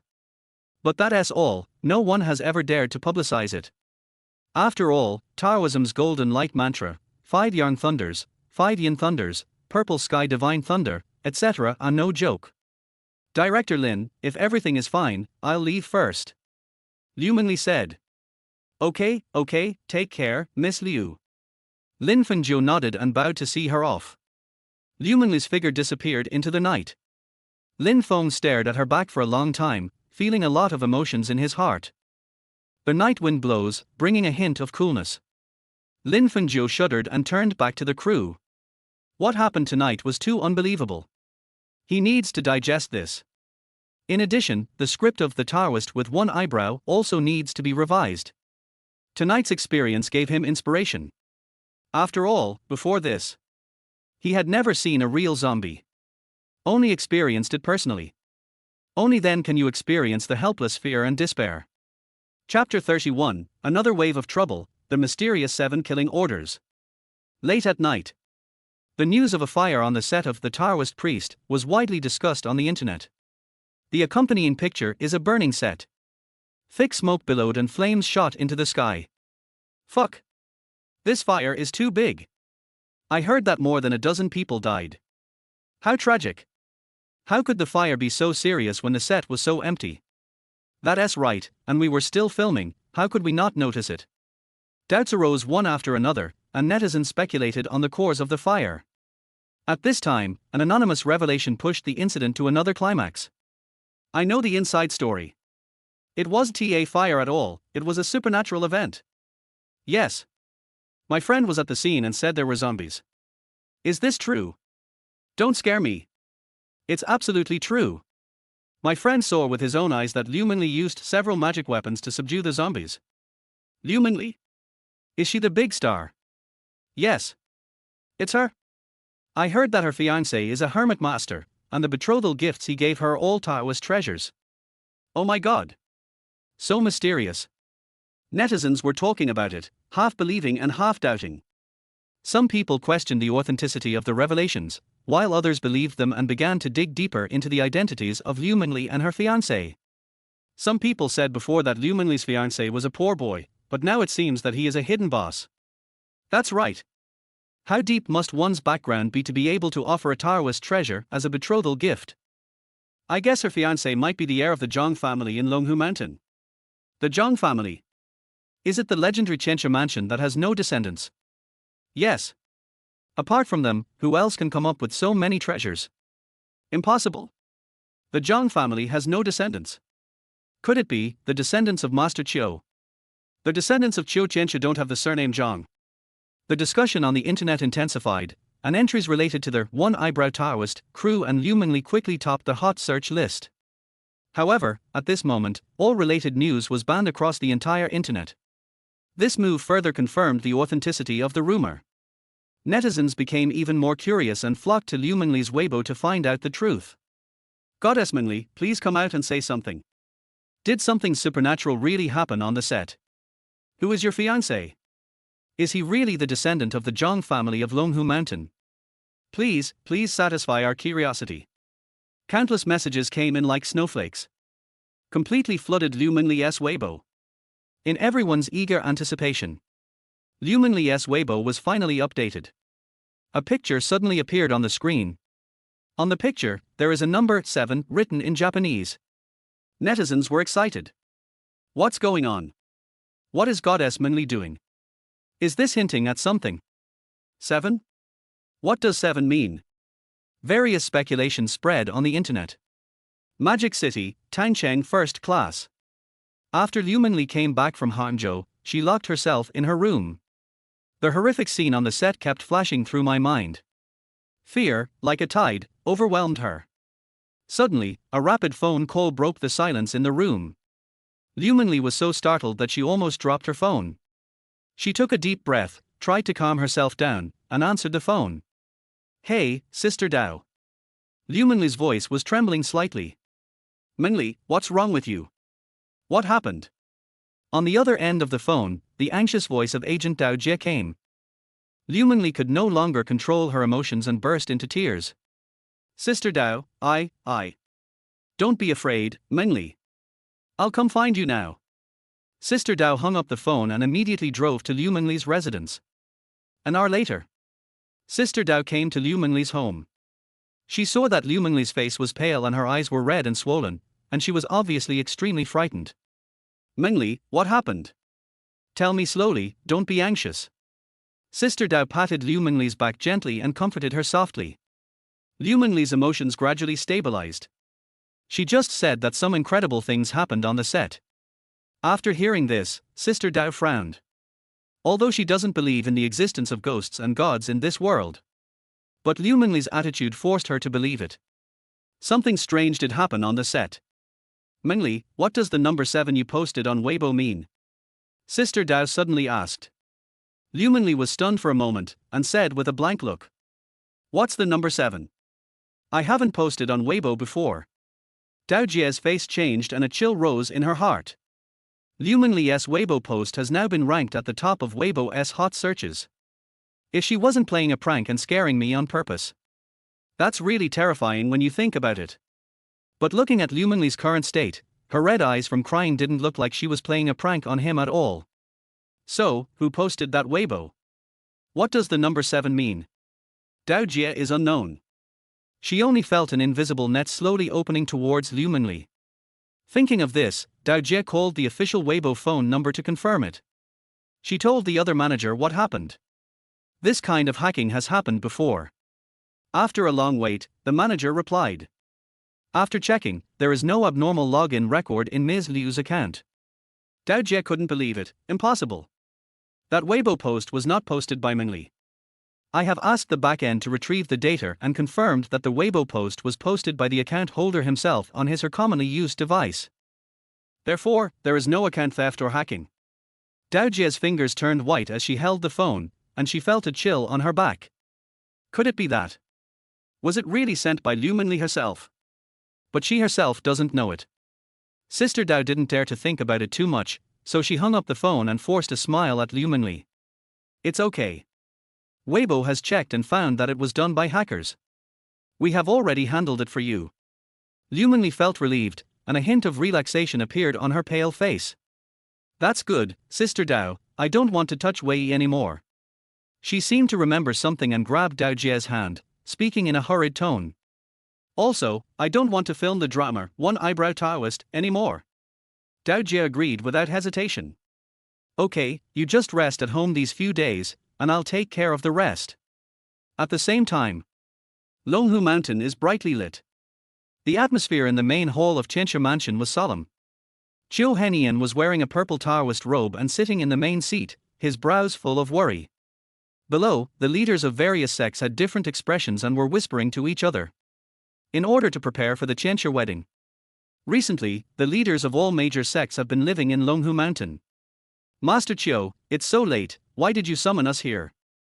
Is there something important? Taoist Qingfeng, the head of Zhaoshan sect, was the first to speak.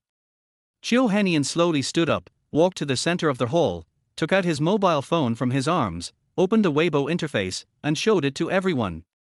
This is the Weibo post Mengli just posted. Everyone was puzzled and looked over. On the picture, there was a number written in Japanese, 7. God. God and Ghost 7 killing orders. The head of the Shenxiao sect, Taoist Xuanzhen, cried out in shock, his face turning pale. All the Taoist leaders were suddenly thrown into chaos. Once the 7 killing orders of gods and ghosts are issued, anyone who is struck will surely die within 7 days.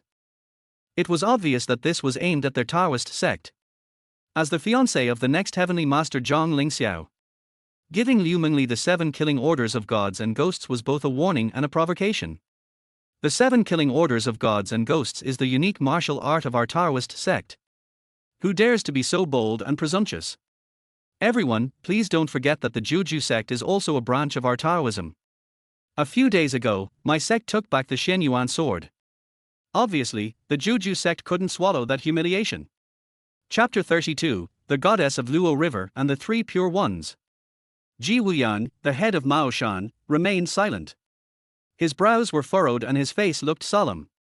Suddenly, he seemed to remember something and stood up abruptly.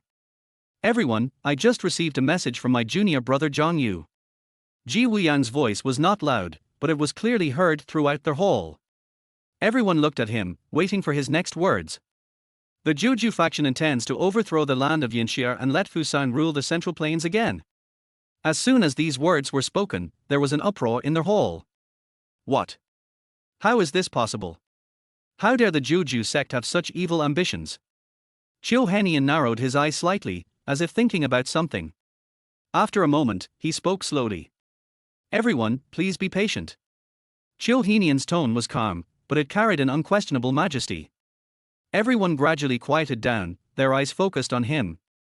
In my opinion, this 7 killing orders of gods and ghosts is probably a cover. When Qiu Henian said this, everyone was stunned. A cover? Master Qiu, what do you mean? Qiu Henian looked around at everyone and said slowly. Since the Juju sect knows that Mengli is the next heavenly master's fiancé, they must have expected it. We can't just sit back and watch. Everyone nodded slightly in agreement.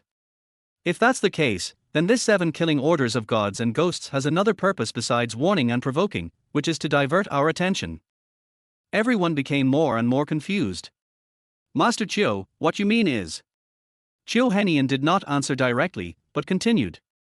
Before the heavenly master's wedding, the Taoists were not allowed to leave the mountain in large numbers, which gave the Juju sect an opportunity to take advantage of it. The other party probably wants to make Yanxia fall into a state of supernatural events before the Heavenly Master's wedding.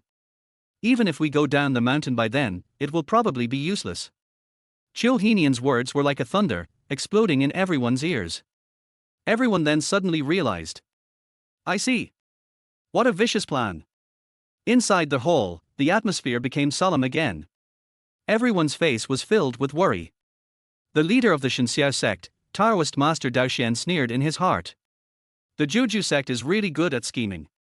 He wants us, the Taoist sect masters, to focus all our energy on dealing with the 7 killing orders of gods and demons on Wuwuwu Mengli, so that they can be allowed to create supernatural events on a large scale. The other masters had similar thoughts and their faces were solemn. At this time, Taoist Qingfeng, the head of Zhaoshan sect, looked at everyone and asked his own question. Everyone, there are only 2 paths before us now. Or, do your best to protect the saint and prevent the 7 killing orders of gods and ghosts from coming true. Or, let the 7 killing orders of gods and ghosts go, and concentrate our efforts on stopping the conspiracy of the 9 chrysanthemums faction. We can only choose one of these 2 paths. Everyone looked at each other, not knowing how to answer.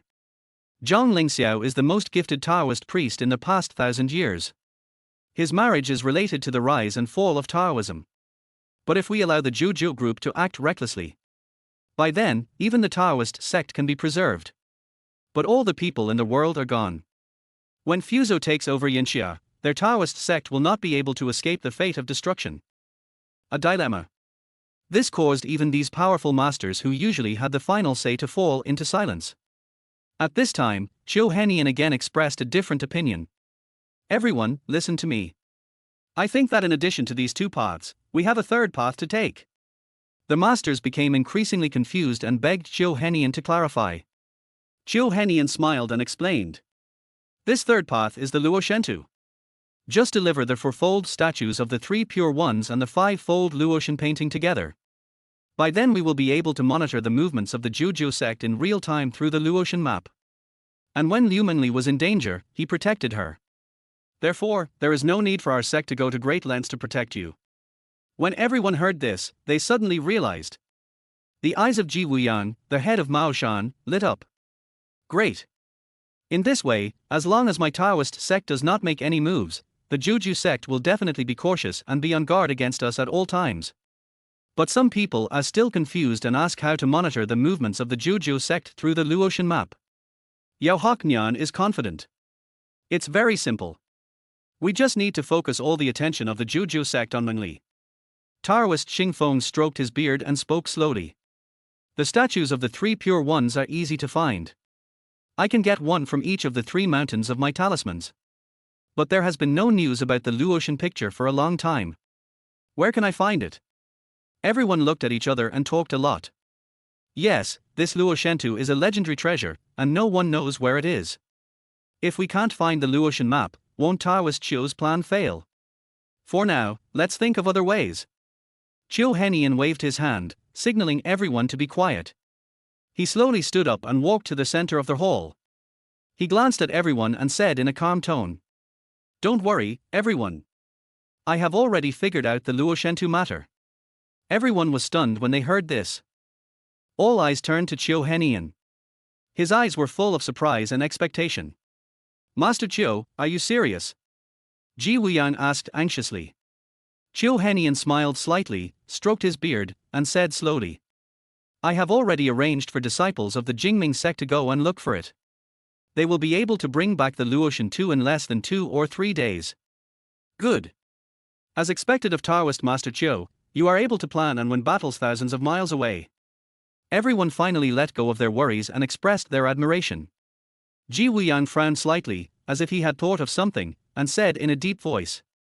However, the Juju sect is eyeing us covetously now, so we have to be on guard. What if they find out about our plan and attack Mengli in advance? What should we do then? Upon hearing this, everyone's faces became solemn again. Master Ji is absolutely right. We must act as soon as possible and never let the Juju sect succeed. But how can we hide this from the eyes and ears of the Juju sect? Chiu Henian waved his hand, signaling everyone to stay calm, and said confidently, Don't worry, I have already arranged this matter. He paused and continued. After we obtain the Luotian map, we will send it directly from the Wanshou Palace on the West Mountain. My Funu Sanshan will also send high-ranking officials to escort the 3 Pure Ones to ensure that nothing goes wrong. Okay, everyone responded in unison. What's more, Qiu Henian raised a meaningful smile. Although the 7 killing orders of gods and ghosts are a death warrant, they are also a life-saving warrant. Everyone was puzzled and looked at Qiu Henian in doubt. Qiu Henian explained, during these 7 days, even the person who cast the curse would find it difficult to kill Liu Mengli, otherwise the backlash of the 7 killing orders of gods and ghosts alone would be enough to cause the Juju sect to suffer. Everyone suddenly understood and their admiration for Robert Yao increased even more. So, Qiu Henian looked around at everyone and said word by word, we just need to deliver the 3 Pure Ones statues and the Luotian picture before the 7th day. By then, Mengli will have the 3 great artifacts, the Divine Sky Ring, the Donghuang Bell, and the Shenyuan Sword. In addition, we will use the power of the 3 mountains of talismans through the Luotian map to bring our supernatural powers to their full potential. As long as the Juju sect dares to show up, that will be their death. Qiu Henian's tone was firm, powerful and full of confidence. When everyone heard this, a raging fire ignited in their hearts and they were eager to fight. We are willing to obey Master Qiu's orders. Kill the Juju sect and protect the peace of Yanxia. Inside the hall, everyone was excited and filled with murderous intent. Chapter 33 Fan Meeting. It's late at night and the moonlight is like water. Liu Mengli was in a deep sleep. In the dream was Zhang Lingxiao's gentle smile. There are no monsters or demons, only peaceful days. The next morning, Liu Mengli woke up and felt refreshed. Sister Dao walked into the room carrying breakfast. Mengli, how do you feel today? Sister Dao, I feel much better. It seems like I slept very deeply last night. Liu Mengli said with a smile. That's good. That's good. Dao Jie was obviously relieved. There is a fan meeting scheduled today, and there is also a variety show live broadcast in the afternoon. You should prepare for it. Liu Mengli nodded, but felt a little uneasy. 10 o'clock in the morning. The two drove to the Taiku shopping mall in Shanghai. The fan meeting was packed with people and the atmosphere was lively. Liu Mengli was dressed in white, looking like an immortal. As soon as he appeared on stage, fans screamed continuously. Mengli! Mengli! Fans were chanting her name crazily. Liu Mengli tried hard to force a smile, but she felt vaguely uneasy inside. Dao Jie stood at the side of the stage. His brows were furrowed, and he always felt that something was wrong. Sudden. Without warning, their hall lights went out. The boundless darkness swallowed up all the light. What's going on? Is the power out? There was a commotion in the crowd, and fans looked at each other and talked a lot. In the dark, Liu Mengli felt an inexplicable chill coming over her. She couldn't help but shiver. Dao Jie was extremely anxious and shouted, "Security! Security!" Just at this moment, there was a sudden piercing noise from the speakers. It's so sharp and piercing that it makes your scalp tingle. Help! The fans suddenly became chaotic, with screams and cries everywhere. Dao Jie struggled to push through the crowd and rushed to the center of the stage. Protect Liu Mengli tightly behind you. Mengli, don't be afraid, I'm here. Dao Jie's voice was particularly firm in the darkness. Liu Mengli held Dao Jie's hand tightly, feeling the warmth of her palm, trying to calm herself down. In the darkness, it seemed as if there were pairs of eyes watching them. Cold, evil, and full of malice. Mengli, there seems to be something behind you. At this moment, a fan's frightened voice sounded in the darkness. Liu Mengli turned back suddenly, but saw nothing. Darkness swallowed everything. Fear, like a vine, entangled Liu Mengli's heart, almost suffocating her. Liu Mengli finally couldn't help but scream. Sister Dao hugged Liu Mengli tightly, trying to warm her cold body with his body temperature. Don't be afraid, Mengli, don't be afraid. Dao Jie repeated this sentence over and over again, her voice trembling but full of power. After an unknown amount of time, the lights finally came on. The hall was in a mess and fans were looking at each other in shock. Liu Mengli collapsed in Sister Dao's arms, her face pale and her whole body trembling. Mengli, are you okay? Sister Dao asked anxiously. Liu Mengli shook her head but couldn't say a word. Sister Dao helped Liu Mengli back to the backstage lounge and poured her a cup of hot water. Mengli, this matter is too strange. Did you offend someone? Sister Dao asked in a deep voice. Liu Mengli nodded, but then shook her head. Could it be? Liu Mengli suddenly thought of something and her face turned even paler. What happened on the set last night revealed that Wang Qinbar from Bureau 749 was actually an undercover agent from the Juju faction of Fuzhou country. He thought he had a sure win, so he told everything. Could it be because of this reason that the other party targeted her? Liu Mengli didn't know. She told Dao Jie her speculation. You mean, the Juju sect? Sister Dao took over Liu Mengli's words with a serious tone. Liu Mengli didn't say anything, just nodded. Except for the Juju school. She really couldn't think of who else would do this to her. I heard that the Juju sect is the largest yin-yang magic religion in Fuzhou. But, I don't think they dare to do anything reckless. At most they are just trying to scare you. After all, you are big star, and your fiancé is a Taoist. Not to mention, I will still protect you. Sister Dao held Liu Mengli's hand with a firm tone. Liu Mengli looked at Sister Dao and a warm feeling surged in her heart. Although I was still very scared. But she knows she is not alone. She also has Dao Jie, Ling Xiao, and the fans who support her. At the same time, on the internet, topics such as #Liu Mengli fan meeting # and #Liu Mengli is suspected of being possessed by evil spirits # quickly became hot searches. Fuck. This is too scary. Could it be that Goddess Mengli really encountered something unclean? Oh my god. This kind of thing still exists in this day and age. Is it hype? The above, hype? Have you ever seen a star hype this kind of thing? Aren't you afraid of losing fans? That's right. Goddess Mengli is famous for her purity, how could she hype something like this? But if it's not hype, it's too scary. What on earth did Goddess Mengli encounter? Could it be that during the filming, I provoked something unclean? It's possible. I heard that it's easy to encounter evil spirits when filming horror movies. Oh my god. Isn't the Goddess Mengli very dangerous? Where is Zhang Lingxiao? Isn't he a Taoist? Why doesn't he come out to protect his fiancée? Yes. Where did Zhang Lingxiao go? He was so secretive and refused to show up. Is he feeling guilty? Maybe he's not a Taoist priest at all, but just a liar. The person above, please stop talking nonsense. I believe in Taoist Master Zhang. That's right. Taoist Master Zhang must have been delayed by something, that's why he didn't come to protect Goddess Mengli. Discussions on the internet are becoming increasingly heated, with various speculations emerging one after another. Liu Mengli's fans are even more worried. Many people left messages on her Weibo. Ask about her situation and pray that she is safe. However, Liu Mengli's Weibo has remained silent. There was no response. This makes fans even more worried and makes those questioning voices even more arrogant. The other side. Liu Mengli and Dao Jie have returned to their residence. Mengli, go and have a rest first. I'll make you some porridge. Sister Dao looked at Liu Mengli with concern. Her face looked very bad at this time. As pale as paper, without a trace of blood. Liu Mengli nodded. He dragged his tired body into the bedroom and fell on the bed. Not long after, she felt sleepy and fell into a deep sleep. In her dream, she seemed to be back in that familiar valley. The valley is filled with birdsong and flowers' fragrance, and the scenery is pleasant. Zhang Lingxiao was dressed in white, standing under the peach tree, smiling at her. Lingxiao. Liu Mengli ran over and threw herself into Zhang Lingxiao's arms.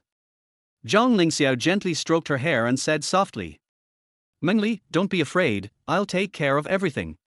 Liu Mengli raised her head, looked into Zhang Lingxiao's eyes, and asked, Lingxiao, will you always stay with me? Yes, I will always be with you and will never leave you. Zhang Lingxiao answered firmly. Liu Mengli smiled, and her smile was extremely happy. Chapter 34, The Strange Shadow in the Live Camera. After an unknown amount of time, Liu Mengli suddenly woke up. She opened her eyes and found herself still lying on the bed in the bedroom. The sunlight outside the window shines through the curtains and into the room, warm and bright. Liu Mengli sat up and felt full of strength, all the previous fatigue and fear were swept away. She looked down at her chest. I discovered that the Donghuang bell was emitting a faint golden light. Could it be the Donghuang bell? Liu Mengli's heart moved, and she vaguely understood something. At this time, Sister Dao came in with porridge. Mengli, are you awake? How do you feel? Sister Dao asked with concern. I'm fine, Sister Dao. Liu Mengli smiled and said, it was just a dream. I feel much better now. That's good. That's good. Sister Dao breathed a sigh of relief. Come, have some porridge first. Liu Mengli took the porridge, drank a few sips, and then said to Sister Dao. Sister Dao, I still have to go to the live variety show this afternoon. What? Sister Dao looked at Liu Mengli in surprise. Mengli, are you crazy? How can you still participate in the live broadcast in your current condition? Sister Dao, I know you are worried about me, but I can't hide because I'm scared. Liu Mengli said firmly, if I do this, it will only make those people behind the scenes even more complacent. But Sister Dao wanted to persuade her further but was interrupted by Liu Mengli. Sister Dao, believe me, I'm fine. Liu Mengli looked into Sister Dao's eyes and said seriously. Sister Dao looked at Liu Mengli's determined eyes and finally nodded. 2 o'clock in the afternoon. Liu Mengli appeared on the live variety show on time. This variety show, called Bright Stars, is one of the most popular celebrity talk shows in the country. The program team spent a huge amount of money to build a fantastic studio. The stage lights are bright and the sound effects are shocking. Every frame is beautiful. The guests invited to the program are all top-tier celebrities in the entertainment industry. Every episode of the program can spark heated discussions among the public. When Liu Mengli walked onto the stage gracefully in a white dress, there was thunderous applause and cheers at the scene. Mengli! Mengli! Goddess! Goddess! The fans' enthusiasm made Liu Mengli feel extremely warm and touched. She smiled at the audience. Then he sat down next to their host. The live broadcast officially begins. Their host is an experienced and eloquent beauty named Sophie. Sophie first expressed her warm welcome to Liu Mengli. Then today's interview began. Liu Mengli and Sophie had a very happy chat. The atmosphere on the scene was also very relaxed and happy.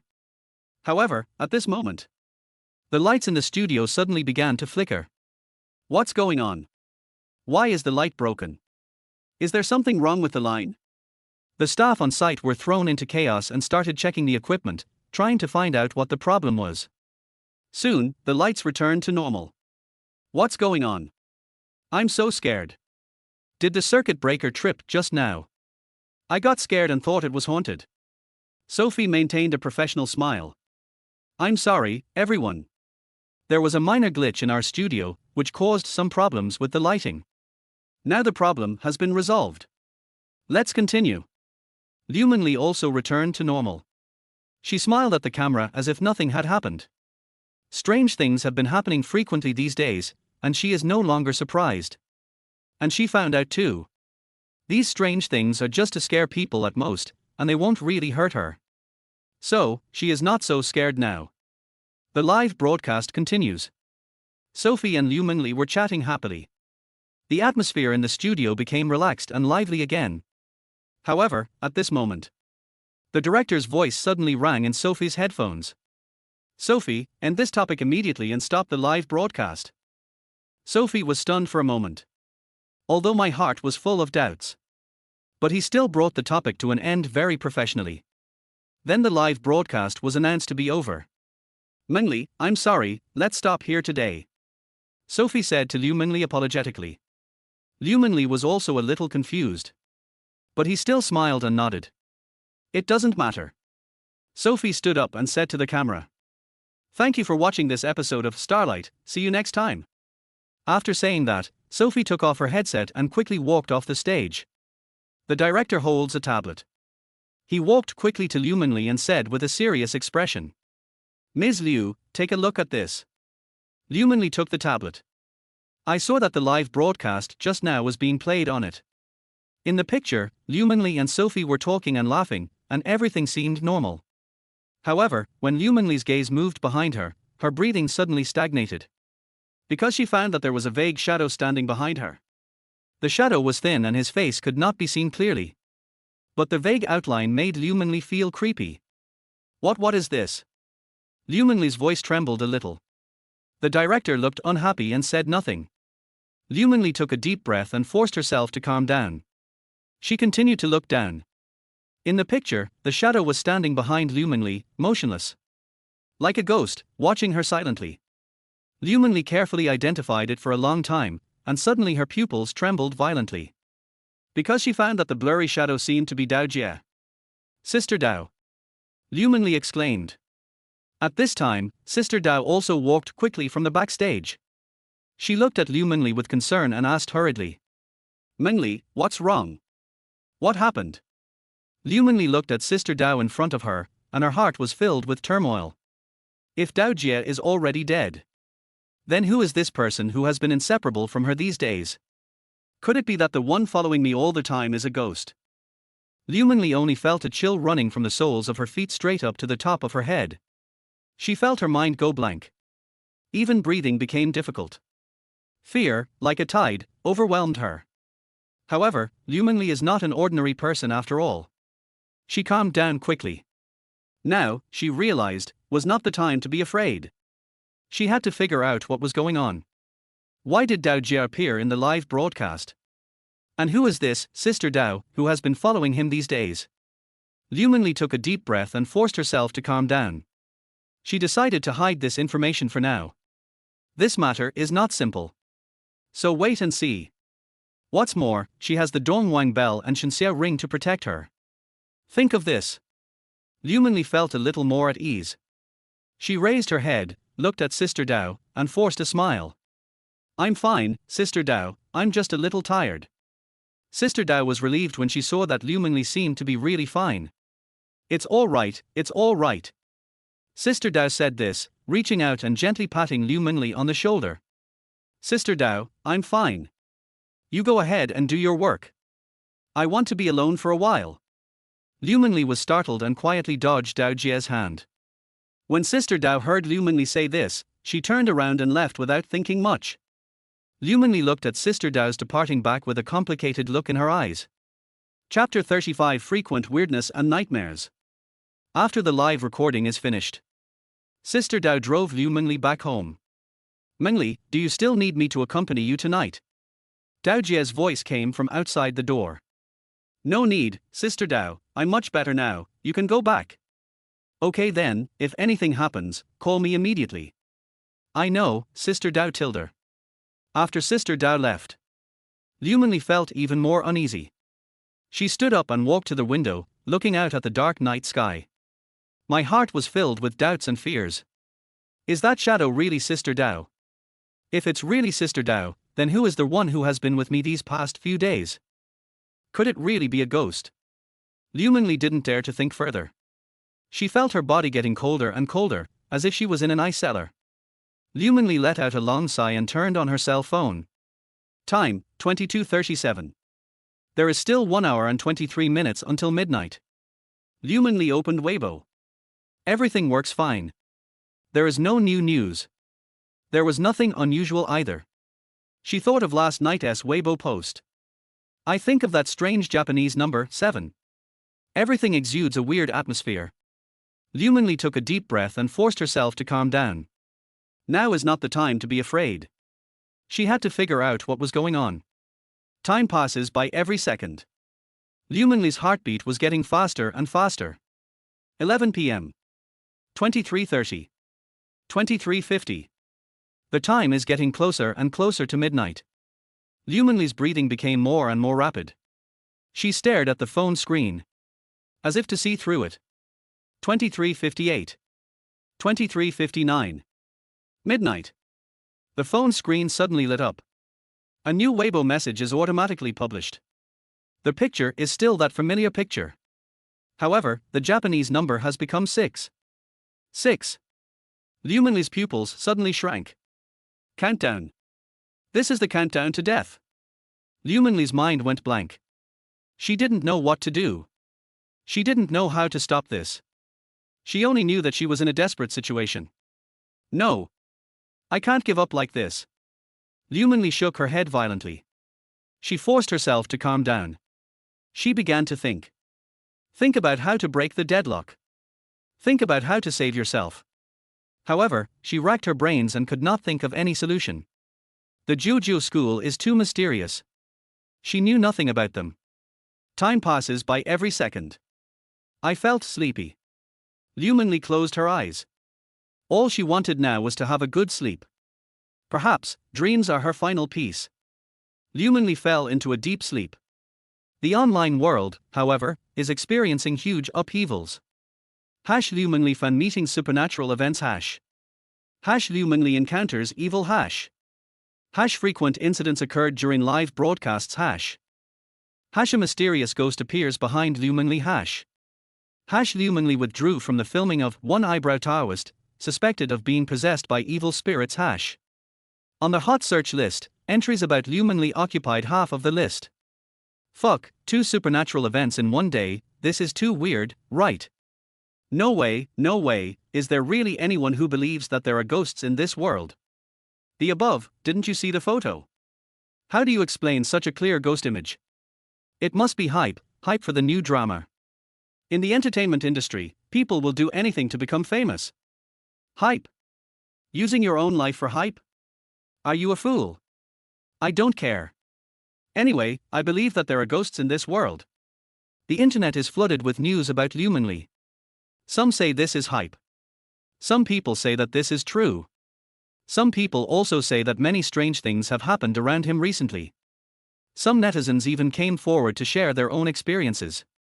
This proves that what happened to Liu Mengli was not an isolated case. I am a delivery man, working at night. Because the unit price is high, I took an order last night. After delivering it, I found that the door was open. The customer asked me to deliver the food in, but I didn't go in. I put the food at the door. Then the customer handed me 100 yuan as a tip through the crack of the door. I was so happy at that time. But I found out the next day that the 100 yuan bill was actually ghost money. I am a gas station worker. I was on night shift last night. A very retro car drove in. After filling up the gas, the driver paid in cash. This made me feel very strange because nowadays people basically pay by mobile phone and few people use cash. But I still accepted the money. As a result, when I woke up this morning, I found that the several hundred yuan in cash had also turned into paper money. And I checked the surveillance and found that I actually filled up the air last night. There are more and more similar messages. People began to panic. Starting to feel uneasy. It was as if an invisible fear was spreading in the air. Liu Mengli woke up from a nightmare. Cold sweat soaked her pajamas and her heart was pounding. In the silent room, the only sound was her rapid breathing. Suddenly, she heard light footsteps outside the bedroom door. Kick, tap, tap, tap. It was like someone was wearing slippers and walking slowly on the floor. Liu Mengli's heartbeat suddenly accelerated, and the feeling of fear wrapped around her heart like a vine. The footsteps were getting closer and clearer. Finally, it stopped in front of her bedroom door. Boom! Boom! Boom! 3 dull knocks on the door, like a heavy hammer, hit Liu Mengli's heart hard. She was so scared that she shrank into the quilt, trembling all over. Fear overwhelmed her like a tide. She bit her lips tightly, not daring to make any sound. The doorknob began to turn. Click. The crisp sound was particularly harsh in the silent room. Liu Mengli clearly remembered that she locked the door before going to bed. The door was slowly pushed open, and a dark shadow came in. The footsteps sounded again, 1 step, 2 steps, 3 steps. Every sound was like the approaching footsteps of death. Liu Mengli felt like her heart was about to jump out of her throat. She couldn't imagine what was outside the door. The footsteps stopped beside her bed. Liu Mengli felt like her breathing was about to stop. She closed her eyes tightly and her body was as stiff as a stone. Fear, despair, helplessness. All kinds of negative emotions completely consumed her. Liu Mengli held her breath and curled up in the quilt. Time seemed to stand still. The footsteps gradually faded away at this time. She could hear the sound of slippers rubbing against the floor, again and again, becoming increasingly vague. Until finally, with a creak, the door closed gently. The world returned to silence. Liu Mengli let out a long sigh and slowly poked her head out from under the quilt, still in shock. At this moment, 2 dull bang. Bang sounds suddenly exploded in my ears. Liu Mengli was so frightened that her whole body trembled, and she turned her head sharply to look at the source of the sound, the window. A pale face was sticking outside the glass window, staring at her. It's Dao Jie. Liu Mengli's scalp exploded instantly and the blood in her body seemed to solidify. This is the 18th floor. Why is Sister Dao outside? Before she could react, the window was opened with a click. Sister Dao had no expression on her face. She stepped in and walked slowly towards her. Fear overwhelmed her like a tide. Liu Mengli tried desperately to scream, but no sound came out. Just as Sister Dao walked to the bed and stretched out her hand. Liu Mengli sat up suddenly, and a bright light appeared before her eyes. The blinding sunlight shone through the gaps in the curtains. Everything in the room seemed so familiar and real. It turns out, it was just a dream. Liu Mengli was breathing heavily. Her heart was beating wildly and cold sweat soaked her pajamas. Who? She leaned weakly against the head of the bed, still in shock. Chapter 36. Can we win? But at this moment, a pair of cold, stiff hands were placed tightly on her shoulders with astonishing strength. She didn't dare to move. The blood in her body seemed to freeze and fear entangled her heart like a vine. I turned my head with difficulty, and what came into view was a pale and rotten face. Dao Jie. Her eye sockets were sunken, her eyeballs were cloudy and white, and lifeless. The corners of his mouth curled up strangely, revealing a sinister and terrifying smile. I found you. Dao Jie's voice was hoarse and unpleasant, as if it came from the depths of hell. Liu Mengli struggled desperately, but couldn't shake the pair of iron-like hands. Fear consumed her completely, her vision went dark, and she fainted again. When I woke up, it was pitch black outside the window. Only a faint moonlight shone through the gaps in the curtains. The room was quiet, and the ticking sound of the wall clock made it even more eerie. Liu Mengli's heart was beating wildly. She looked around to make sure she was still in the room. Is it another dream? She murmured, but she wasn't sure. Just then, there was a sudden sound of light footsteps outside the door. Again and again, slowly and heavily, getting closer and closer. Liu Mengli's heart was in her throat. She held her breath and stared at the door nervously. Squeak. The door slowly opened, and a figure in a green Taoist robe appeared at the door. She was a young woman, probably in her early 20s, with delicate features and a cool temperament. She held a whisk in her hand and a sword on her back. Her eyes were sharp and she exuded a heroic spirit. Who are you? Liu Mengli asked vigilantly. I am Su Miaolin, a disciple of Zhang Yu from the Shanxing sect of Mount Mao. The woman nodded slightly, her tone calm. Zhang Yu. Liu Mengli thought of the Taoist priest who saved her life on the set before. It is my master. Su Miaolin said calmly, I came here this time to protect Miss Liu. Protect me? Liu Mengli became even more confused. Su Miaolin walked into the room, closed the door, and then said, this is a long story, but to put it simply, Miss Liu has been hit by the 7 killing orders of gods and ghosts, and she will definitely die in 7 days. Liu Mengli's heart was shocked. Weibo countdown. Yes. 7 killing orders of gods and ghosts. Su Miaolin continued, the 4-fold 3 Pure One statue and the 5-fold Luotian painting are already on their way to the Magic City. Miss Liu just needs to hold on for a few more days. Liu Mengli felt a little more at ease. Su Miaolin explained, the Juju faction wants to turn Yanxia into a purgatory and let Fusang regain control of the Central Plains. Liu Mengli nodded. When he was on the set, Wang Qinbar thought he had a sure win and mentioned this. Liu Mengli asked, can we win? Su Miaolin said firmly, we will definitely win. It's just that you have to worry about it these few days, but before the betrothal gifts arrive, they can't do anything to you. Liu Mengli breathed a sigh of relief. Su Miaolin continued, the battle with the Juju sect will probably take place when the betrothal gifts arrive at the Demon City. By then, 7 days will have passed and you will surely die, but the Dao sect will protect you. Liu Mengli's heart was in turmoil again. Death is inevitable. Su Miaolin saw her worry and added, don't worry, we have our own way. Liu Mengli felt a little relieved. Su Miaolin finally said, in the near future, I will act as your agent. All your activities will continue as usual. You must not let the Juju faction know anything. Liu Mengli nodded to show that she understood. Suddenly, she thought of someone. Then Sister Dao. Su Miaolin was silent. The atmosphere became depressing. After a while, Su Miaolin slowly spoke. Sister Dao was already dead when you came back from the set. She was killed by the evil magic of the Juju sect. What? Liu Mengli exclaimed in disbelief. Dao Jie is dead. Su Mialin's tone was filled with sadness. My condolences. Liu Mengli's eyes went dark and she almost fainted. Dao Jie, is she really dead? She couldn't accept this fact. Tears welled up in my eyes. Then, what about Ling Xiao? Is he also from the Taoist sect? Su Mialin nodded. His identity is extraordinary. As for the rest, I cannot reveal too much. Liu Mengli's mind was full of questions. But she knew now was not the time to ask. She wiped her tears, took a deep breath, and forced herself to calm down. I will cooperate with you and I will definitely destroy the Juju sect and avenge Sister Dao. Su Mialin looked solemn. Mengli, listen to me. The Juju sect is full of tricks. They won't attack you directly in the next 7 days, but they will do everything they can to destroy your will. Liu Mengli's heart tightened. They will create all kinds of horrific illusions to make you collapse in fear and despair, and eventually commit suicide. Su Mialin's voice was low and powerful, with a hint of warning.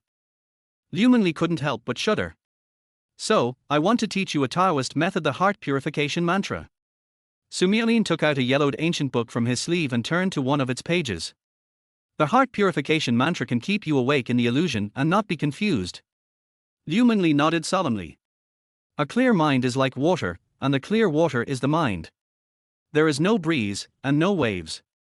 Sitting alone in the secluded bamboo forest, Su Mialin chanted the spell slowly. His voice was ethereal and distant, as if it came from another world. Liu Mengli listened attentively, not daring to miss a word. Concentrate your mind and calm your breath, make the lotus seal with your hands. Su Mialin explained the key points while demonstrating. Liu Mengli followed suit, practicing over and over again. As time passed, Liu Mengli gradually mastered the essentials of the Qingshan mantra. Su Mialin nodded with satisfaction. Remember, whenever and wherever you feel fear, recite the mantra silently. I will. Liu Mengli's eyes were firm and confident. Su Mialin paused, and then said, the divine sky ring can kill evil spirits. Liu Mengli immediately took out the Shenxiao ring from the ring box and looked at it carefully.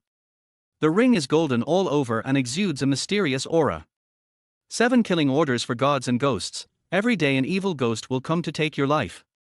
Su Mialin's tone turned serious. This ring can protect you, but you have to drive it yourself. Liu Mengli's heart trembled. Why? Because once outsiders intervene, the power of the evil spirits will increase dramatically, making them even more difficult to deal with.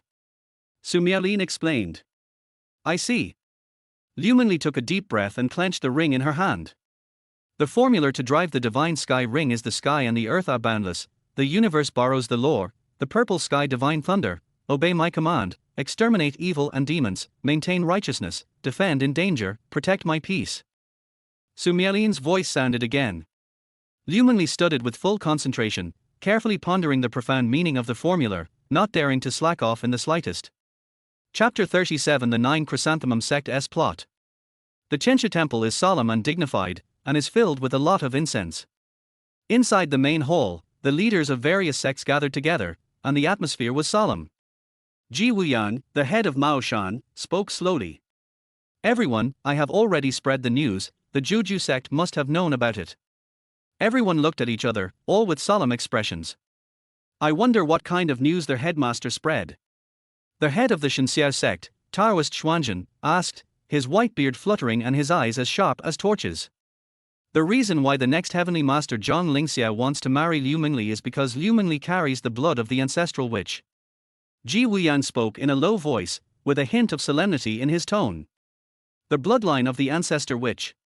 Everyone was shocked when they heard this. That's right. And Zhang Lingxiao has the ancestral bloodline of the heavenly master. The combination of the two will give him supreme power that can crush all the mysterious magic.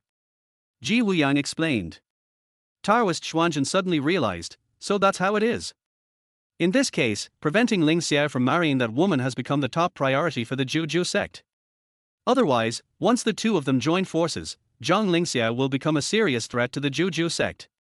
Taoist Xuanzhen added, with a hint of fear in his tone. What do you think, Taoist Xingfeng? Ji Wuyan looked at Taoist Xingfeng, the head of Zhaoshan sect. Taoist Xingfeng nodded slightly and said thoughtfully. Ling Xiao is the leader of our sect and is currently in Longhu Mountain. Even if the Juju sect wants to deal with him, they won't be able to do so. So, Liu Mengli became their only target. Taoist Qingfeng revealed the secret in one sentence. Everyone nodded and agreed with it. If you want Fusang to rule Yanxia, you must get rid of Liu Mengli first. Otherwise, when the two get married, everything will be in vain. The Qingwei sect's headmaster said in a deep voice, his tone filled with worry. The hall fell silent again, and the atmosphere was suffocatingly depressing. Everyone's eyes were focused on Heavenly Master Qiu Henian, waiting for his decision. Qiu Henian stroked his graying beard and looked at Ji Wuyang with cloudy eyes. Has everything been arranged for Mengli? Ji Wuyang bowed slightly and said, reporting to the Heavenly Master, Mao Shan disciple Su Mialin arrived yesterday and is secretly protecting Mengli. He paused and added, Su Mialin is a leader among the younger generation of Mao Shan, and his Taoism is superb.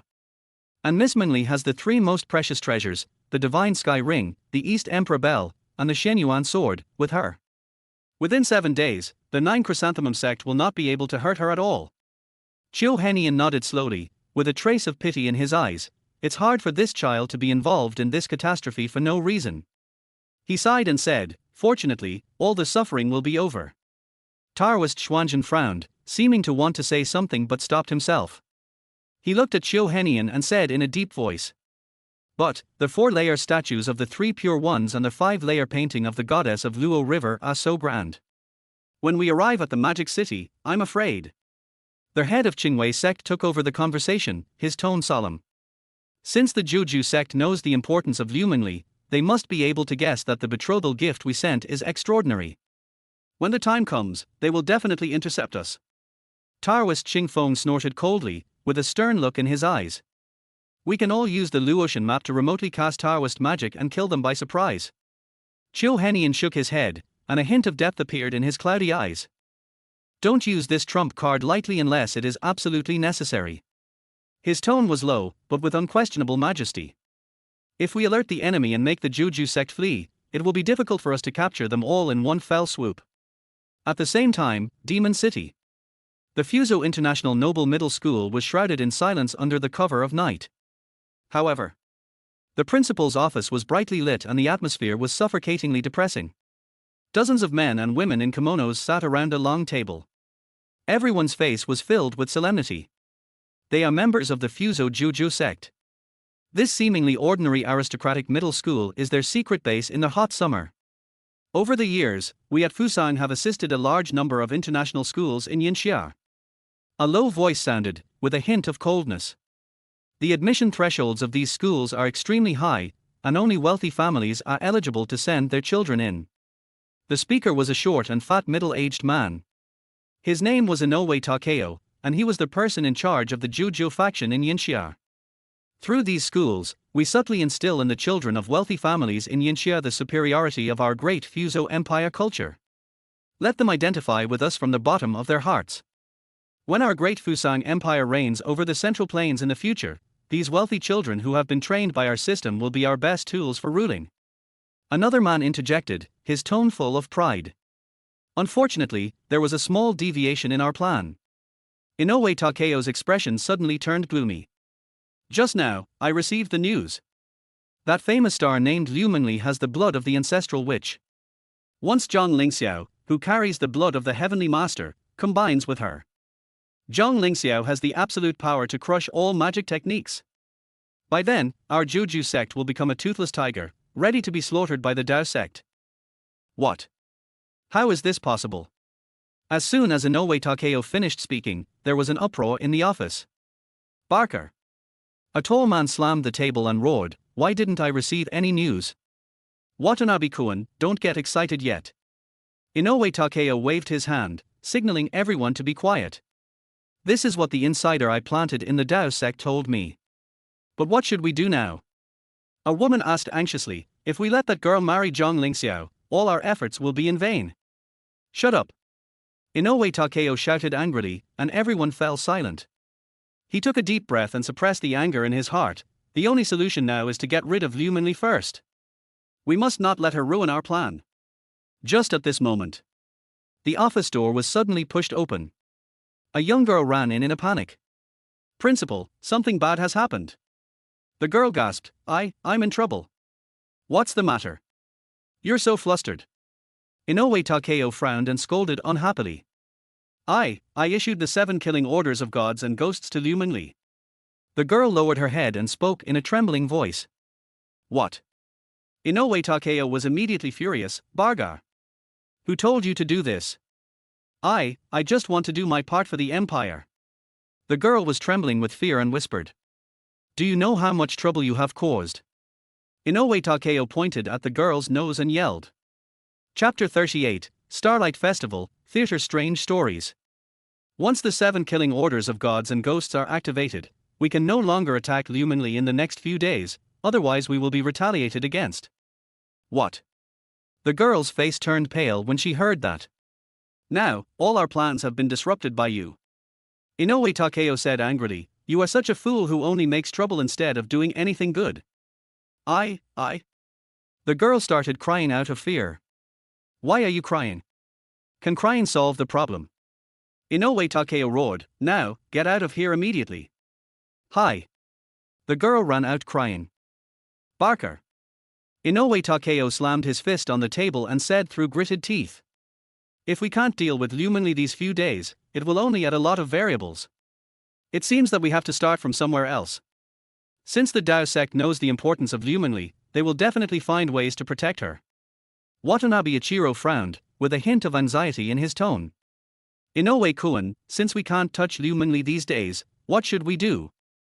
Inoue Takeo raised a sinister smile. Don't panic, Watanabe-kun. We can use yin-yang magic to create mental pressure on Liu Mengli. He paused, a cold light flashed in his eyes.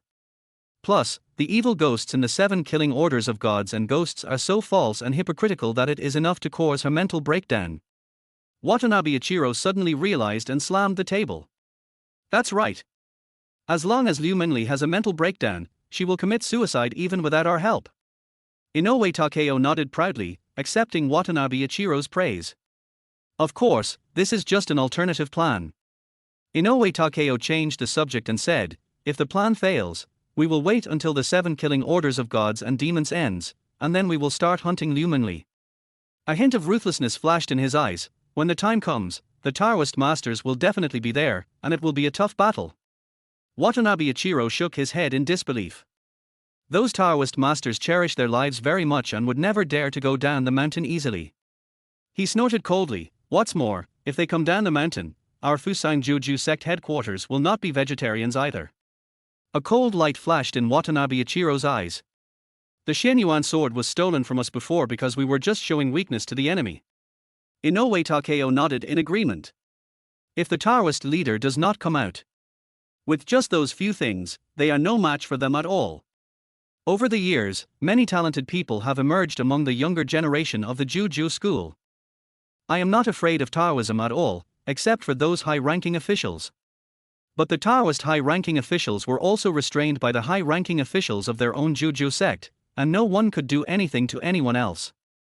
Think of this. A confident smile appeared on Inoue Takeo's lips.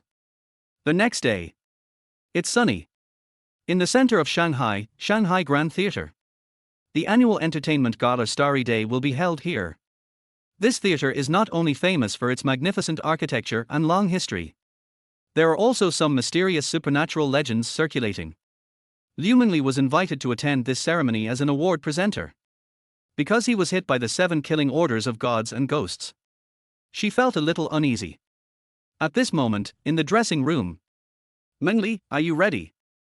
Assistant Shirley's voice came from outside the door. All right. Liu Mengli took a deep breath. She stood up, straightened her gorgeous dress, and walked towards the door. The theater is decorated magnificently. Many stars arrived and the atmosphere was warm and cheerful. Liu Mengli's appearance immediately attracted everyone's attention. Flashbulbs flashed constantly and reporters rushed to take pictures. Mengli, can you tell me about your expectations for this ceremony? Mengli, do you have anything to say about the recent rumors on the internet? The reporters' questions came one after another. Liu Mengli always maintains an elegant and decent smile. In the past, with Dao Jie around, she could be a socially anxious little girl with peace of mind. But now, Sister Dao is gone. She has to face these problems alone. Liu Mengli responded to reporters' questions gracefully and tried her best to keep smiling. Dao Jie's departure forced her to face all of this alone. Mengli, come on. Assistant Xiaoli whispered encouragement from the side. Liu Mengli nodded slightly and glanced around. This theater is indeed full of the weight of history. I heard that there was a fire here before, and a famous opera actor died in the flames. Is it true? Why haven't I heard of it? Of course it's true, my grandfather used to work in this theater and he saw it with his own eyes. And what happened next? Later, some people said that they could often hear the actresses singing in this theater, and some people said they saw her ghost. After finishing the interview, Liu Mengli stood backstage, waiting for the ceremony to officially begin. At this time, two staff members walked past Liu Mengli, talking in low voices. Liu Mengli's heart trembled and she subconsciously tightened the microphone in her hand. She had heard about the supernatural legends of the theater. I just didn't expect to hear such a vivid description here. Halfway through the ceremony, Liu Mengli got up and went to the bathroom. She needed to touch up her makeup and calm down. The bathroom was empty, with only the sound of dripping water from the faucet making it even quieter. Liu Mengli walked to the sink, turned on the faucet, scooped up a handful of water, and gently splashed it on her face. Call. She let out a long sigh and looked at herself in the mirror. Just at this moment, in the mirror, a shadow in a bright red costume flashed by. Liu Mengli looked up suddenly, but saw nothing. Is it an illusion? She was confused and subconsciously recited the heart purification mantra. The Shenxiao ring and the Donghuang bell were both on him, and Su Mielin was also protecting them in secret. There shouldn't be any problem. Liu Mengli calmed herself down, turned around, left the bathroom and walked towards the venue. Liu Mengli calmed herself down, turned around and left the bathroom. The sound of high heels hitting the ground echoed in the empty corridor. Every step seemed to be stepping on her heart. However, the further they walked, the more Liu Mengli felt something strange. The walls on both sides became mottled at some point. It looked like it had been soaked in water, giving off a damp and rotten smell. The once gorgeous wallpaper on the walls curled and peeled, revealing the dark wall underneath, like the wrinkles on an old man's face. It has an unsettling sense of age. What made her even more horrified was the temperature around us dropped suddenly, as if we had fallen into an ice cellar, and the cold was bone-chilling. She subconsciously wrapped her dress tightly around her body, but was unable to dispel the chill. The ground under my feet, which was originally covered with a red velvet carpet, also became uneven. Instead, there are blue-black slates. It was covered with slippery moss. Liu Mengli's heart was filled with alarm bells, and an ominous premonition came to her mind. She tried to quicken her pace, but her high heels stepping on the moss did not make her walk faster. Instead, it made it even more difficult for her to keep her balance. Chapter 39, Domineering Purple Thunder. In her panic, she accidentally stepped on empty air, screamed, and almost fell down. Liu Mengli held onto the wall to steady herself, then she realized. The corridor was originally brightly lit on both sides. I don't know when it started to flicker and become dim. Her shadow was twisted and horribly distorted. An inexplicable feeling of fear surrounded her. She felt as if she was in a huge trap. And the danger is approaching step by step. Liu Mengli looked back subconsciously. But I found that the corridor behind me had disappeared. In its place was a cold, hard wall, completely blocking the way back to where she came from. How so? Liu Mengli exclaimed, with a tremor in her voice that was hard to conceal. She is trapped. There was only one road ahead, and Liu Mengli could only bite the bullet and keep moving forward. However, what awaited her was an even stranger sight. As she walked through the corridor and arrived at the door of the auditorium, the scene before her made her freeze in place. The award ceremony was originally star-studded and lively. There is no one here at this moment. The once magnificent auditorium now looked dilapidated. It seems to have experienced the baptism of time and is full of the smell of decay. The velvet curtains were tattered and covered with dust and cobwebs. The lights on the stage also dimmed. The entire stage was shrouded in a strange shadow. The auditorium was originally furnished with comfortable seats. Now only a few rows of crooked wooden chairs remained. It was covered with dust, as if no one had sat on it for a long time. The decorative style of the entire auditorium. It has also regressed from modern luxury to the old style of the 1920s and 1930s. There is a gloomy and strange atmosphere. Liu Mengli felt as if she had traveled through time and space. Came to a completely strange world. And this world is full of unknown dangers. Liu Mengli took a deep breath and tried to keep herself calm. Pure your mind like water, calm your spirit and concentrate your energy. She closed her eyes and began to silently chant a mantra to clear her mind, trying to dispel the fear in her heart. However, after reciting the heart purification mantra over and over again, there was no effect. She was still in this strange space. Cold, decayed, dead. All kinds of negative emotions came like a tide, almost swallowing her up. Liu Mengli's heart was beating so violently that it seemed like it was about to jump out of her throat. She knew that she must have entered an illusion. But who on earth has such great ability to pull her into the illusion silently? Could it be? A terrible thought suddenly flashed through Liu Mengli's mind. 7 killing orders of gods and ghosts.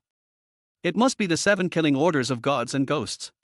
She forced herself to calm down and began to analyze the situation.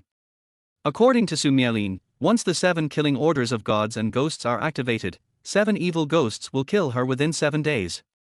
And today is the first day after the 7 killing orders of gods and demons were launched. Could it be that an evil ghost has come to our door? The more Liu Mengli thought about it, the more likely it seemed. Because apart from the evil spirits, she really couldn't think of anyone else who could possess such powerful strength. Just then, a figure suddenly appeared on the stage.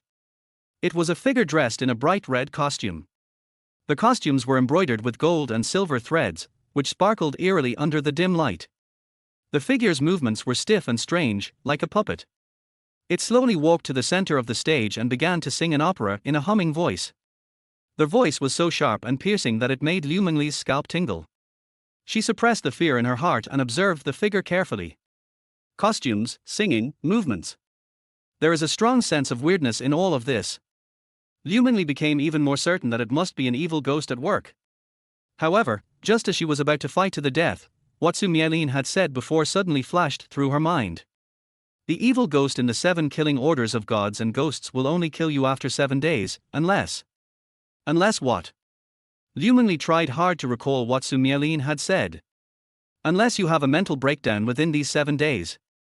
Mental breakdown. Liu Mengli suddenly realized that she might have been misled all along.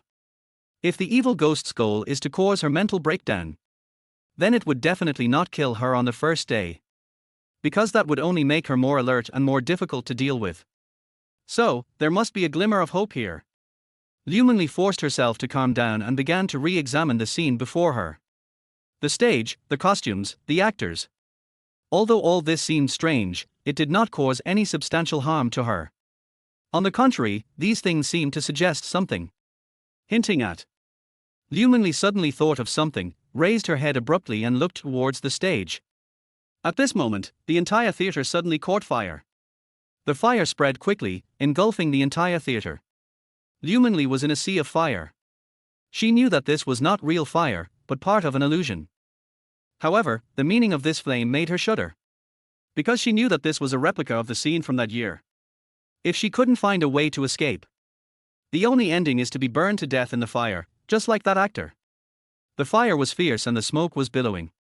Liu Mengli turned around and ran out of the theater without thinking. Behind him was a stage burning with flames. Waves of scorching air came one after another.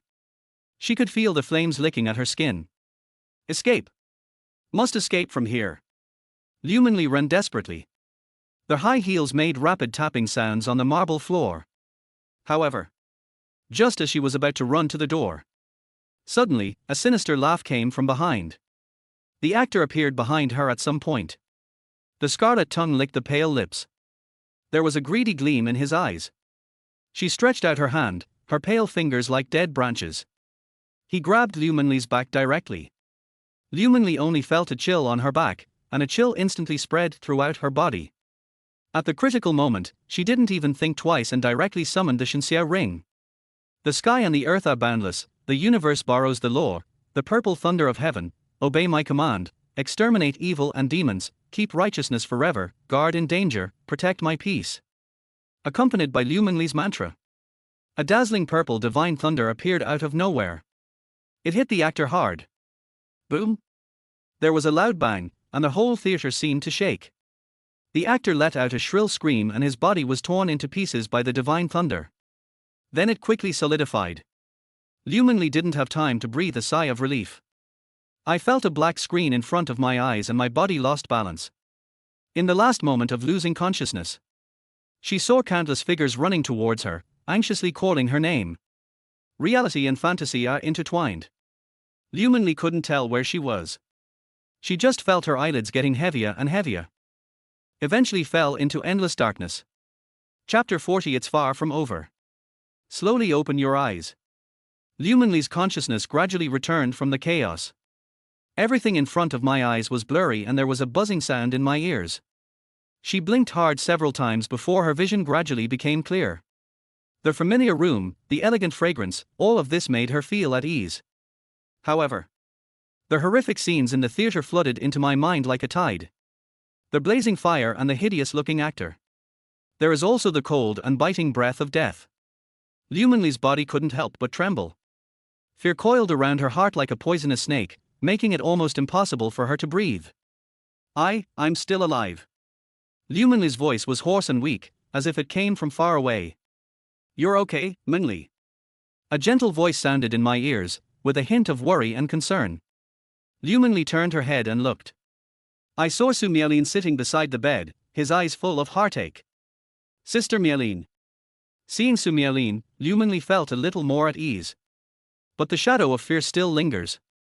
She tried hard to recall the details before she fell into a coma. But I found my memory was blank. She only remembered that she had sacrificed the Shenxia ring and summoned the purple sky divine thunder to kill the actor. What happened next? How did she come back? These questions shrouded Liu Mengli's heart like a fog. It made her feel extremely confused and scared. Sister Miaolin, Liu Mengli opened her mouth but didn't know where to start. Don't be afraid, Mengli, you are safe now. Su Miaolin gently held Liu Mengli's hand and comforted her softly. After you fell unconscious, I brought you back. This is your room. Liu Mengli looked around and the familiar environment made her feel a little more at ease. But she felt that the room had become extremely unfamiliar. It seemed as if something terrible was lurking. She was afraid that the actor would appear again. I was afraid that I would fall into that endless darkness again. Sister Miaolin, I'm scared. Liu Mengli held Su Miaolin's hand tightly, her eyes filled with fear and helplessness. Don't be afraid, Mengli, I will protect you. Su Miaolin gently held Liu Mengli in his arms, patting her back gently like coaxing a child. The divine sky ring and the Donghuang bell are with you. They will keep you safe. Su Miaolin's voice was gentle but firm. It was like an invisible barrier that protected Liu Mengli. Oh, that's right. Su Miaolin seemed to remember something and hurriedly got up and left. Not long after, a fragrance wafted over. Su Miaolin walked in with a bowl of porridge. Mengli, you've been unconscious for a day and a night. Eat something first. Su Miaolin put the porridge on the bedside table. He helped Liu Mengli up and fed her porridge gently. Liu Mengli opened her mouth mechanically. The warm porridge slid into her throat, but she felt a bitter taste. After drinking the porridge, Liu Mengli fell into a deep sleep. As night fell, the room was silent. Only the sound of Liu Mengli's even breathing echoed in the room. Suddenly, a chill came over me. Liu Mengli felt a palpitation and suddenly woke up from her sleep. She was horrified to find herself in darkness. There was endless darkness all around, without a trace of light. The fear surged over her like a tide, almost suffocating her. Where is this place? Liu Mengli's voice trembled and echoed in the darkness. No one answered her. There was only the sound of her own rapid breathing and pounding heartbeat. Liu Mengli felt a sense of despair. She wanted to escape from here, but found that she couldn't move at all. Just then, the sound of babbling drama rang out in the darkness. The voice was like a call from hell, making Liu Mengli shudder. She looked around in fear, trying to find the source of the sound. But there was nothing in the darkness, only that horrible sound kept echoing. Who are you? Come out. Liu Mengli plucked up her courage and shouted loudly into the darkness. As soon as the words fell, a dark shadow slowly emerged from the darkness. The dark shadow had a hideous face, and it was exactly the actor she met in the theater. At this point, the image of the actor became even more terrifying. She was rotting all over and emitting a foul stench. Her face was covered in heavy makeup, but it couldn't hide her rotting skin and empty eye sockets.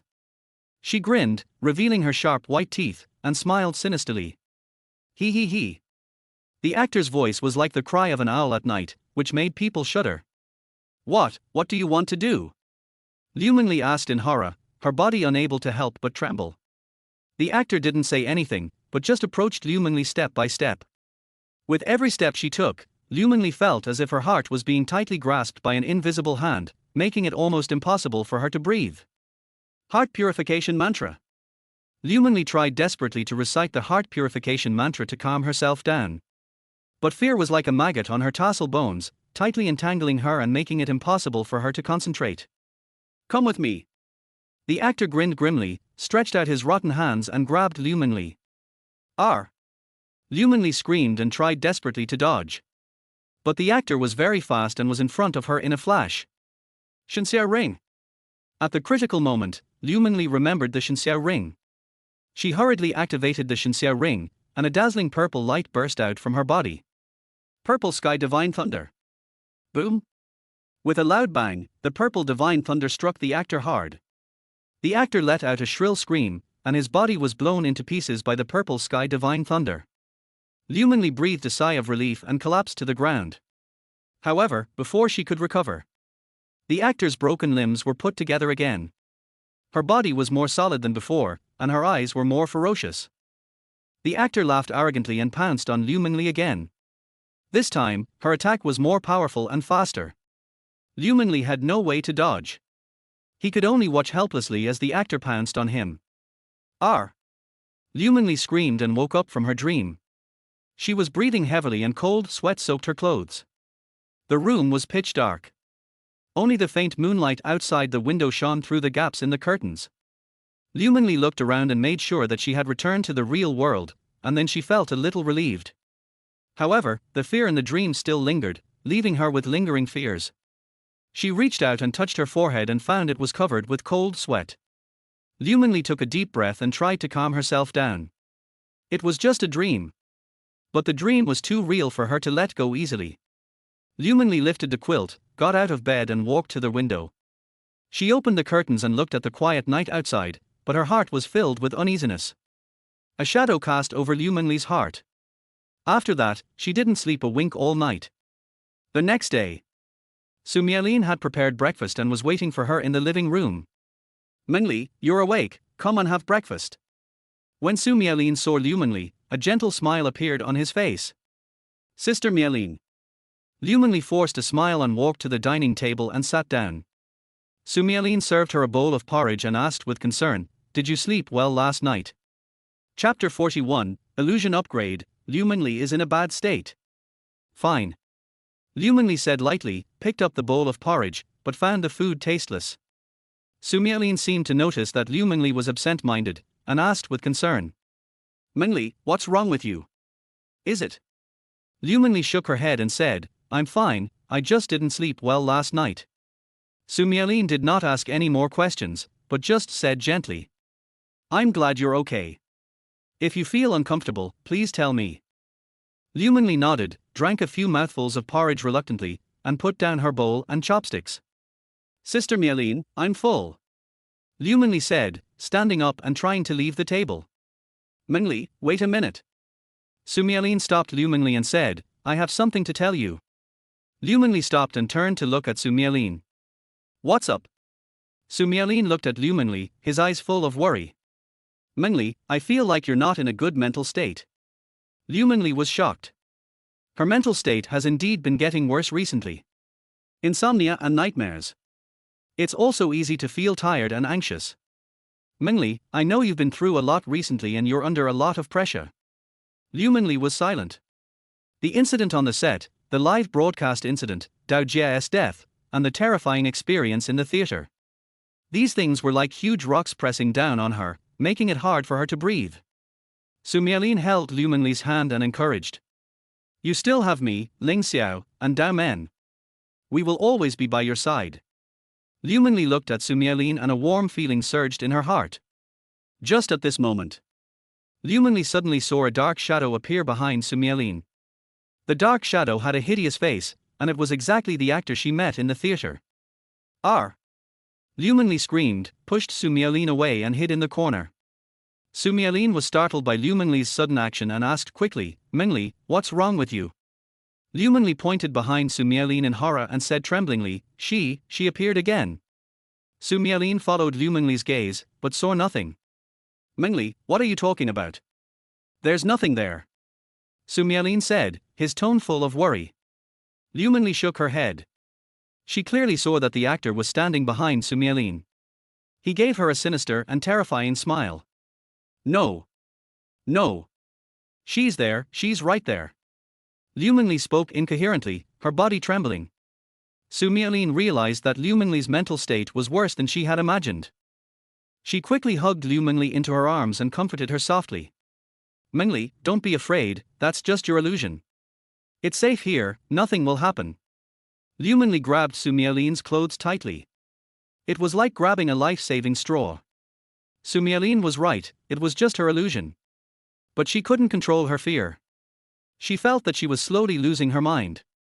Su Miaolin patted Liu Mengli's back gently and comforted her softly. After a long time, Liu Mengli's emotions finally stabilized. "It's okay, it's all over," Su Miaolin said softly. Liu Mengli nodded, took a deep breath, and tried to calm down. "We have a commercial shoot today, don't worry, I'll be with you the whole time." Liu Mengli looked at Su Miaolin gratefully and felt a little relieved. The two of them packed up and quickly arrived at the shooting location. At the advertising shooting site, the lights are bright and the staff are busy running around. Liu Mengli took a deep breath and tried to concentrate. After exchanging a few brief greetings with the director, Liu Mengli went backstage to get her makeup done. "Are you ready?" "Action," the director ordered. Liu Mengli forced herself to cheer up, put on a professional smile, and started filming. However, just as she was getting into the mood. But out of the corner of my eye I caught a glimpse of a strange black shadow. The dark figure was the actor she had seen in the theater and at home. He was standing at the edge of the crowd, staring at her sinisterly. Liu Mengli was suddenly horrified and the smile on her face froze. Card. The director's dissatisfied voice sounded, "Mengli, what's wrong with you? Pay attention." Liu Mengli took a deep breath and tried again. But still couldn't escape the actor's haunting gaze. The filming was forced to be interrupted again and again. The atmosphere at the scene gradually became anxious. "What's going on? Liu Mengli doesn't seem to be in a good state today. Are you feeling unwell? I think he's possessed by evil spirits. His face looks so ugly." The staff were whispering and talking among themselves. Liu Mengli was so ashamed that she wished she could find a hole to crawl into. She knew that she was the one who slowed down the progress of the entire crew, and her heart was filled with self-blame and powerlessness. After the filming, Liu Mengli dragged her tired body back home. She just wanted to have a good sleep, but she found that the terrifying phantom of the actor was following her like a shadow and could not be shaken off. Liu Mengli tossed and turned, unable to fall asleep. Fear and despair surrounded her. Su Miaolin felt distressed when she saw Liu Mengli's haggard appearance. She called her master, Taoist Zhang Yu, and anxiously described Liu Mengli's situation in detail. "Master, Mengli. Don't worry, she is haunted by an evil spirit and her mind is damaged." Taoist Zhang Yu's voice came from the other end of the phone. "Let her hold on for 2 more days. By then, the 4th level 3 Pure One statue and the 5th level Luotian painting will be delivered together. If you place the statues of the 3 Pure Ones at home, the evil spirits will not dare to approach you again. It's also a helpless solution. The Juju sect will definitely try to stop the marriage team. We can only use the 3 Pure One statues to confuse them. After all, Luoshentu is the key to this jewel, and there must be no mistakes. You must tell Miss Mengli that those are all illusions. As long as she doesn't ask for death, the evil spirits won't be able to touch her in the next few days." When Su Miaolin heard his master's words, a glimmer of hope ignited in his heart. "Thank you, master." Su Miaolin walked into the living room and made a phone call. In the room, Liu Mengli was exhausted. My eyelids felt heavy as if they were filled with lead. She was unable to resist and fell asleep. In the darkness, the familiar stage appeared again. This time, it was not actors performing on the stage, but her parents.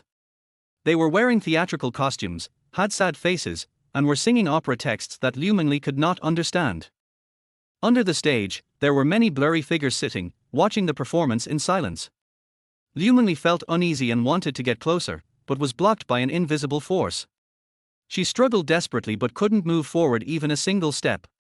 Suddenly, the lights on the stage began to flicker, and the stage backdrop distorted and turned into a sea of fire. The parents were terrified and struggled in the fire, calling for help. "Dad! Mom!" Liu Mengli screamed heart-wrenchingly, but no sound came out. She watched helplessly as her parents were engulfed in flames. Severe pain and despair deeply hurt Liu Mengli's heart.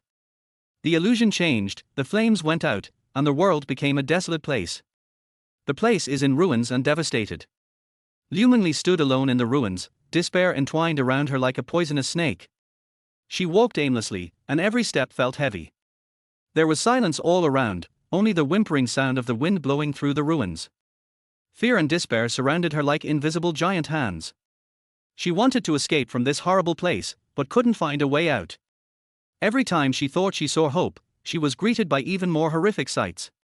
Twisted actors, weird opera sounds, and the omnipresent smell of death. "Help! Someone save me!" Liu Mengli cried in despair. "Save me!" In the empty ruins, only her voice echoed. Despair overwhelmed her like a tide.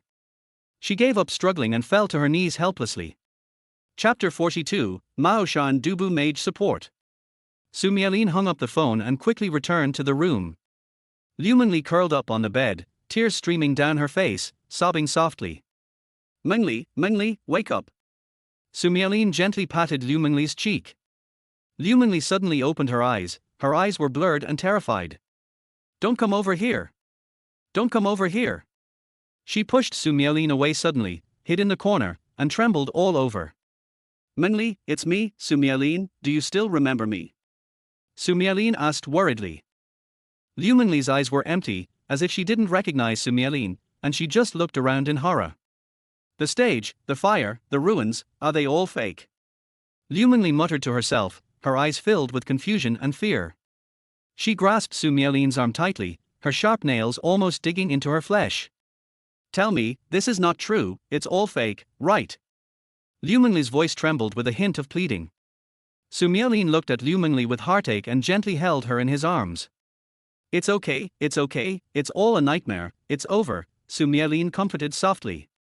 Liu Mengli's emotions gradually calmed down, but her eyes were still empty, as if they had lost focus. She looked at Su Miaolin and suddenly asked, Who are you?" Su Miaolin's heart sank suddenly, and a bad premonition came to his mind. "I am Su Miaolin, don't you remember?" Su Miaolin tried to remain calm and spoke softly. Liu Mengli looked at Su Miaolin carefully, her eyes full of suspicion and vigilance. "Sister Miaolin? No, you are not Sister Miaolin, you are that actor." Liu Mengli suddenly screamed and pushed Su Miaolin away. Su Miaolin was startled by Liu Mengli's sudden action and took several steps back. "Mengli, calm down. I am not an actor. I am Su Miaolin." Su Miaolin tried to explain, but Liu Mengli simply wouldn't listen. She hid in the corner of the room in fear. He stared at Su Miaolin with resentful eyes, as if she were a monster. Su Miaolin felt powerless and desperate. She didn't know how to pull Liu Mengli back from this state. The sky gradually brightened. Su Miaolin did not sleep all night and stayed by Liu Mengli's side. Liu Mengli's emotions stabilized a little. But he still shuts himself in his own world and is unwilling to contact the outside world. "Mengli, we have a set of advertising photos to be shot today. Please get ready and we will leave soon." Su Miaolin made breakfast, came to the door of the room and said softly, "I'm not going." Liu Mengli's voice came from the room with a hint of determination. "Mengli, those are just illusions. As long as you don't want them to, they can't do anything to you." Su Miaolin wanted to persuade her again. "I said, I won't go." Liu Mengli's voice suddenly became sharp, with a hint of hysteria. Su Miaolin wanted to say something else. But in the end, he sighed helplessly, turned around and left. After Su Miaolin left, Liu Mengli still locked herself in the room and refused to see anyone. She curled up in bed, staring at the ceiling with empty eyes. Those horrific hallucinations kept replaying in my mind. Stage, sea of fire, ruins, actors. These horrific images intertwined together, like a nightmare, entangling her tightly. Liu Mengli felt unprecedented fear and helplessness. She didn't know what was wrong with her. I don't know how to get out of this predicament. She wanted to ask Su Mialin for help. But the thought that Su Mialin might also be that terrible actor. She felt a chill run down her spine. Su Mialin waited outside the door for a long time. I didn't hear Liu Mengli's response, and I couldn't help but feel more worried. She took a deep breath and knocked on the door again.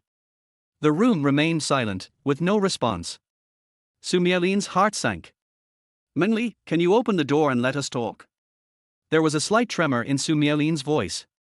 She was really afraid that Liu Mengli would do something stupid. Go away. I don't want to see you. You're a liar. You're a bad person. Liu Mengli became more and more agitated and started to lose her temper for no reason. Su Mialin was extremely anxious when she saw Liu Mengli almost on the verge of collapse. This is no longer a problem that can be solved by simple comfort. She must ask her master for help. Beep beep.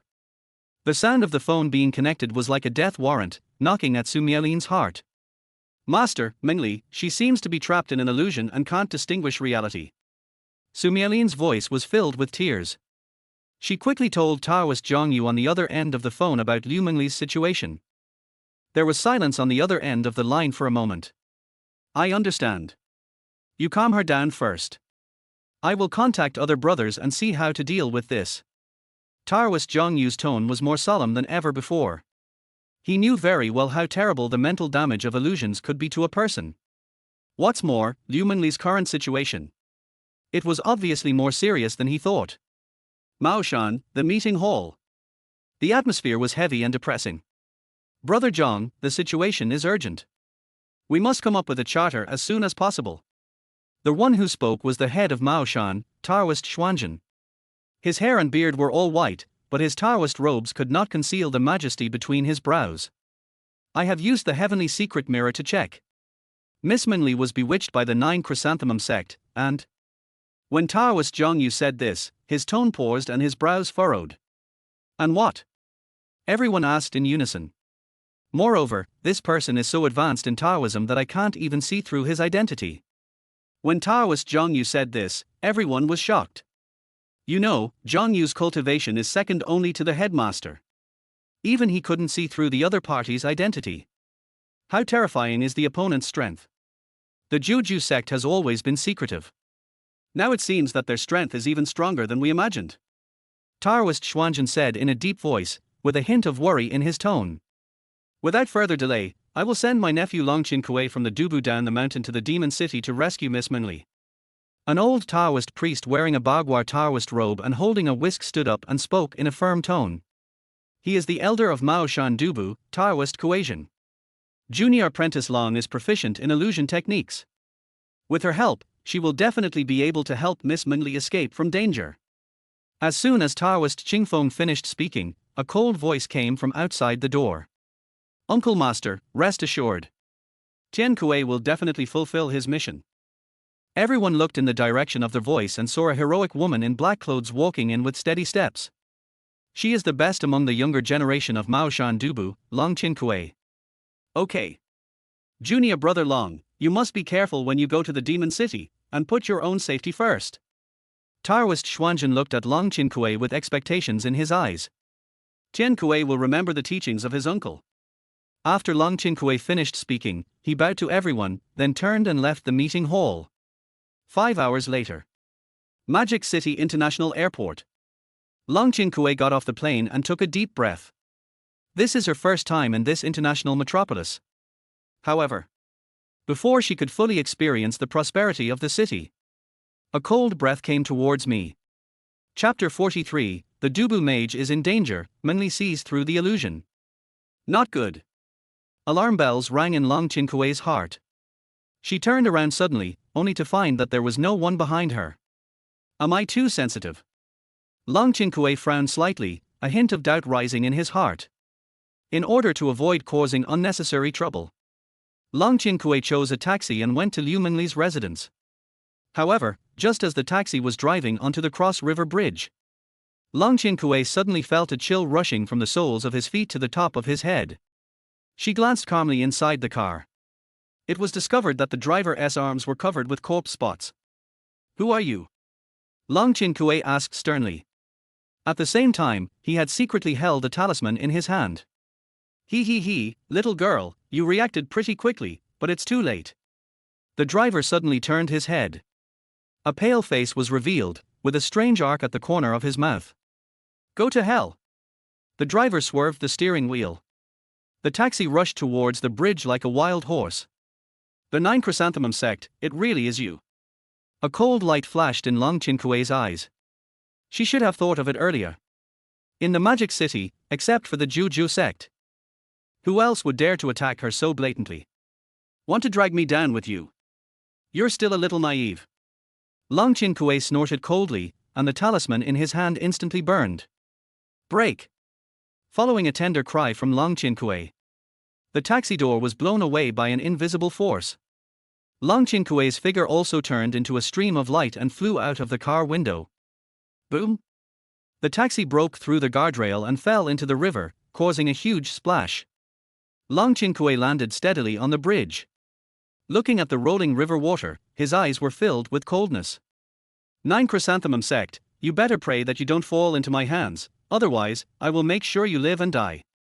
After Long Chin Kue finished speaking, he turned and walked towards Liu Mengli's residence. At the same time, Su Miaolin paced back and forth in the living room anxiously. Looked towards the door from time to time. Why hasn't his senior sister Long Chin Kue arrived yet?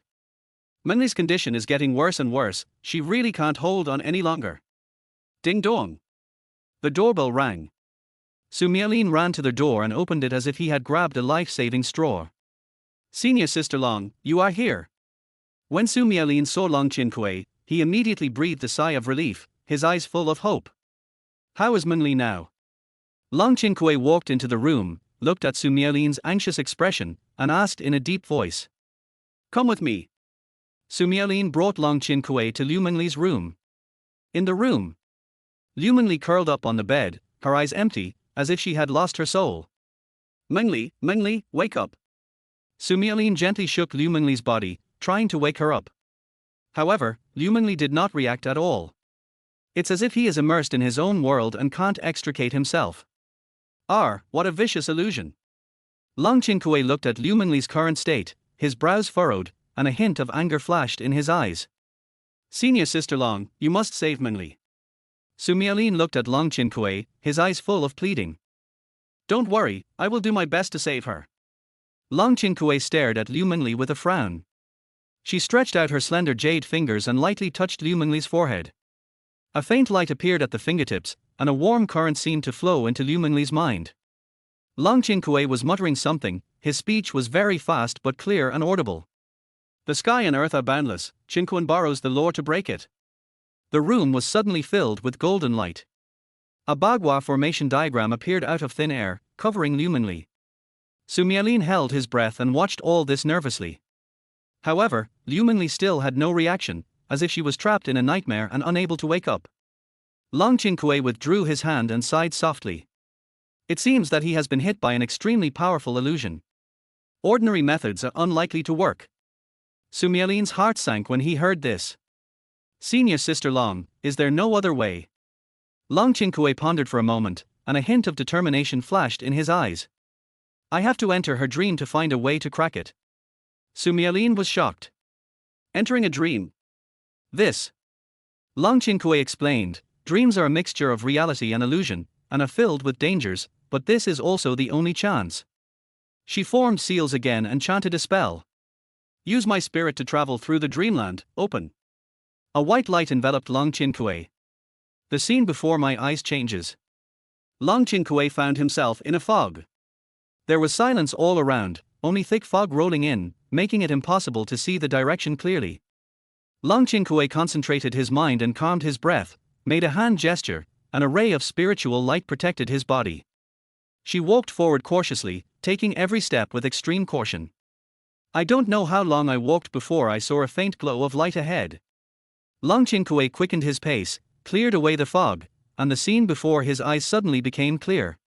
It was a paradise with singing birds and fragrant flowers, and the scenery was breathtaking. However, Long Chin Kue did not dare to let his guard down at all.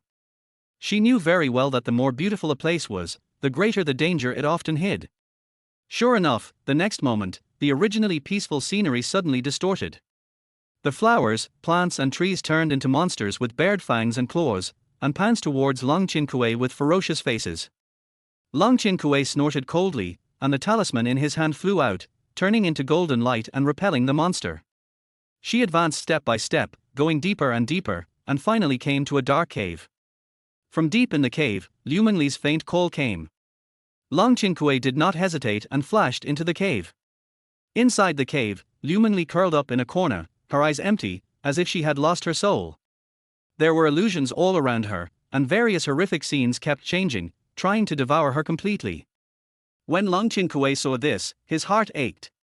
She stepped forward quickly, protecting Liu Mengli behind her, and continuously casting spells in her hands to dispel the illusions around her. Mengli, wake up, don't be fooled by these illusions. Long Chin Kue's voice was like a warm current, slowly flowing into Liu Mengli's heart. A hint of clarity finally appeared in Liu Mengli's confused eyes. She slowly raised her head and looked at Long Chin Kue in front of her, her eyes full of confusion. Who are you? Where am I? Long Chin Kue breathed a sigh of relief and said softly, I am Miao Lin's friend. I am here to rescue you. Liu Mengli looked around and her eyes gradually regained focus. Long Chin Kue took Liu Mengli's hand and was about to leave the cave. Sudden. The cave began to shake violently, and the entrance was sealed by a powerful force. A cold voice echoed in the cave. Want to leave? Not that easy. Long Chin Kue's face darkened and he looked in the direction where the sound came from with a sharp gaze. I saw a man wearing black clothes and a bamboo hat. A figure whose face could not be seen clearly walked out slowly. 9 Chrysanthemum Sect. There was a cold light flashing in Long Chin Kue's eyes. It's you guys who did this. The man in black sneered and was about to speak when Long Chin Kue attacked fiercely. A golden light flashed. Caught off guard, the man in black fell to the ground. Liu Mengli looked at this scene in surprise and asked. So it was the Juju sect that was behind this. Will they? Long Chin Kue put away his magic weapon and said, Don't worry, the illusion has been broken and we will be able to get out soon. She casts the spell again, and the two of them walk out of the cave and back into the real world. Su Miaolin saw that Liu Mengli had regained consciousness. He cried with joy and rushed forward to check. Mengli, are you okay? Liu Mengli shook her head, I'm fine now, thanks to senior sister Long. She turned to look at Long Chin Kue and said gratefully. Sister Long, thank you for saving my life. Long Chin Kue smiled slightly, it's just a small favor, you're welcome. The Juju sect is full of tricks. You must be more careful in the future. Liu Mengli nodded solemnly. Chapter 44, The marriage team is huge. At the same time, inside the Shishan Wanshou Palace, the incense is burning and the bells are ringing. In the center of the hall, Jingming Sect's Grand Master Xu Xuanzhen had a solemn look on his face. He slowly walked to the altar. On the stage, an ancient painting of the goddess of Luo River exudes a faint golden light. Xu Xuanzhen took a deep breath and formed seals with his hands. He was muttering to himself. The mysterious sect of heaven and earth, the root of all qi. As the spell was chanted, the Luo Shentu trembled slightly. The golden light became more and more dazzling. Xu Xuanzhen stretched out his hand. The Luotian picture slowly flew up and fell into his hands.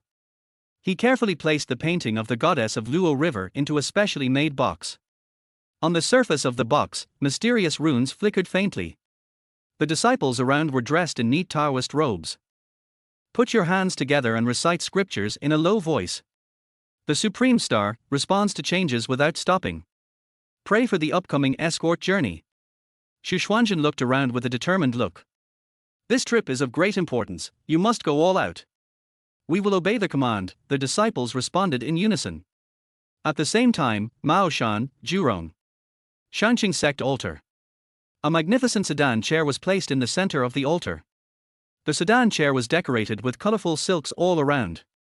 Flowers are dotted around, and the air is filled with fragrance. A statue of the god is placed on the sedan chair, with a solemn appearance. It is none other than the Supreme Pure One Lingbao Qianzuan. The Taoists surrounded the statue with solemn expressions. They held instruments in their hands and chanted something. The three supreme heavens saved countless people. The solemn sound of chanting scriptures echoed in the altar. An elderly Taoist priest in a purple robe stood at the front of the team. He is the head of Mao Shan, Ji Wuyan, and his Taoist name is Xuanji. Master Xuanji stared at the statue of Shanqing Lingbao Qianzuan with sharp eyes. He said in a deep voice, "This time, escorting the three Pure One statues is a heavy responsibility. You must do your best to protect the statues of the three Pure Ones and ensure their safe arrival in the Magic City. I will follow the Master's instructions." All the disciples responded in unison. The voice was loud and resonant, and echoed in the sect altar for a long time. A young Taoist priest was standing next to Master Xuanji, holding a whisk.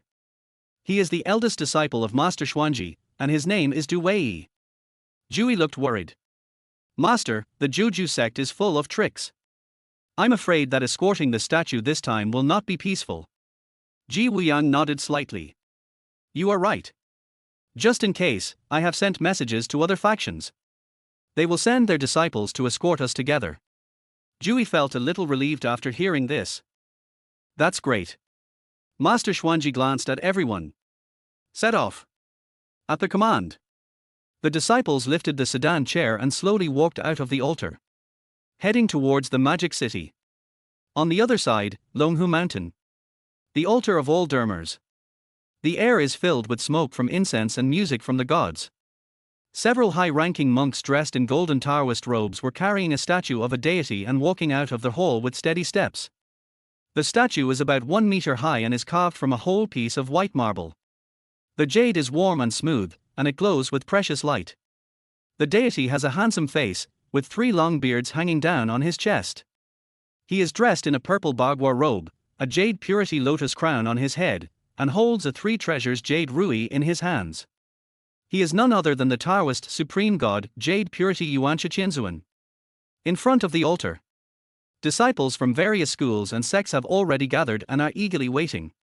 They were dressed in Taoist robes of various sects, with solemn expressions, swords hanging from their waists, whisks in their hands, quietly waiting to set off.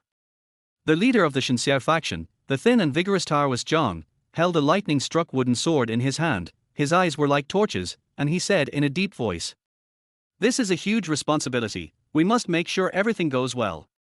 I will obey the law." All the disciples responded in unison, their voices loud and clear, resounding through the sky. The leader of the Qingwei sect, a handsome young Taoist named Lin Donglang, frowned slightly and said in a low voice, "Brother, the Juju sect is very secretive, so we must be on guard." Taoist priest Zhang nodded slightly and said in a deep voice, "Brother, you are absolutely right. I have arranged for elite disciples from various sects to escort them secretly. We will make sure that the evil cult will never return."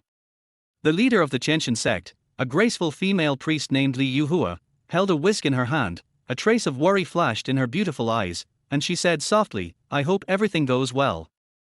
Taoist Zhang waved his hand and said loudly, "Let's go."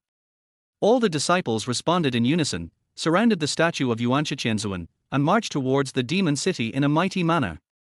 For a moment, auspicious clouds gathered in the sky above Longhu Mountain, and immortal music sounded, as if seeing off this sacred team. The scene comes to Gazhou Mountain. Lingbao sect altar. The atmosphere is solemn and dignified. In the center of the hall, a statue of Taiching Dao Qianzong, carved from a whole piece of white jade, radiates a soft light. The statue is about 1 meter tall. Dao Qianzong has kind eyes and a whisk in his hand, looking like an immortal, which makes people feel awe. Below the statue, a specially made vehicle is parked quietly. The body of the car is made of precious Namu wood and is carved with intricate runes and spells. The golden tassels hanging around it make it look more solemn. Be careful. Be gentle.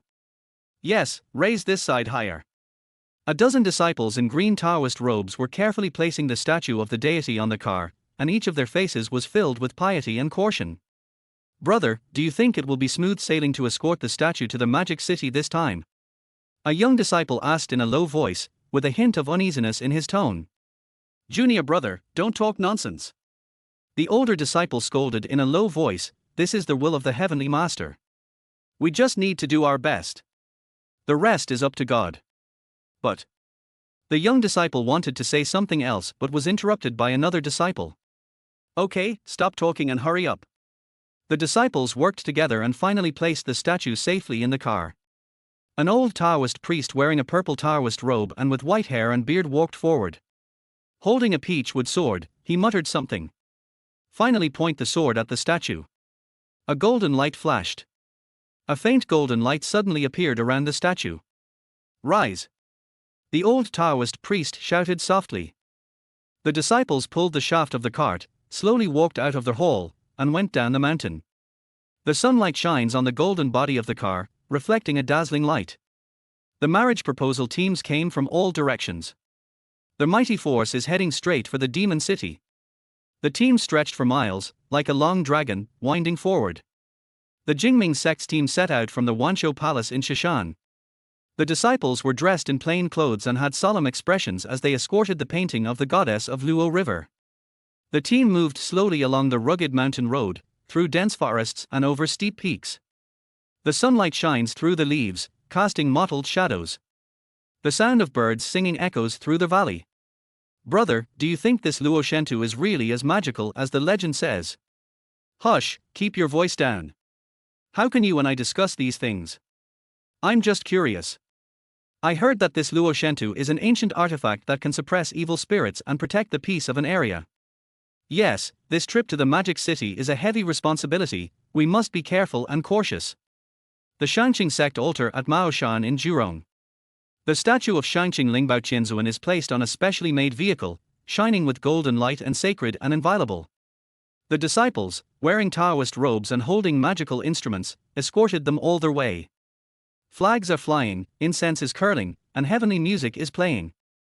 The procession passed through the town, attracting countless tourists to stop and watch.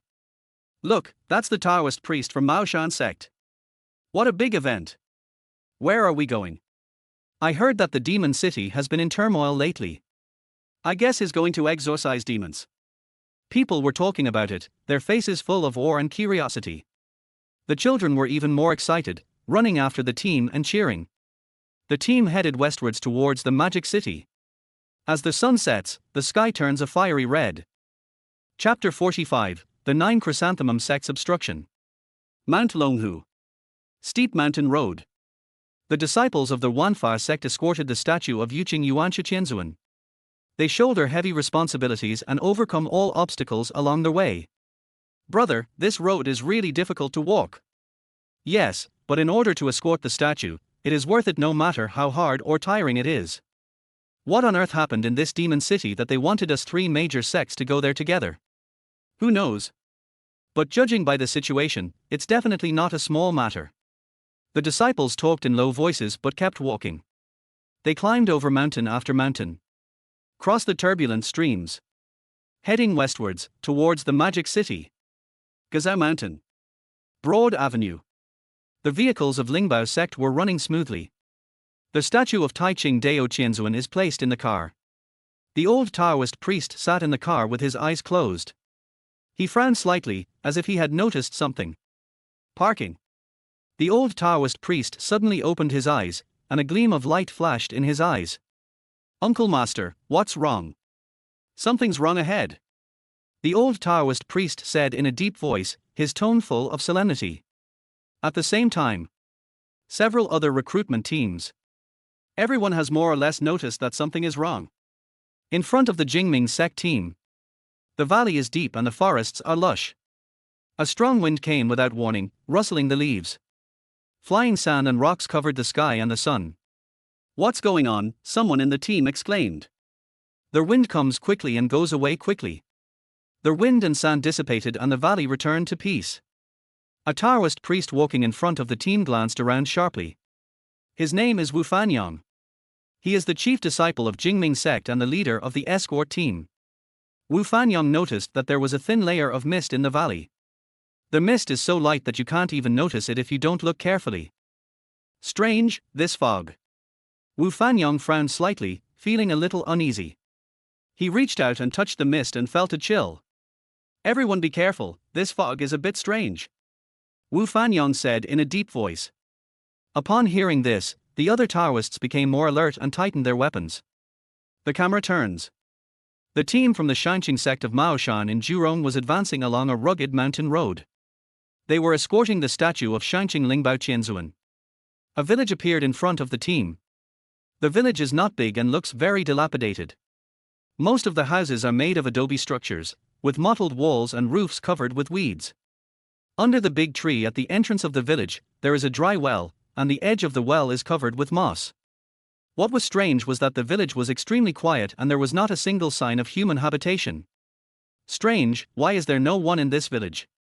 A Taoist priest asked doubtfully. Yeah, it's too quiet. So quiet that it's a little scary. Another Taoist priest echoed. The team slowly walked into the village. A nauseating smell of decay hit me in the face. The Taoists sensed a strange aura and became more alert. Careful. The leading Taoist priest reminded in a low voice. He always felt that there was an evil spirit in this village. It was as if there was something unclean hiding in the dark, spying on them. At the same time, the team from the Longhushan Wanfar sect moved slowly forward on the rugged mountain road. As the team reached halfway up the mountain, the surrounding trees became increasingly dense. Rustle. A slight noise came from the front. The leading Taoist priest made a gesture, signaling the team to stop. Everyone held their breath and looked ahead vigilantly. Several hares jumped out from the grass and fled in panic. Strange, these rabbits. A Taoist priest whispered doubtfully. Sure. The leading Taoist priest made a gesture of silence, indicating him not to speak. After the hare, several pheasants also flew out of the woods in panic. Their feathers were disheveled and their eyes were terrified, as if something terrifying was chasing them. These animals seemed to be frightened by something. A Taoist priest whispered. The leading Taoist priest frowned, feeling an uneasy premonition in his heart. Speed up and get going as soon as possible. He ordered in a deep voice. The team quickened its pace and headed towards the top of the mountain. The camera turns. The team from the Lingbao sect of Gazhou Mountain is on their way to the demon city. What's going on? A disciple exclaimed. He felt the carriage begin to shake violently. It seems like there was an earthquake. Another disciple looked pale and clutched the handrail beside him tightly. Outside the car, the trees on both sides of the road began to shake violently. The leaves rustled, as if pushed by an invisible force. No, it's not an earthquake. An elderly Taoist priest said with a serious expression. It's yin-yang magic. Someone is performing yin-yang magic in secret. He felt a powerful wave of power in the air around him. This power is cold, strange, and carries a strong evil aura. 9 Chrysanthemum Sect. The older Taoist priest said through gritted teeth. It must be someone from the Juju sect who is secretly causing trouble. Just at this moment. Oh no. It's a zombie. A disciple exclaimed, pointing to the road ahead. In the middle of the road, dozens of figures were staggering towards them. Rotting skin, empty eye sockets, and a sickening stench. Prepare for battle. The older Taoist priest growled and drew out his peach wood sword. The disciples drew out their magic weapons and prepared for battle. The zombie roared and pounced, showing its sharp fangs. Thunder breaks. The older Taoist priest took the lead, waving the peach wood sword, and a flash of lightning shot out. The lightning struck the zombie, causing it to let out an ear-piercing hiss. Disease. Other Taoists also took action, and talismans flew out like raindrops. With a flash of golden light, the talisman hit the zombie, causing bursts of fire. The zombies were repelled, but soon stood up again and rushed forward fearlessly. These zombies seem to get more ferocious the more we fight them. A disciple exclaimed. Everyone be careful, don't let them get close to you. The older Taoist priest reminded. The battle becomes more and more intense, and the number of zombies increases. The Taoists stood back to back, formed a circle, and struggled to resist the zombies' attacks. This is not a solution. We will be exhausted to death. A disciple said breathlessly. Hold on, the ancestral temple had anticipated this situation a long time ago, and reinforcements from other sects will arrive soon. The older Taoist priest encouraged. However, there was a hint of uneasiness in his tone. On the other side, Mao Shan's marriage team also encountered siege. The Mao Shan disciples were trapped back to back in the dead silent village. The dilapidated houses cast twisted shadows in the night, and the air was filled with the smell of decay. Roar. The roars of the zombies came from all directions, like a tide. Their bodies are twisted, their skin is grey, their eye sockets are sunken, and they reveal a bloodthirsty light. Kill. A disciple brandished a peach wood sword, and with a flash of sword light, he split a zombie in half. However, more zombies came up. They were incredibly fast and powerful, as if they were tireless. Thunder breaks. The older Taoist priest roared, and a flash of lightning shot out from the peachwood sword in his hand, blasting several zombies away. Disease. Other disciples also cast spells, talismans flew, golden light flashed, and they fought a desperate battle with the zombies. One disciple was unable to dodge and was knocked to the ground by a zombie.